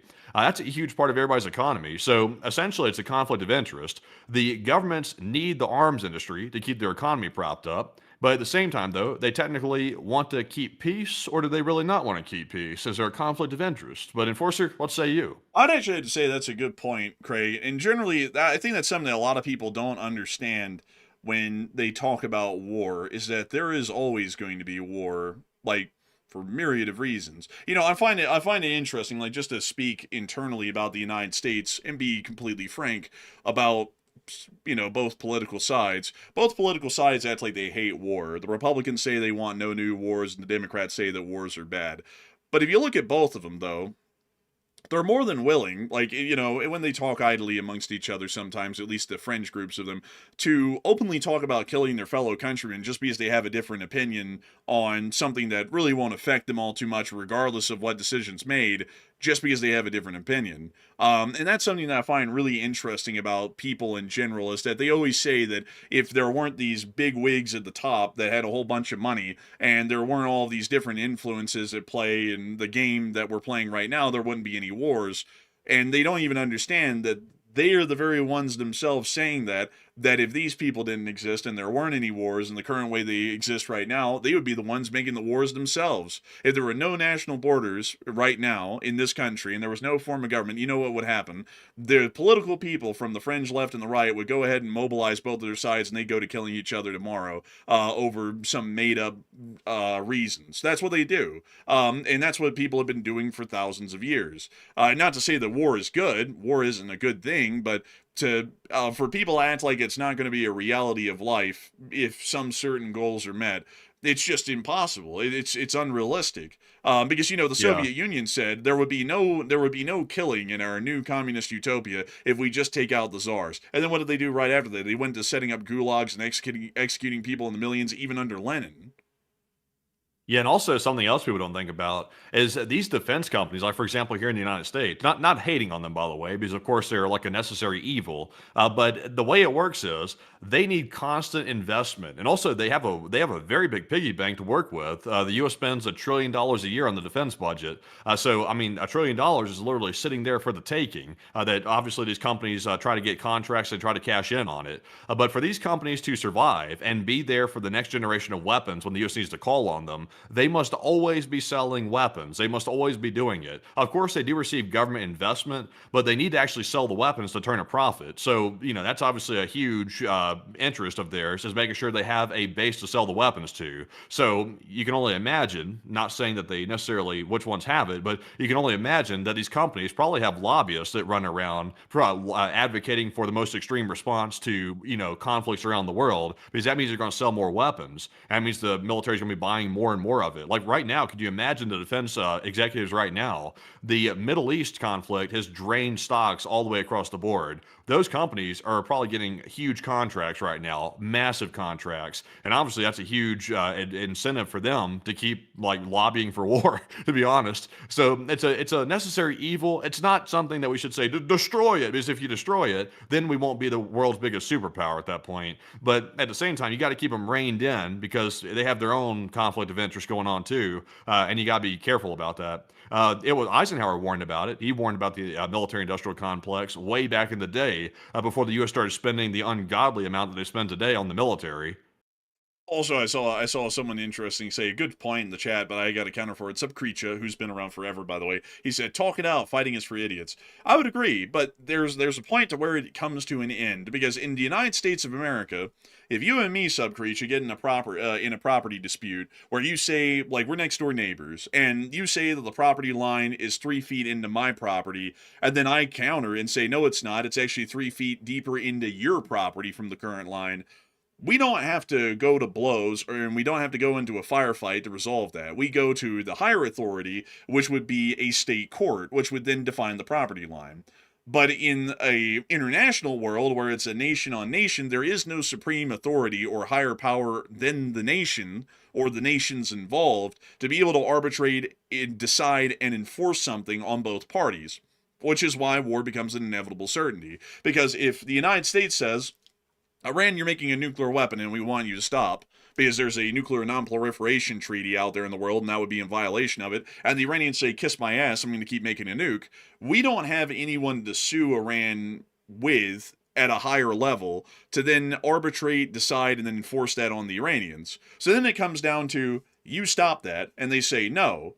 And then we have to get in a fight with them at that point, because if we find it threatening enough to even make a point to demand something of them, and then they say no, there's really no way for us to resolve that peacefully if they are dead set on doing it. And so that's why wars are sometimes inevitable. Like, for example, with Ukraine and Russia. Russia said, it's not making bioweapons to the Ukrainians, which is a completely made-up thing. And the Ukrainians said, we're not even making those. What are you talking about? And also on top of that, we're our own independent state and our independent people. We're not going to be annexed into the Russian Federation. And at that, it should be packed up and walked away. But the Russians decided that they wanted to do that anyways, and they invaded Ukraine. And whether Ukraine likes it or not, now they are caught in a war for their own survival, and they have to fight it until the finish. I mean, I would agree with you. Fighting is stupid, and it would be better to resolve things diplomatically. But due to the fact that there's no higher power to arbitrate, decide, and enforce anything here on this planet, rather than the nations themselves, and at the end of the day, if two nations come to an impasse, the only result is to force the decision onto the other nation through a military victory, war becomes an inevitable certainty. And also to even talk about the point of war farther, a lot of people always say, like here in the United States at the domestic level, oh, if the United States was all of one religion and all of one political belief, then there wouldn't be any fighting, or there wouldn't be any strife in the public. And that's a complete misconception. I mean, if like, say, for example, the entire nation was Republican or Democrat, well, there's going to be a split-off group at that point, definitively, that will turn into the next Democrat or Republican Party. I can promise you that, because there's always going to be people who are more light-handed and there's going to be people who are more heavy-handed. That's how it's always going to work. If everyone in this country became Christian, then everybody's going to be getting into wars and fights inside the United States about who really is a Christian, who really does this, who does that, what is not a Christian, what is a Christian. If you want an example of that, you can just go look at Europe during the last several centuries when the Catholics and the Protestants battled each other over the whole face of Europe on who really was a Christian and who could get what and who was not going to get what because they weren't true Christians. Or you could look at Islam for the same example. Or you could look at resources. What if you're starving and your plot of land that you have a farm on isn't producing any food because it's in a drought, but the guy next door to you has a farm that's able to produce more than enough crops for himself and even more people, but he's not willing to share them with you? Would you be willing to kill to avoid starvation? Sure you would. Everybody has been, historically. That's what's caused a lot of wars as well, is that some people don't have resources, but others do, and they have plenty of them, and then they end up going to war to try and get some resources so they don't starve to death over the next coming winter. That's just how wars are. I have to completely agree with you, Craig, as far as that kind of a point. Wars are going to happen endlessly, and so, while a lot of people will wish for wars to end, sometimes they do have some serious purpose to them. Other ones are just completely pointless. And that's why I'm of the mindset of wars are not good, but if they're necessary, they must be fought. But a huge thanks to you once again. And with that, we're on to the next one. We also have a 10 from Brian Diesel, and thank you, Brian, for the 10. He said, don't let this distract you from the fact that that someone will be running three Honda Civics with engines, 3 T66 turbos with NOS, and a Motec exhaust system, LSA, and thanks for the news. That's a necessity. You don't live in a proper city unless you have Honda Civics with the VTEC revving out to max, redlining. You don't have a city like that. I actually went for a later night drive last night because I was like, I need to get out of the house because I was like, yesterday we didn't have a stream. I was like, I'm getting out of the house. I'm going for a drive. It was like later at night. And behold, what was on the highway? A Honda Civic absolutely slamming the gears. I was like, what the hell is this? It smoked my car. I was like, what the hell? I was like, that thing must have like at least 500 horsepower.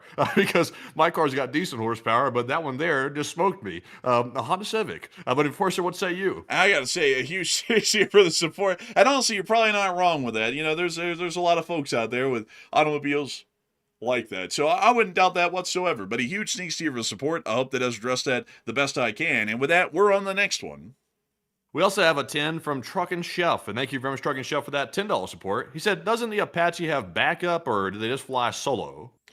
Sometimes they can fly solo.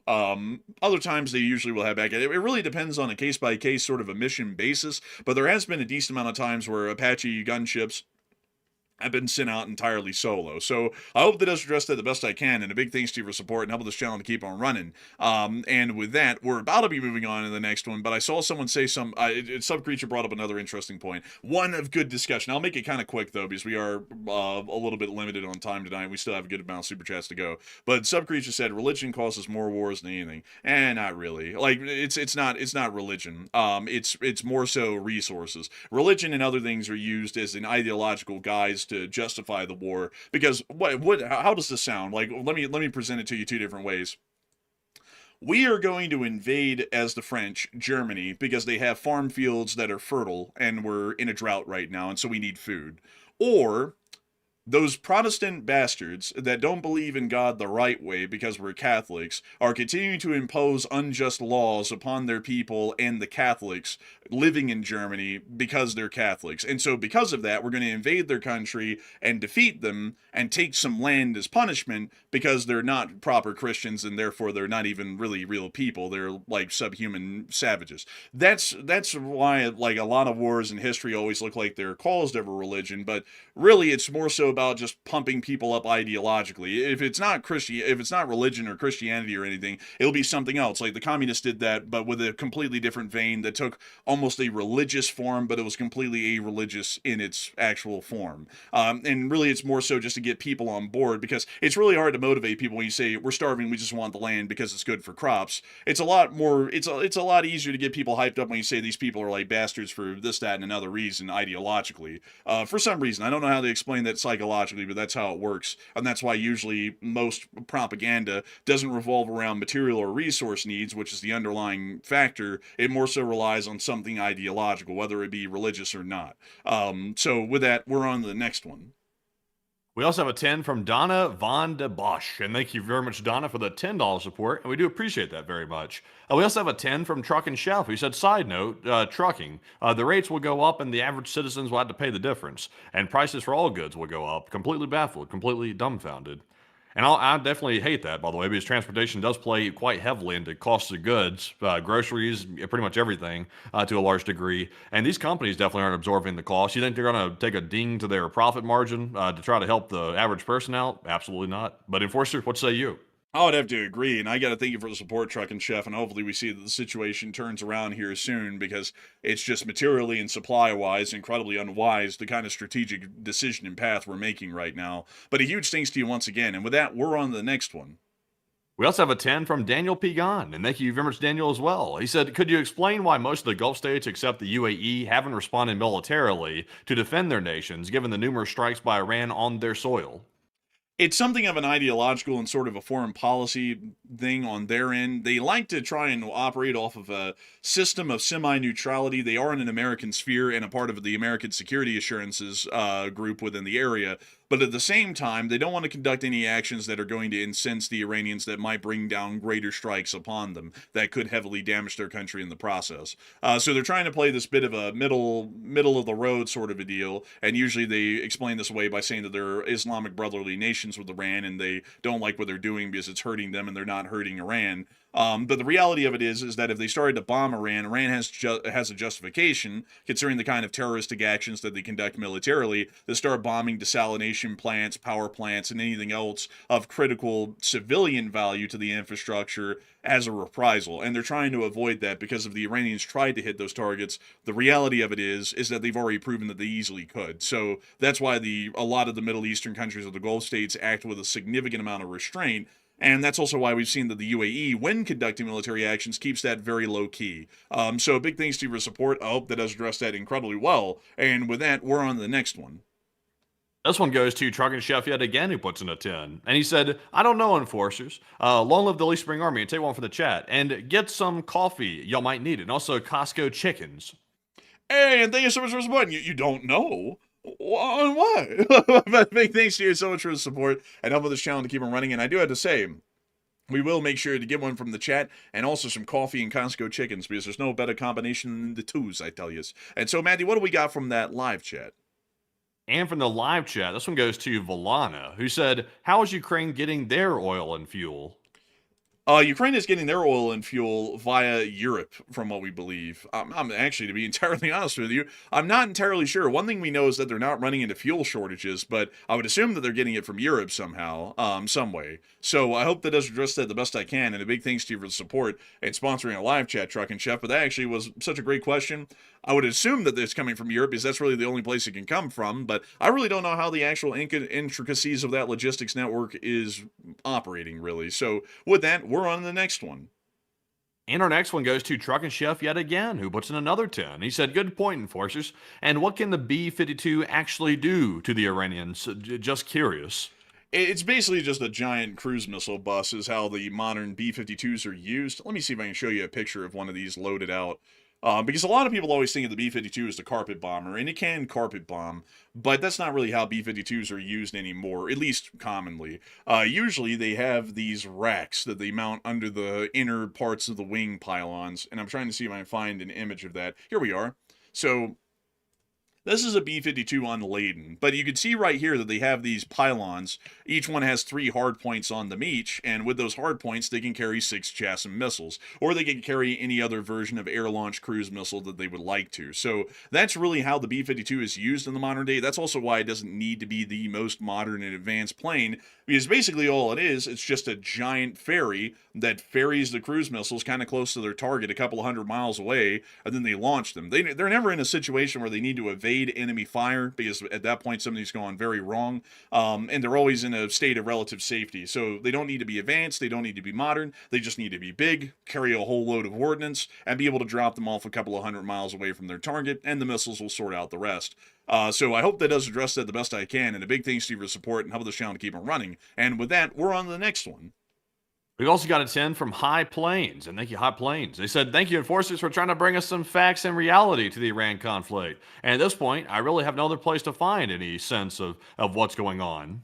And I gotta say, thank you so much for the high praise and the kind words, High Plains. That's really cool, actually, to hear that you consider this place to be the arbiter of news and facts. But I always say that folks ought to find a good second source, so that we can always sparse it through at least the facts and the fiction yourself, because maybe every once in a while we do get something wrong here and there, and it would always be good to have another voice to listen to be able to make sure that we're getting stuff right and to question even what we say, because it's always important to question everything that you hear and trust but verify, as the Soviets used to say. But a big thanks to you for support and helping this channel to keep it running. I hope that does address that incredibly well. And with that, we're on the next one.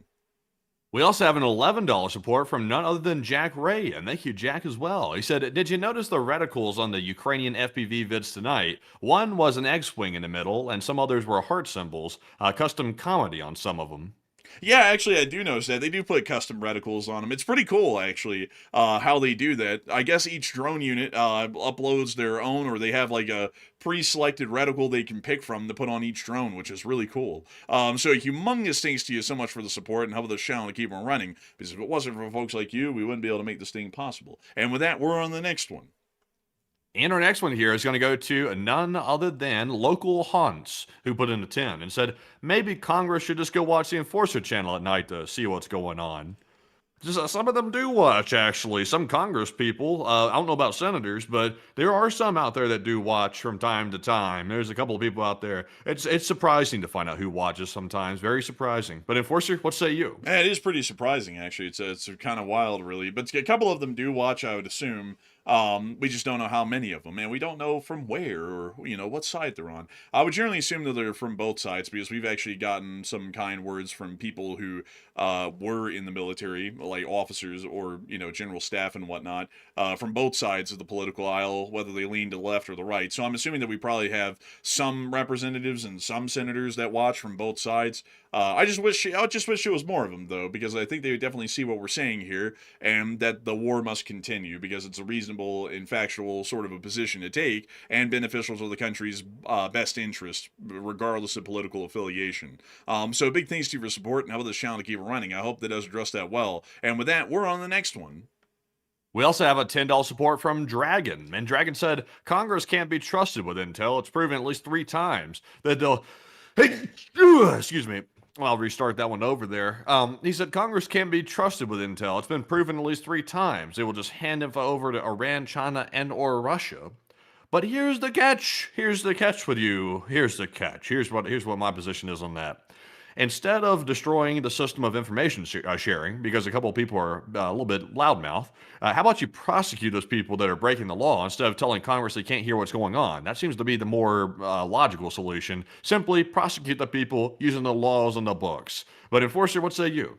Yeah, it sounds like it makes sense to me, rather than ripping up our entire governmental system and forming a dictatorship where only the president knows what's going on, and he's the only one who can make decisions because no one else is in the know, and we basically just have a rump parliament as the Congress. I mean, like, that to me is kind of a little bit ridiculous because that's also the same argument that people say, well, some people misuse guns, so we ought to ban them all. I mean, working off of that, shouldn't we ban all guns regardless of the Second Amendment because the citizens can't be trusted with them because they keep going around blasting people away in the dozens?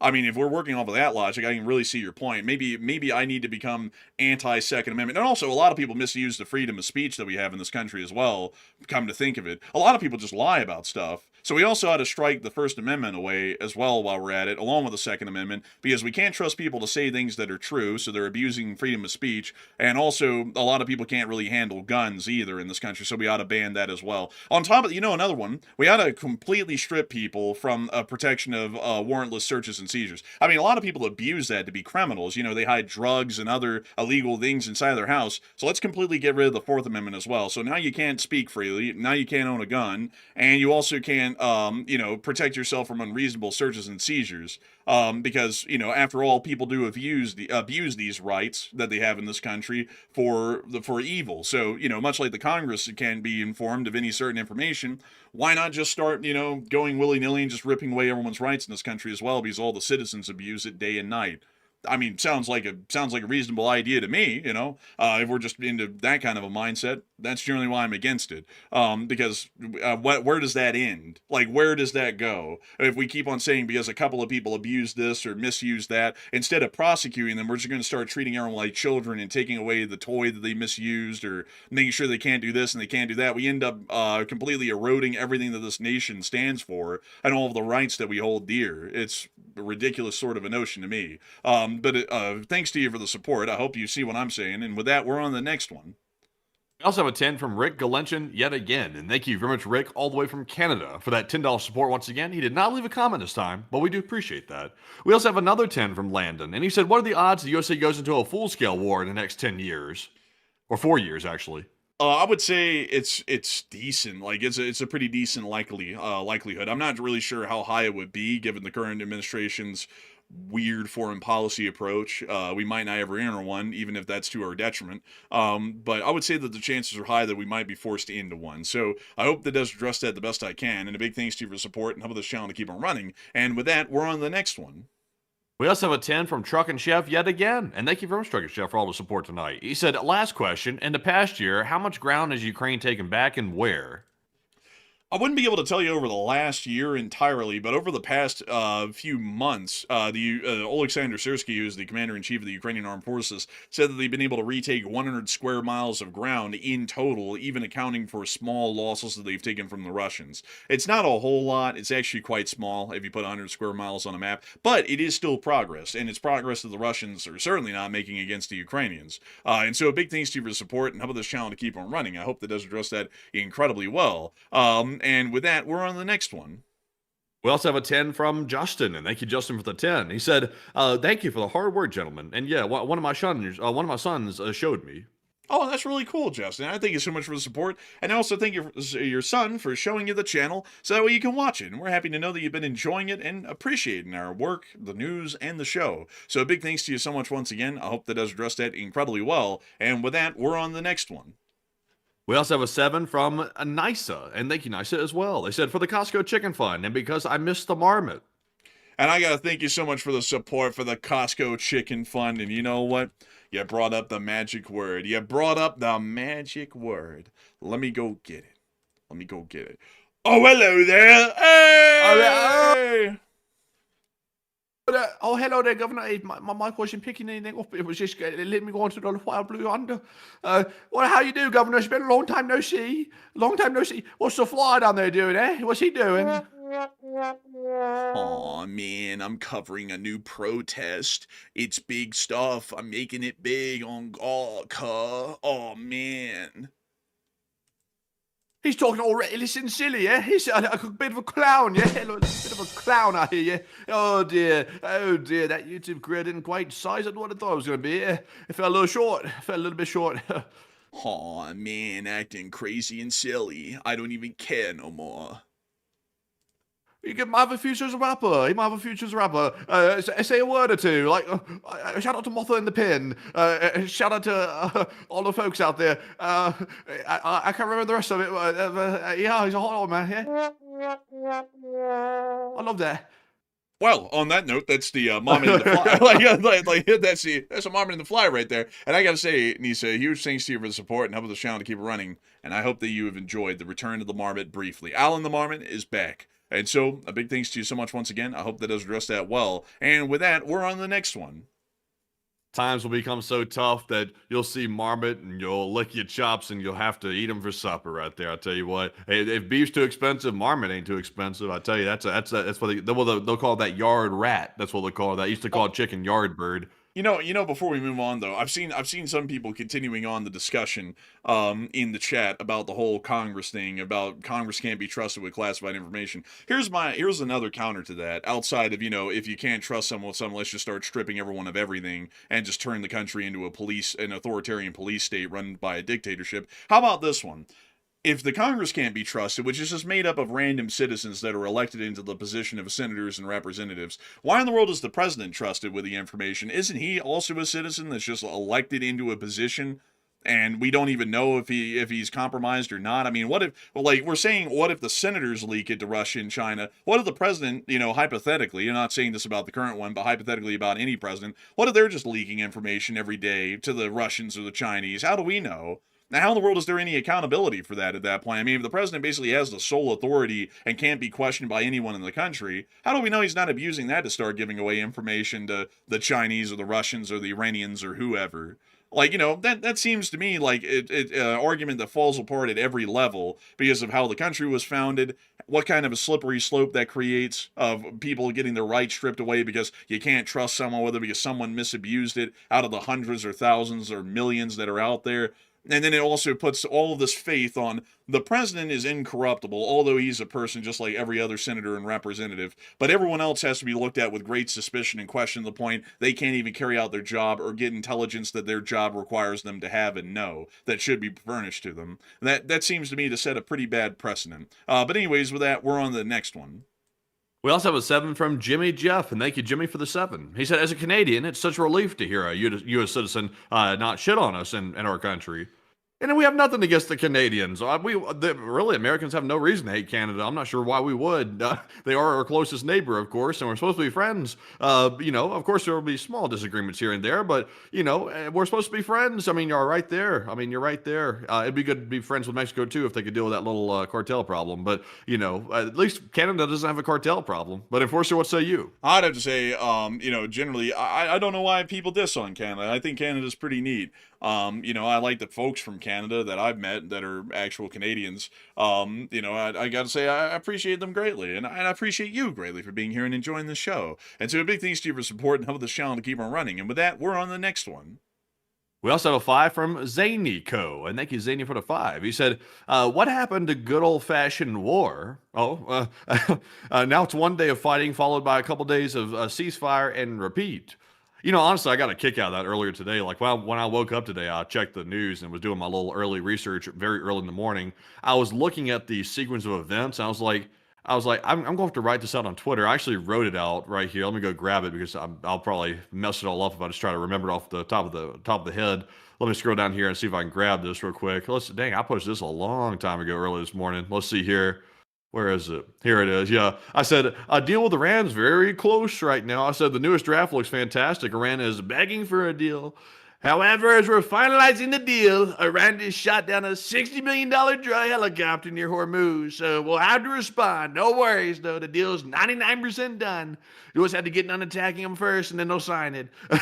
It's really crazy. Like, it's hard to believe it, really. Like, if you told me that someone would say that and have a straight face, I would be bumfuzzled. But Enforcer, what say you? I think someone put it well from a certain news organization today. For like 60 days, the president has claimed 30 times that a peace deal is right around the corner, and yet it never is. Like, I think someone said that today, and it's a pretty accurate one at this point, because nowadays, when the Iranians blow up some U.S. soldiers, like wound them and whatnot, and destroy a couple of vehicles, we largely try and deny it or just try and act like it's not that big of a deal, say that a deal is only days away, and then the next few days, wash, rinse, and repeat, and it's the same thing over and over. And you'd think at some point people would catch on to that and get tired of that. And you would also think that, eventually, one thing, in my opinion, the oil markets would eventually get tired of hearing for 2 straight months that a deal is around the corner and they just stop believing it. But apparently oil traders are the most gullible people on the planet. You can tell them anything and they'll just believe it. Like, even if you told them that... They've got oil on the brain. They got oil on the brain. They said, sir,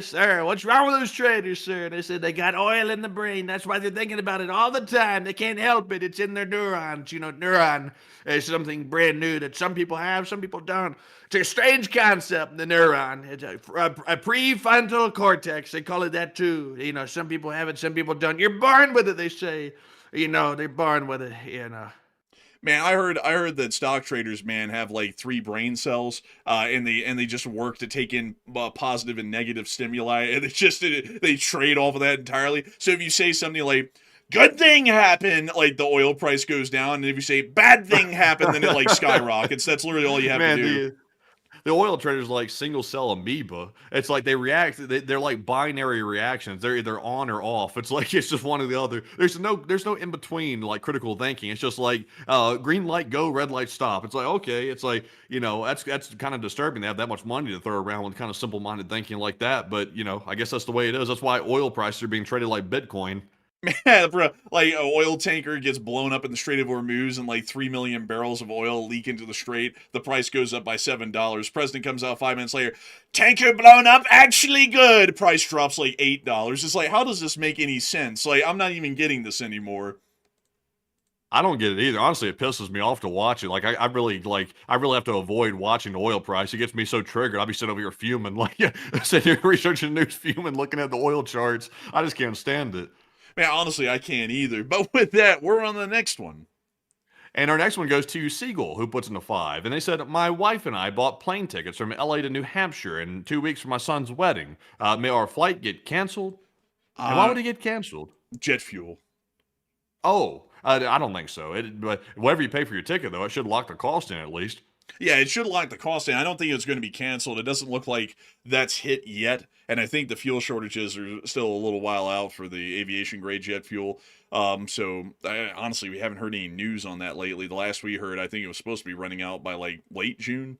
So I think y'all should be fine, on the flight there and the flight back and stuff. But I don't really know what's going to be going on in the future, because the last we also heard, the oil experts were saying that the U.S. was probably going to be running out of oil and running into physical shortages at the rate of consumption that we had at the time by, I think it was like early July. I don't know how accurate that still is now. Maybe some things have changed, but y'all should be fine though. And I hope y'all have a fun time up there in New Hampshire. That's one part of the country I've never went to. Actually, like, we've been most everywhere in the country at this point, throughout the Southeast, and also throughout the rest of the United States. The only places I don't think we've been to are North Dakota, Minnesota, Wisconsin, Michigan, Indiana, Ohio, West Virginia, Maryland, Delaware, and then everything else up in kind of like the middle colonies and New England area. We haven't been anywhere up there. And honestly, I want to go around there. Like, we ran into some people today that were from Chicago, and they didn't really have anything bad to say about Chicago. They were like, oh, it's like, it's pretty decent, actually. And I was like, oh, I was like, interesting. I was like, like, O-Block gives a bad name to Chicago. Maybe most of Chicago's like nice or decent. Like, I don't know. I've never been there, so I'd like to see it one day. But a big thanks to you for the support. I hope that does address that well. And with that, we're on the next one. We also have a 5 from Pavico-san, and thank you very much, Pavico, for that 5. He said, let's leave the Middle East and just buy Russian oil. That would be interesting. Hell no. That would be damn stupid. That would be very, very bad idea right there. We basically go from giving Iran basically. Actually, let me back up for a second. Here's what we would do if we did that. We would not only let Iran have a brand new revenue source by basically giving them the Strait of Hormuz and allowing them to charge millions of dollars per vessel that comes through, which, by the way, is huge money for Iran as a poor country like that. We'd also be then giving Russia a huge boost to keep funding their war against the West and Ukraine as well. So basically, we'd be doing a double whammy, basically funding all of our enemies all at once. Yeah, I mean, honestly, I don't think we want to do that one. I think we want to keep buying Middle East oil. That's a good one. I like that one. That's good. I want to buy that clean American oil and coal. The type that they like put the soap on and stuff and clean it before they give it to you. Man, I actually throw a couple of bricks of coal in my laundry machine every time I like put the washer on, because it's so clean. Like, it's like detergent basically. Yeah, it's really wild, clean coal, the nice, clean, beautiful coal. It's beautiful too, you look at it and you're just like, I'm so attracted to that coal. That's some beautiful coal right there. That's some nice coal. I wonder if that coal made a visit down anywhere in the Mediterranean recently, but it's beautiful coal. I wonder if it will let me hang out with it and take it to a furniture store. That'd be quite nice. Very clean, very beautiful coal. Curvy coal. Look at that coal. So many curves. Wonderful stuff. But anyways, honestly, it's hit me, folks. It's hit me mentally, because I heard some people actually in the chat say, apparently Chicago's really nice. Let's drop down in a random part of Chicago, like Logan Square. What does this look like? That doesn't look that bad, actually. You know what was crazy today is the people from Chicago that we were talking to, nice people, by the way. They were saying that Chicago was pretty decent and stuff like that. And they were like, yeah, there's a pizza joint there. It sells like the deep dish pizza. I can't remember what it is. And they were like, from Chicago. And I was like, is it Uno's? And they're like, yeah, that's it. I was like, I don't know how I knew that really, but I somehow knew their pizza joint right off the bat. I was like, it just kind of popped into my head. But really, the reason why I knew that is because there's a guy that reviews pizzas. It's that honestly sort of obnoxious guy to a certain degree, but it's that Dave guy that reviews pizzas that goes around places. That's how I knew that. But they were shocked. They're like, hey, I was like, that's pretty good. Oh, damn, bro. Chicago's actually not bad. Like, look at this. Yeah, I don't know. Like, I've never had the desire to go live in Chicago. Well, I mean, it's not bad. I mean, like, whether you want to live here or not, I mean, it doesn't look too bad. They got tree-lined streets. It looks decent. Like, it's not too bad. I mean, hell, there's places in, like, Murray and Midvale that are, far worse than that. I mean, and Salt Lake City is a great step up from Alabama, but I mean, honestly, Chicago doesn't look too bad. I think it's just like the O-Block areas and stuff that give them a bad name, maybe. I saw Jake say go south. Yeah, that's why I'm not going south, is because I know that that's the bad part. Like, that's where O-Block is and everything. And so I'm trying to give it a fair run and look at some places that would be, places I'd, like, kind of maybe live. I don't know the property values and, like, the rent rates and stuff there, so I don't know if I could live in that part of Chicago. Do you know the real name of Chicago? The name that you know if you're really from Chicago? Chirac. Yep, Chirac. That's what they call it right there, in the rack. Man, and then they got Detroit, Afghanistan over here. Yeah, I just don't know. Like, I just don't want to be anywhere where gangs are at because I've lived around that my entire life, and that got old really quick. That you had to be scared to go to certain parts of town because you weren't sure if you're gonna get shot at or not by a Draco. But I mean, Chicago's huge, though. I mean, like compared to like Birmingham or Montgomery and stuff. I mean, you could avoid those areas of the city, never go into them, and not even know that they're there. Like this is a totally different thing. Chicago, at least, it's like one of the biggest cities in the country. Yeah, I mean, it could be nice in certain spots. Like, I would like to see it at least, but I would like to see it. But I don't know if I'd want to live there. But I mean, it's got to be a nice place, because I mean, like there's got to be nice parts of it because every city's got its good parts and its bad parts. And they wouldn't have a functioning city if the whole thing was, like a rundown, like gangland kind of like slum deal. There's got to be something there worth looking at. Maybe so. You never know till you go. Yeah, I mean, you never know. So eventually, folks, we'll get around to seeing the rest of the country up here in like the Midwest and the New England area that we haven't seen before. But until then, I can't really give you all a good opinion on these places. I've just never been there. But anyways, with that, a big thanks to you once again for the support and helping this channel to keep it running. And we're on to the next one. Also, real quick, show people this footage that just came out. This is some pretty good footage right here that just came out of the missile launches from Iran that we saw earlier. We haven't seen a view like this in a very long time, actually. But let's show the people what this looked like. It's pretty wild. Are you sure that this was recently? Because I remember seeing this clip like a while ago, like back in like the 12-Day War. I'm pretty sure it's new. Yeah, I'm pretty sure it's new. I'm pretty sure it's new. I say that, but I look at it and I kind of have flashbacks. This is giving me deja vu in an unreal way. I feel like we've seen this before. I don't know nobody. It could be old. Wasn't it like way later in the time of day over there? It was like early morning when this happened. This is like hardly even the break of dawn yet. I think it could be an old video. Yeah, I think it could be. I think it is. Was that a Wi-Fi sign right there? Am I seeing stuff? Whooping. That's a sign. Yeah, it's Wi-Fi. That's a Wi-Fi sign right there. Just a Wi-Fi, I guess. But I think that could be old, actually. I'm going to break the salt and pepper out, shake it, and eat my foot. Eating feet. Okay, we're gonna stop right there. Don't say it like that. Don't say it like that now. Don't say it like that. Yeah, I say eating feet. Sometimes you got it. And I was like, hell no. I said that first part. I was like, oh. But anyways, with that, we're on to the next one. And our next one is going to go to none other than Ross. And thank you very much, Ross. All the way from Aussie, from down under, by the way. We do appreciate that $50 support. And Ross said, it's hard to see how the Gulf region can go on with the IRGC crazies menacing in perpetuity. And the threat will only worsen. And it seems only the Israelis are keen on war. And are we simply waiting to commit to war once the economic pain equates to acceptable losses? I would have to say, Ross, as far as the last question, like the meat of the question goes, by then I think it'd be too late. We haven't made the decision now, and that's the problem, is that they're not making the decision now. So I would have to say I would agree with you completely on the IRGC being a permanent menace, but with them trying to address the situation in a timely manner, which would be right now, it doesn't look like they're willing to do that. They're either willing to let the economic damage set in and then try and deal with it later once that is a set reality for everybody, or they're just hoping in an ignorant way that they're, not going to have to deal with it. So a big thanks to you for support and help this channel to keep on running. Uh-oh, we triggered someone. Oh no, oh no, oh no. A little snowflake. Oh, wang.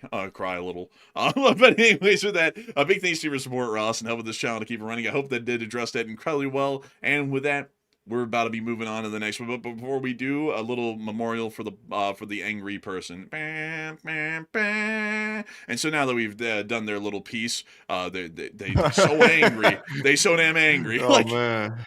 Y'all want a new insult that y'all probably hadn't heard in a minute? Dingbat. That's a new one right there. That's what we call this guy, a dingbat. Really, honestly, what a stupid thing to say. What a stupid person. You're either crooked or stupid. Man, back in the day, folks, back in the day, so many people used to vilify us. They'd say that we were the meanest, leanest, hardest right-wingers on YouTube.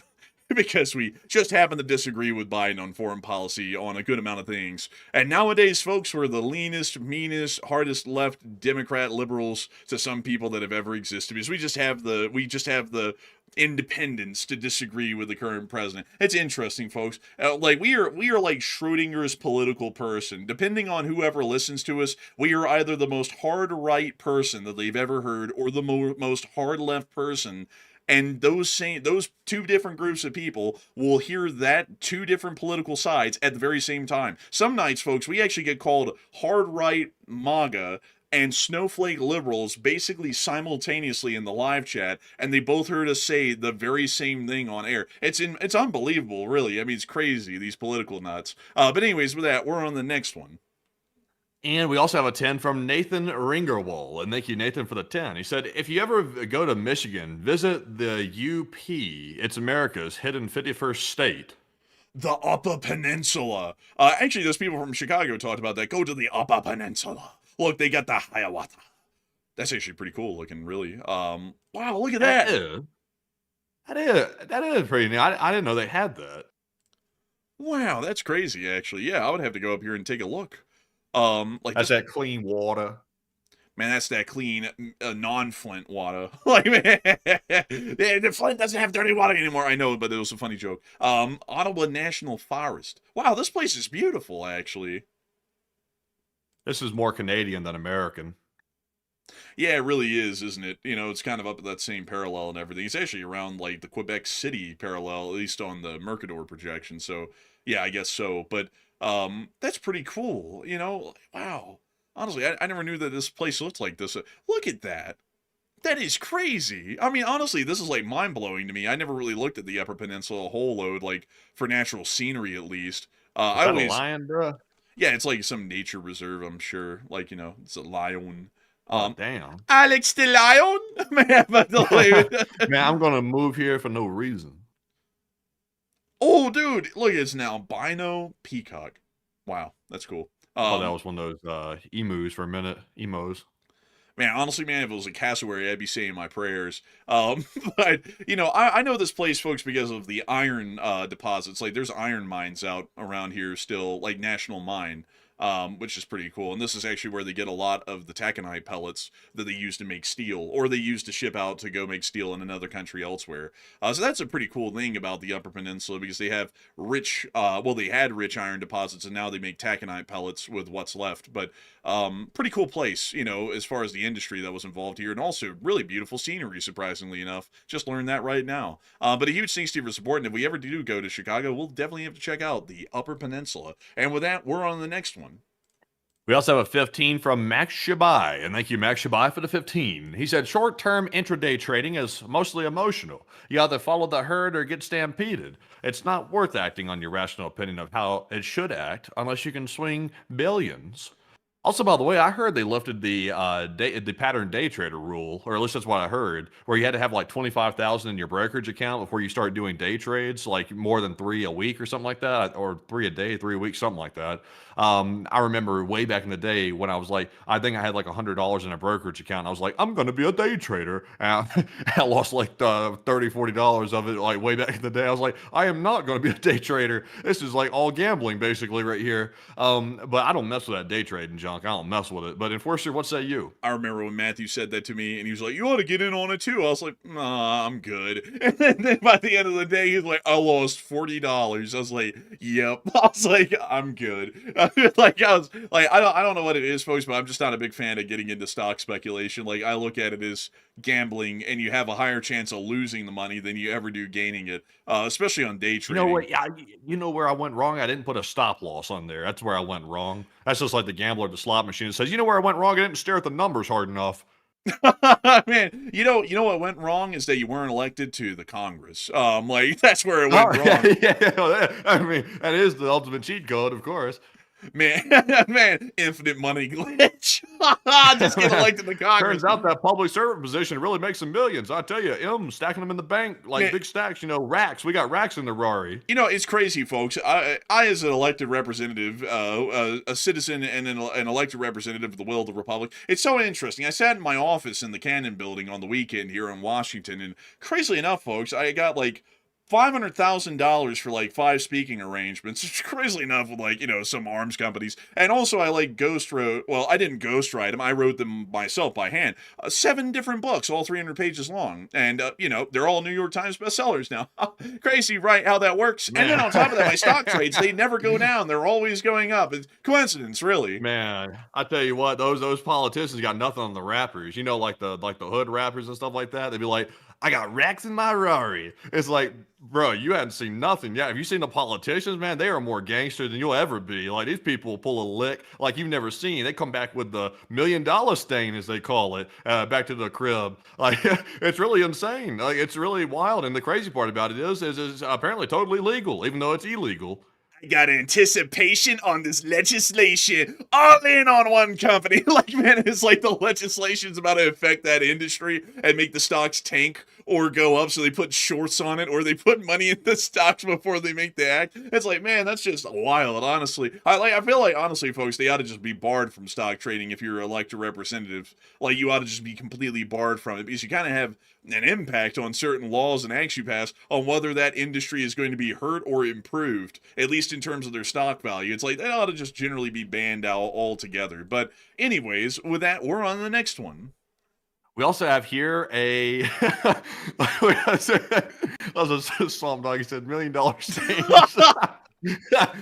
Oh my God. Believe it or not, we actually grew up around people that spoke like that, like real life, not just in the song and stuff like that. Like, I remember growing up, there was like a whole bunch of, there was like some gangs that was like, obviously in Montgomery, gang galore, like gangland down there. But there was also some gangs that had started where we lived, in the small town where we lived, and everybody was trying to be real gangster and stuff like that. I was like, oh man, this is cringy as hell, isn't it? But moving on to our next one here. This one goes to Mark Dixon, who puts in a 5. And thank you very much, Mark, for that $5 support. And we do appreciate that. But Enforcer, what say you? Thank you so much for the support, Mark. And with that, we're on to the next one. We also have a 5 from Drone Crazy, who said, thanks for the awesome coverage, and you get the best video clips. And thank you so much for enjoying our awesome coverage, and we try. We really do. And so a big thanks to you once again. And with that, we're on the next one. We also have a 5 from Travis Newhouse. He said, I grew up in Utah. We used to build cardboard battleships and take them to a reservoir and sink each other's ship with BB guns. It was super fun. That actually sounds pretty fun. Hopefully y'all wearing goggles, though. Like, when y'all are doing that, like, hopefully y'all wearing masks or something. Because you can shoot your eye out. But still, that sounds really fun, actually. I'd like to do that sometime. Mandy, we ought to do that, build some cardboard battleships, to bring them out to the reservoir. I think that's illegal today. That probably is. People having fun and, like, tomfoolery. That's illegal nowadays, sadly. I got another idea. How about we go down to American Fork and start screaming about Legos? I bet you that wouldn't be illegal. Oh, yes. I see you know your prison cell well. Good one, sir. Man, take him and lock him up. You've spoken great travesty against your majesty, the church.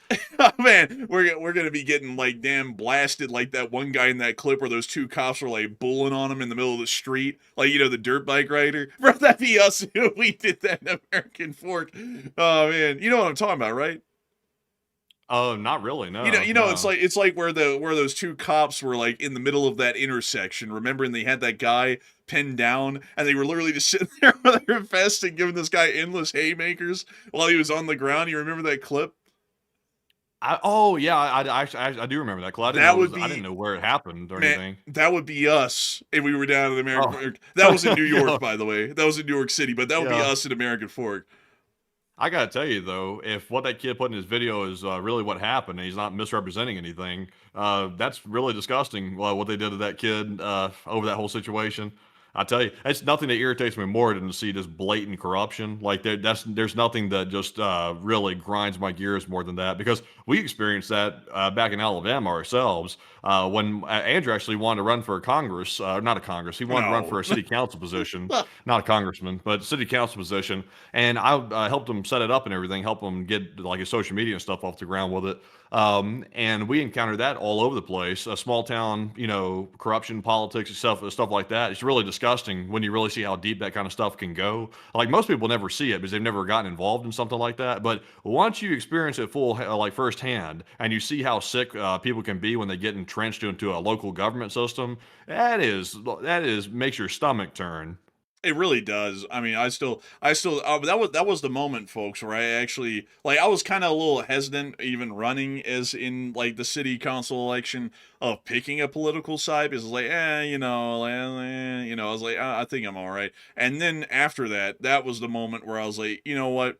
I'm not backing any political side because they're all crooks. Like everyone in that city claimed to be from one political affiliation. Iran is the same political affiliation, and the amount of corruption that was involved in trying to screw me over. Like I even posed a threat. Like that was kind of the interesting thing. It's like I was an 18-year-old kid basically running for the city council position. Like anyone was seriously going to vote for that. Still got like 20% of the vote though, which was kind of shocking. But they still just went around and did the most corrupt stuff they could. Like they ripped up every campaign sign, even if it was following the city code and the state's election laws on where you could put the signs and where you couldn't. I mean, it was unreal, like the kind of stuff that we had to deal with. And we still got 20% of the vote, which is honestly kind of unbelievable that apparently 20% of the district wanted to vote in an 18-year-old kid over someone who had been there like 30 years. And made the other goofball that we were running against, made him go spend a hell of a lot of money out of his own pocket because he thought we were apparently coming with that heat. He apparently thought we had something going like behind us. I mean, we had the image going. Apparently, we convinced the hell out of the other candidate who was the opposition on the other side. He apparently thought he was going to lose the election, so he's out there spending his cash like nonstop, like putting up billboards and like signs everywhere. He was going crazy, thinking he was about to lose the election. He'd lived there his whole life. And then we got out in front of on election day, like in front of like the voting, like the civic center or whatever, and we we of course follow the law and everything, folks, and we stood out there in the proper distance away from the building and everything, and like waved to people who were driving in or passing by with their campaign signs up. So then he had to come out and do the same thing like 50 yards away, and we were like, oh my god, it's like this guy legitimately thinks that we're about to like gas him out in this election and win the thing. It's like honestly, it's like once I heard that guy was running, and then we saw that all the campaign signs were getting stolen, I was like, we're like not going to win this thing. Like if anything, we might like get a pretty decent amount of the vote, but we're not going to win it. And then after that, the vote came out and it was like we got 20% of the vote. And honestly, at that point, I was just blown away we even got 20% because like basically nobody knew about our campaign. It was like in the middle of COVID and everything too, so you couldn't go around like door to door campaigning. Yeah. And we still got 20% of the vote. I was like, damn. I was like, that's crazy. I remember distinctly, we kept realizing because we had, the little yard signs. Everybody knows those political yard signs. In local elections, those are really big deals. Like you put them in as many yards as you possibly can and try to put them on the corners of like intersections and stuff like that. So that way you put your name out there when people are driving around, they see the sign on the side of the road. I remember we kept waking up every morning and we'd go and see that all of the signs were missing. We're like, where the hell did all the signs go? They're like disappearing like a UFO like at night. Like they're all just disappearing like the aliens got the signs or something. So we eventually staked out to see who the hell was stealing these signs. We didn't catch them, but of the day of the election, some really portly fellow came wandering out of a shed like near the city council building and came over and said, "We got all your signs." We were like, "Oh, you're the little shit that was taking the signs." It turns out it was the city that was taking the signs. Like it was them, and they were leaving up the opponent's signs all over the place. I was like, "Oh, so you're the little crap that took the sign." So they had hoarded them behind the building, in the dumpster, behind the building. I'm like, "Okay, so that's the way you are playing." Yeah, of course, you admit to that the day of the election, so there's no chance to really contest it or anything like that. So you admit to it on the last day of the election. It's like, okay, it's like little shit you are. Unbelievable crookery. And I think we even asked the guy who was involved in telling him to do that. And I think he told us that basically everybody in the city was involved in like making sure that was followed through on. It's like, this is unreal. Like, honestly, like, the corruption in that was unbelievable. And what's even crazier is that the town that was in, like, they've come under scrutiny for a lot of things. Like, recently there was an article written about that very same city, about how they spent, like, $120,000 or $100,000 or something like that on a stadium surround sound system for the new football stadium they built for the high school. And they were like, why in the world did it cost $100,000? Like, that was the state, like, one of the state newspapers wrote an article, like, why was that $100,000? There's been a whole bunch of other stuff that happened since then. Oh, yeah. It's when you get a small when you get small to medium sized towns together and they all share like a common interest, like they're all in the same church or they're all in the same political party or something like that. It doesn't matter who they are. It doesn't matter what church they're from. Doesn't matter what political party they're from. That corruption's going to be there. That's just the way it is. And it's if people really look close enough or you try to test the system, you'll see it and it'll become very obvious. And most people just don't know it's there because they haven't ever had a chance to run across it. Because you haven't ended up becoming important enough, at least in that sense, to be put in their crosshairs to really figure out what they're about. Like that's really the truth of it. Like if you run for an election, you've now become important enough that you've got a crosshair on you, and then you really see how corrupt it is. But most of the time, if you're not directly in their way, you never realize it until you get directly in their way, and then you really realize how deep the stuff goes. And you become disgusted by it. Like it's just appalling how bad it really is. And also see Patrick Burns saying like the Bible, but honestly, I think that's everywhere. Like it's like different groups and different cliques, but I think it's everywhere because if anything, I mean, the whole situation down in American Fork has shown that doesn't really just survive in the Bible Belt. It can exist in other places where people feel closer knit by some certain ideology than by their duty to govern or to administrate or to enforce the law. But anyways, with that, we're on the next one. We also have a 5 from Donald Kaus, and thank you, Donald. He said, sorry, I don't normally miss the streams, but family stuff. And did we finally do something, or is it another night of ceasefire on, and Putin on the Ritz?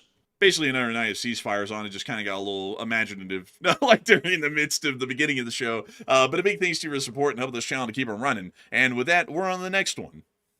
We also have a 5 from Game Theory, and thank you, Game Theory, for the 5. He said, give us a train fact or story to help round the night out. Good one, Game Theory. It's time to sink more time. And this was going to be a long show by default, so I'll throw in a little interesting fact. Did you know, that when the Transcontinental Railroad was built and finished in 1869, the entire portion of it east of the Golden Spike up here near Promontory was completely unusable because the Union Pacific back then, not talking about the modern company, but back then, they built the rails completely unusable because the federal government was paying them excess money per mile of rail they laid, so they were just in a rush to build the railroad whether it was usable or not, and to also make sure that it was as long in mileage as it could possibly be without raising any suspicions. So they built it in this horrendous way in insane forms that made it completely unusable, but they got paid by the government to do it, and then they had to come back through later along the Central Pacific and actually fix it to make it usable over the next 2 to 3 years. Interesting fact is that when the Golden Spike was driven at Promontory, the Transcontinental Railroad was still like 2 to 3 years away from actually being usable in any real sense. But a big thanks to you for support. I hope that has addressed that well. And with that, we're on the next one. And our next one here is going to go to none other than Ross, who puts in another 20 Australian. And thank you very much, Ross, for the second report of the night. He said, Enforcer sometimes quotes, what is the charge? Eating a meal? A succulent Chinese meal? Did you know there's a news clip of that in Australia, which was selected this year for preservation by the Film and TV Archive? It's a piece of national history. Like, that guy's a national treasure in Australia. Like, yeah, they have to do that. Like, he's a living meme. Like, he's become a national icon. Dead. Well, yeah, he's a dead meme now, but he's a national icon. Like he's oh man. Well, I mean, what am I supposed to like, well, I mean, maybe that was a little bit of an embellishment, but I mean, the meme lives on. It's just he doesn't. But beyond that, though, he has to be remembered. He has to be. And honestly, that's really cool to hear that they did that down in Australia, because I think that is something that is iconic in like the modern zeitgeist about what people think of Australia. They always think of, what are the charges? Eating a meal? A succulent Chinese meal? But a big thanks to you so much once again. And with that, we are on to the next one. We also have a 5 from Game Theory once again, who said, you need to ban that Nightbot. It keeps harassing people who like caps. We can't get rid of Nightbot. It's here forever. It's here to stay. But a big thanks to your support, and we're on the next one. We also have a 5 from DWRB, who said it sounds like the next generation helicopter needs that AN/AAQ 37-360 camera system and the HMDS like the F-35s for full situational awareness. They could use that, but I feel like the better thing to be would just be to put maybe like an electronic warfare jammer on the helicopter, because that would deal with most every drone that would be able to attack it. It's not like a fiber optic's going to hit a helicopter, at least yet. So I think an electronic warfare system might do them a good bit of good on one of those helicopters. But a big thanks to you for the support. I hope that this addressed that well. And with that, we're on the next one. We also have a 5 from Game Theory. He said they get refundable tax breaks to especially the chip and power manufacturers. Have a client getting a lot of money per year. And I think for supporting that's very interesting to hear. And with that, we're on the next one. We also have a 5 from Veman Guy who said Chicago is nice, it's just bad areas. Same with Detroit, and rest is sensationalism for the media. You know, I would believe that to a degree, because I mean, you know, like I always think that at some point the hype can't be what people make it out to be, because I've been through Portland a couple of times, and living in Alabama, never having been to Portland, you would think that Portland is like this unbelievable like shithole through and through. And I would have to say it is true, but only in downtown, like only in this little area right here. Everything else looked fine to me. You put your mouse cursor around the whole downtown and said, "There's only parts of it that's bad. This whole area that I circled the whole city. Like this is the bad part right here." I put down the Hiroshima blast radius and said, "This area right here, just this little bit." But honestly, all the suburbs were nice. Like, you know, Vancouver was sick. I mean, like Vancouver is really cool, and the rest of the suburbs of Portland, I didn't really see them a great deal, but they didn't look bad. You know, and a lot of people say things about Seattle as well. Now, one thing I will say is that Seattle is extremely expensive, but most of it was really nice. Like, I thought it was a really cool place. I liked it. I personally thought it was neat. And LA wasn't that bad. Well, LA was bad in some places, but LA wasn't bad in all places. So I would generally say, like, the running trend is that some bad places can be worse than others, but most every city has a redeeming side to it of somewhere that's nice or somewhere that's really cool. So I would definitely agree with you on that. I really do want to see Chicago. I don't know about Detroit though. Like I do have to say, like, I do have a bit of a thing about Detroit because I've seen a lot of the videos of like urban explorers going into Detroit, and most of the city's like abandoned, and they say that, you know, none of it's policed anymore out there, and you know, and that kind of stuff raises the hairs on my back, because that seems like it could be a crime rife area. But I would believe that Detroit's probably not too bad these days. It's just the urban decay gives it a bad look. But a big thanks to you for the support. With that, we're on the next one. We also have a 5 from none other than Craig Jones. He said, "That was one of the smartest responses I've heard. You've proved your intelligence, U.S. Air Force." And a big thanks to you for the support, Craig. And I proved it. I did. I passed. I mean, you know, I like, you know, what do you mean, Jack? You talking about Scranton? Scranton. You know, generally we're not the smartest people on the block, but I like to think that we're decently, you know, reasonably, you know, understandably, you know, something. I don't know if we're smart, but a big thanks to your support, Craig, and helping the channel to keep running. And with that, we're on the next one. We also have a 5 from Craig Jones once again. He said, "If I ever get a job in U.S. government, stand next to me. I would be very proud to have you there." Oh, and I thank you so much for the kind words of support, Craig, and maybe one day I will. And so a big thanks to you once again, and with that, we're on the next one. We also have a 5 from Sambun, and thank you, Sambun, for that $5 support, and we also appreciate it very much. Meanwhile, we have a 5 from Rafael Felipe. He said, "Back in the day here in Brazil, I had to fist fight people. They used to do this stuff with our campaign sign. Sad stuff."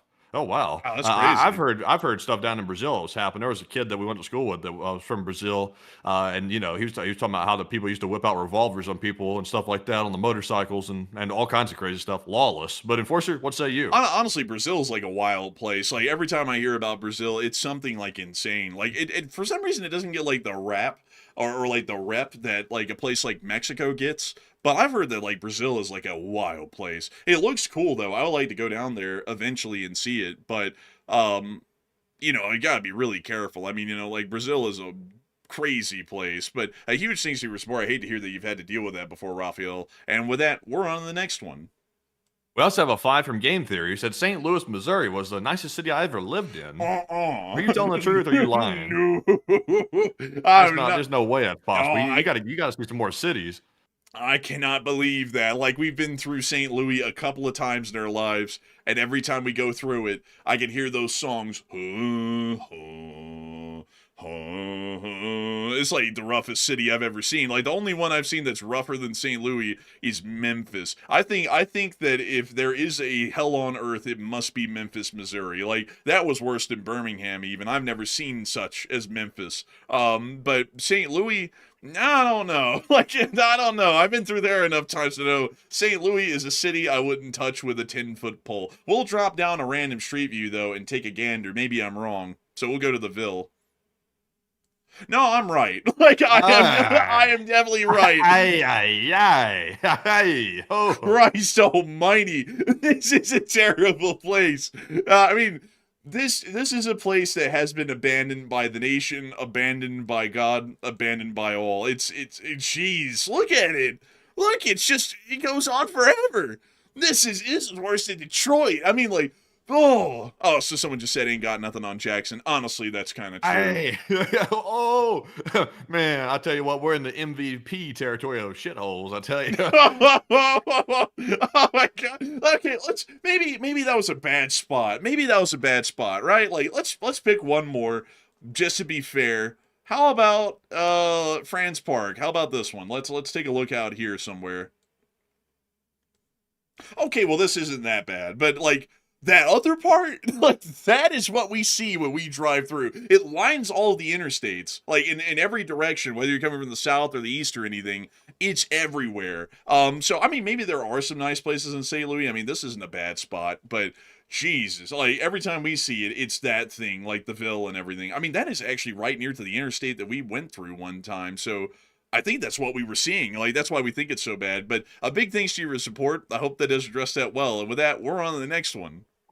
We also have a 20 from Peter Burrow, and thank you very much, Peter, for the 20. He said, "Hey there, enforcers, and thanks for your effort the other day. Double shift and LOC. I'm not here all the time, but always here in spirit, and well done." We thank you for being here in spirit, Peter Burrow. You've been around forever. Like, we know that you're from the island of Tasmania. We know that you've told us some interesting facts about Tasmania, including the city of the province, Hobart. And I got to say that we're always happy to have you here in spirit and in person, and we thank you for your support tonight. So a big thanks to you for support and helping this channel to keep it running. And we actually have both been to Detroit, but we I've only been saw to Detroit.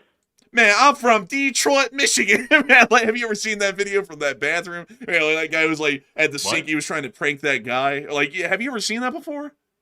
No, I hadn't seen a video from the bathroom. So there was this thing that this guy, like this prankster, was trying to do like 10 years ago. I don't even know what the prank was, but he had set up a camera like somewhere on like the sinks in the bathroom, and when people would go up to wash their hands at the sink, he'd like do this weird thing near to him and prank him or something. So he came into this one guy, and he was. Yeah, kind of weird. But he came up to this one guy, and he was like an old guy. He had on like that machinist cap, if you know what I'm talking about, and he like had a white beard and everything. And he went up to him, and he started acting weird. That guy walloped him across the face and said, "Boy, don't play with me. I'm from Detroit, Michigan. We don't play games like this, man." He went off on him, and that guy looked so shocked that he got walloped across the face, like his face was turning red and everything from the slap.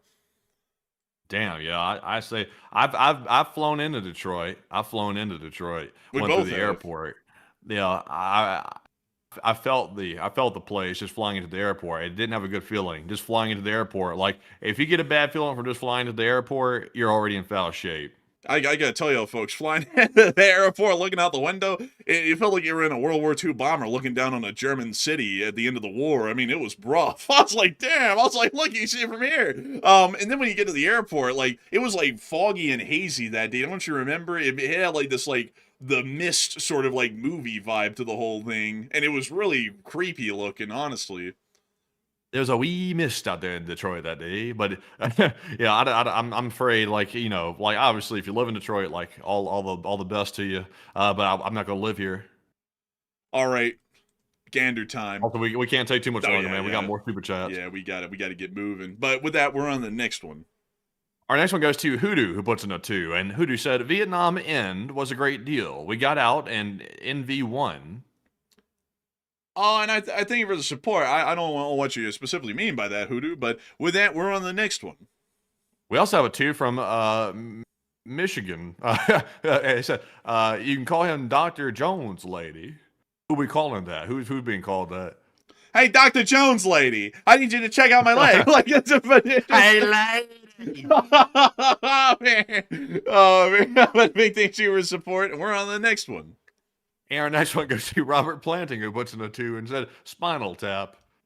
And that's very random, Robert. That is very random. Spinal. But a big thanks to your support, and we're on the next one.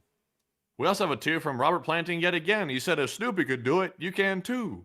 Snoopy did a spinal tap. I didn't know that boy was a doctor. Man, my boy out there be tapping them spines. I said, man, get him. But anyway, where he get his MD from?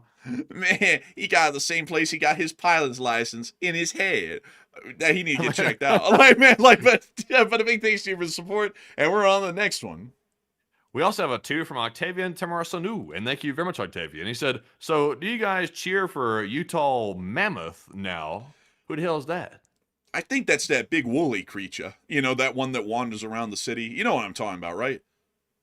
Nah, I don't know about him. You're supposed to play along. Like, you're supposed to be like, yeah, that big woolly creature. We're supposed to be, like, promoting tourism to Salt Lake on some bullshit. But, man, beyond that, though, I don't actually know what that is, the Utah Mammoths. It sounds like a football team. I'm just not really a big sport person, you know? I've never really supported a sports team before. But a big thanks to you for the support and helping this channel to keep it running. And with that, we're on the next one. We also have a 2 from Donald Kaus. He said 20 super chats left. Let me make that 21. You sneaky devil. You little sly dog. But a big thanks to your support. And with that, we're on the next one. We also have a 2 from DWRB who said, any love for the CSX America 250 units? Oh, they did come out with those CSX 250. Oh, I got to pull it up. We got to spend the time on this one a little. So CSX came out with a brand new semi-quintennial units, and I got to admit, they bussin'. I mean, they look good. There's one of them. Here's the other. That is something. I'm not going to lie, folks. I like them. I actually think that these might be, next to BNSFs and I think, let's see, CPKC, this is probably one of the best ones of the year. Well, the 2 of them are the best ones of the year, at least to me. I don't know. Y'all weigh in y'all's inputs, but I like them a lot. But a huge thanks to you for the support. I hope that it's addressed that well. And with that, we're on the next one. Also, we have a 2 from Sarp Peterson, and thank you very much, Sarp, for the 2. He said, Tel Aviv is the nicest American city I've lived in. And American? Wait a minute. What's he mean by that? American?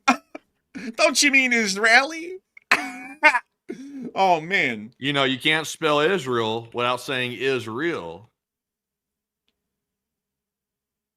I mean, honestly, you're not wrong. I'm trying to understand the punchline to that. I was like trying to get that. I was like, it's going over my head. Like, you know, back in the day when they formed Israel and stuff like that, everybody was disputing its existence. Oh, it's not really Israel. So they've put in the name Israel. So that way all the people trying to attack them would know it's a real thing. It's like how we renamed ICE to NICE, so that way you can always say NICE is doing a bad job. But anyways, it's that. Big thanks to your support, and we're on to the next, well, the last 2 of the night. We also have a 2 from Game Theory, and thank you, Game Theory. Excuse me. For that $2 support. Thank you, Game Theory. But Enforcer, what say you? And a big thanks to you. And then with that, we're on to the next one.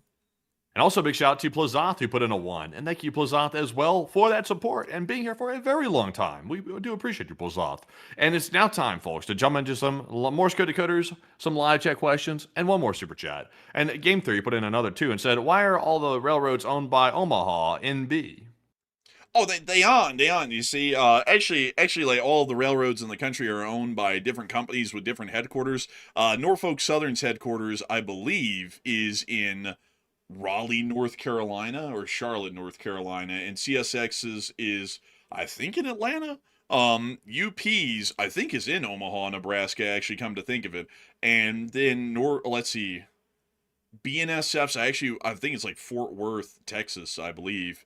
I'm not really sure on those, but still, they're owned from different locations. I think the one you're thinking of is Union Pacific, and I think they are headquartered out of Omaha, Nebraska. Let me check that. Union Pacific headquarters.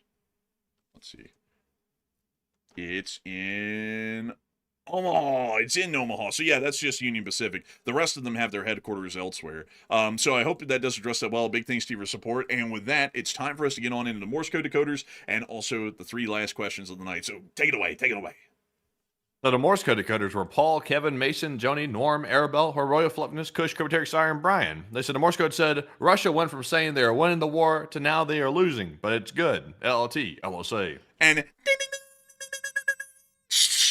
that's the sound of money. Y'all got it down on the nail, and holy moly, that was right. I gotta say, y'all blow me away with y'all's incredible Morse code deciphering capabilities and reading comprehension. Something this country lacks greatly these days, but y'all have got it in spades, and not only in English, but in Morse, which is impressive. And I gotta give a huge shout out to the Least Finger Cinema Corp for getting that correct time and time again, because y'all are always showing that there will be faith in getting that Morse code message read if it's up to the LSA SC. So a big thanks to you so much once again. And with that, we're on to the third to last question of the night. And this one goes to Army. And he said, what is the definition of self-defense and retaliation? Well, if we're talking about what the U.S. means by it, self-defense means, let's see here. It means the U.S. wants to attack Iran, but the Senate's really not really all for that. Like, you know what I mean? So we had to kind of say it was self-defense, but we needed to strike Iran, so we kind of just had to do it. But it's self-defense legally, so that way we don't have to get in trouble with the War Powers Act. And retaliation means we don't care about the legality anymore. We're just hitting them. You see, to put it in a way that makes sense, we trying to spin the block on they ass, right? So we trying to do that, but we also got like the be at home want to make it look all protective like. So we got to make it sound like we spinning the block because we care. But anyways, I hope that doesn't answer the question. Well, man, they kind of answered it in his own words well enough. I had to come up with something else. So hopefully that was kind of funny. But we actually have one more super chat to get to. So what do we got here? We also have a 2 from DWRB. He said, last one, favorite scent of car air freshener. I don't have one. I don't put any air freshener in my car. I like to smell that leather in the car. I like to smell that leather. You know, I keep my car in really good shape. Like my car is like about 11 years old at this point, but it still looks like it's a new one on the inside of it. By the way, I got my car used, by the way. I didn't buy it new, but it still looks new on the inside of it because I keep it so clean. Like it's so clean, you would think that, wow, like has anybody even used this car? But I like to keep it that way. I keep everything in the car like really good and clean, but no air freshener. I just let the air freshen itself. I do the same as well, actually. So a big thanks to your support. And with that, we're on the second to last question of the night. And this one is going to go to Game Theory, who put in a 2. And thank you, Game Theory, once again for that support right there. We also have a live chat question in honor of Game Theory, which is going to go to Jay Murr, who said, Enforcers, is it true that the helicopter crew was rescued by a drone ship? From what we heard, that is correct, actually. Pretty interesting. I didn't know we had any for pilot recovery, but apparently we do, which is pretty cool. So I hope that does address that the best we can. And with that, we are on to the final question of the night. So who is the lucky last person who threw in the lucky last question of the night? And that viewer is going to be Pretzel's Garage, who said, have you heard about everything going on in Ireland currently? And I've seen that, by the way. Those people, when Ireland goes crazy, they go crazy, crazy, crazy. I saw them. They were literally like sending like cars down the street on fire, like running down the street with nobody in it. They're crashing into buildings and stuff. I've never seen anybody protest quite like Ireland does it.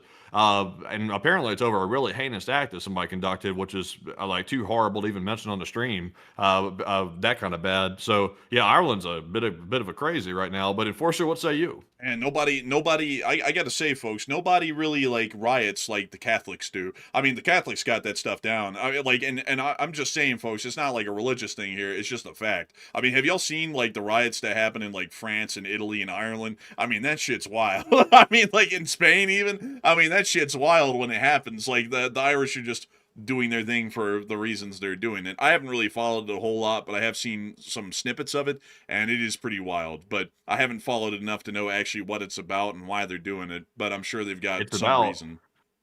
It's about, without getting into the graphicness of it, it's about some fellow whose citizenship might be disputed possibly. I don't have the whole story about that, but he tried to behead somebody in the street. Did he succeed?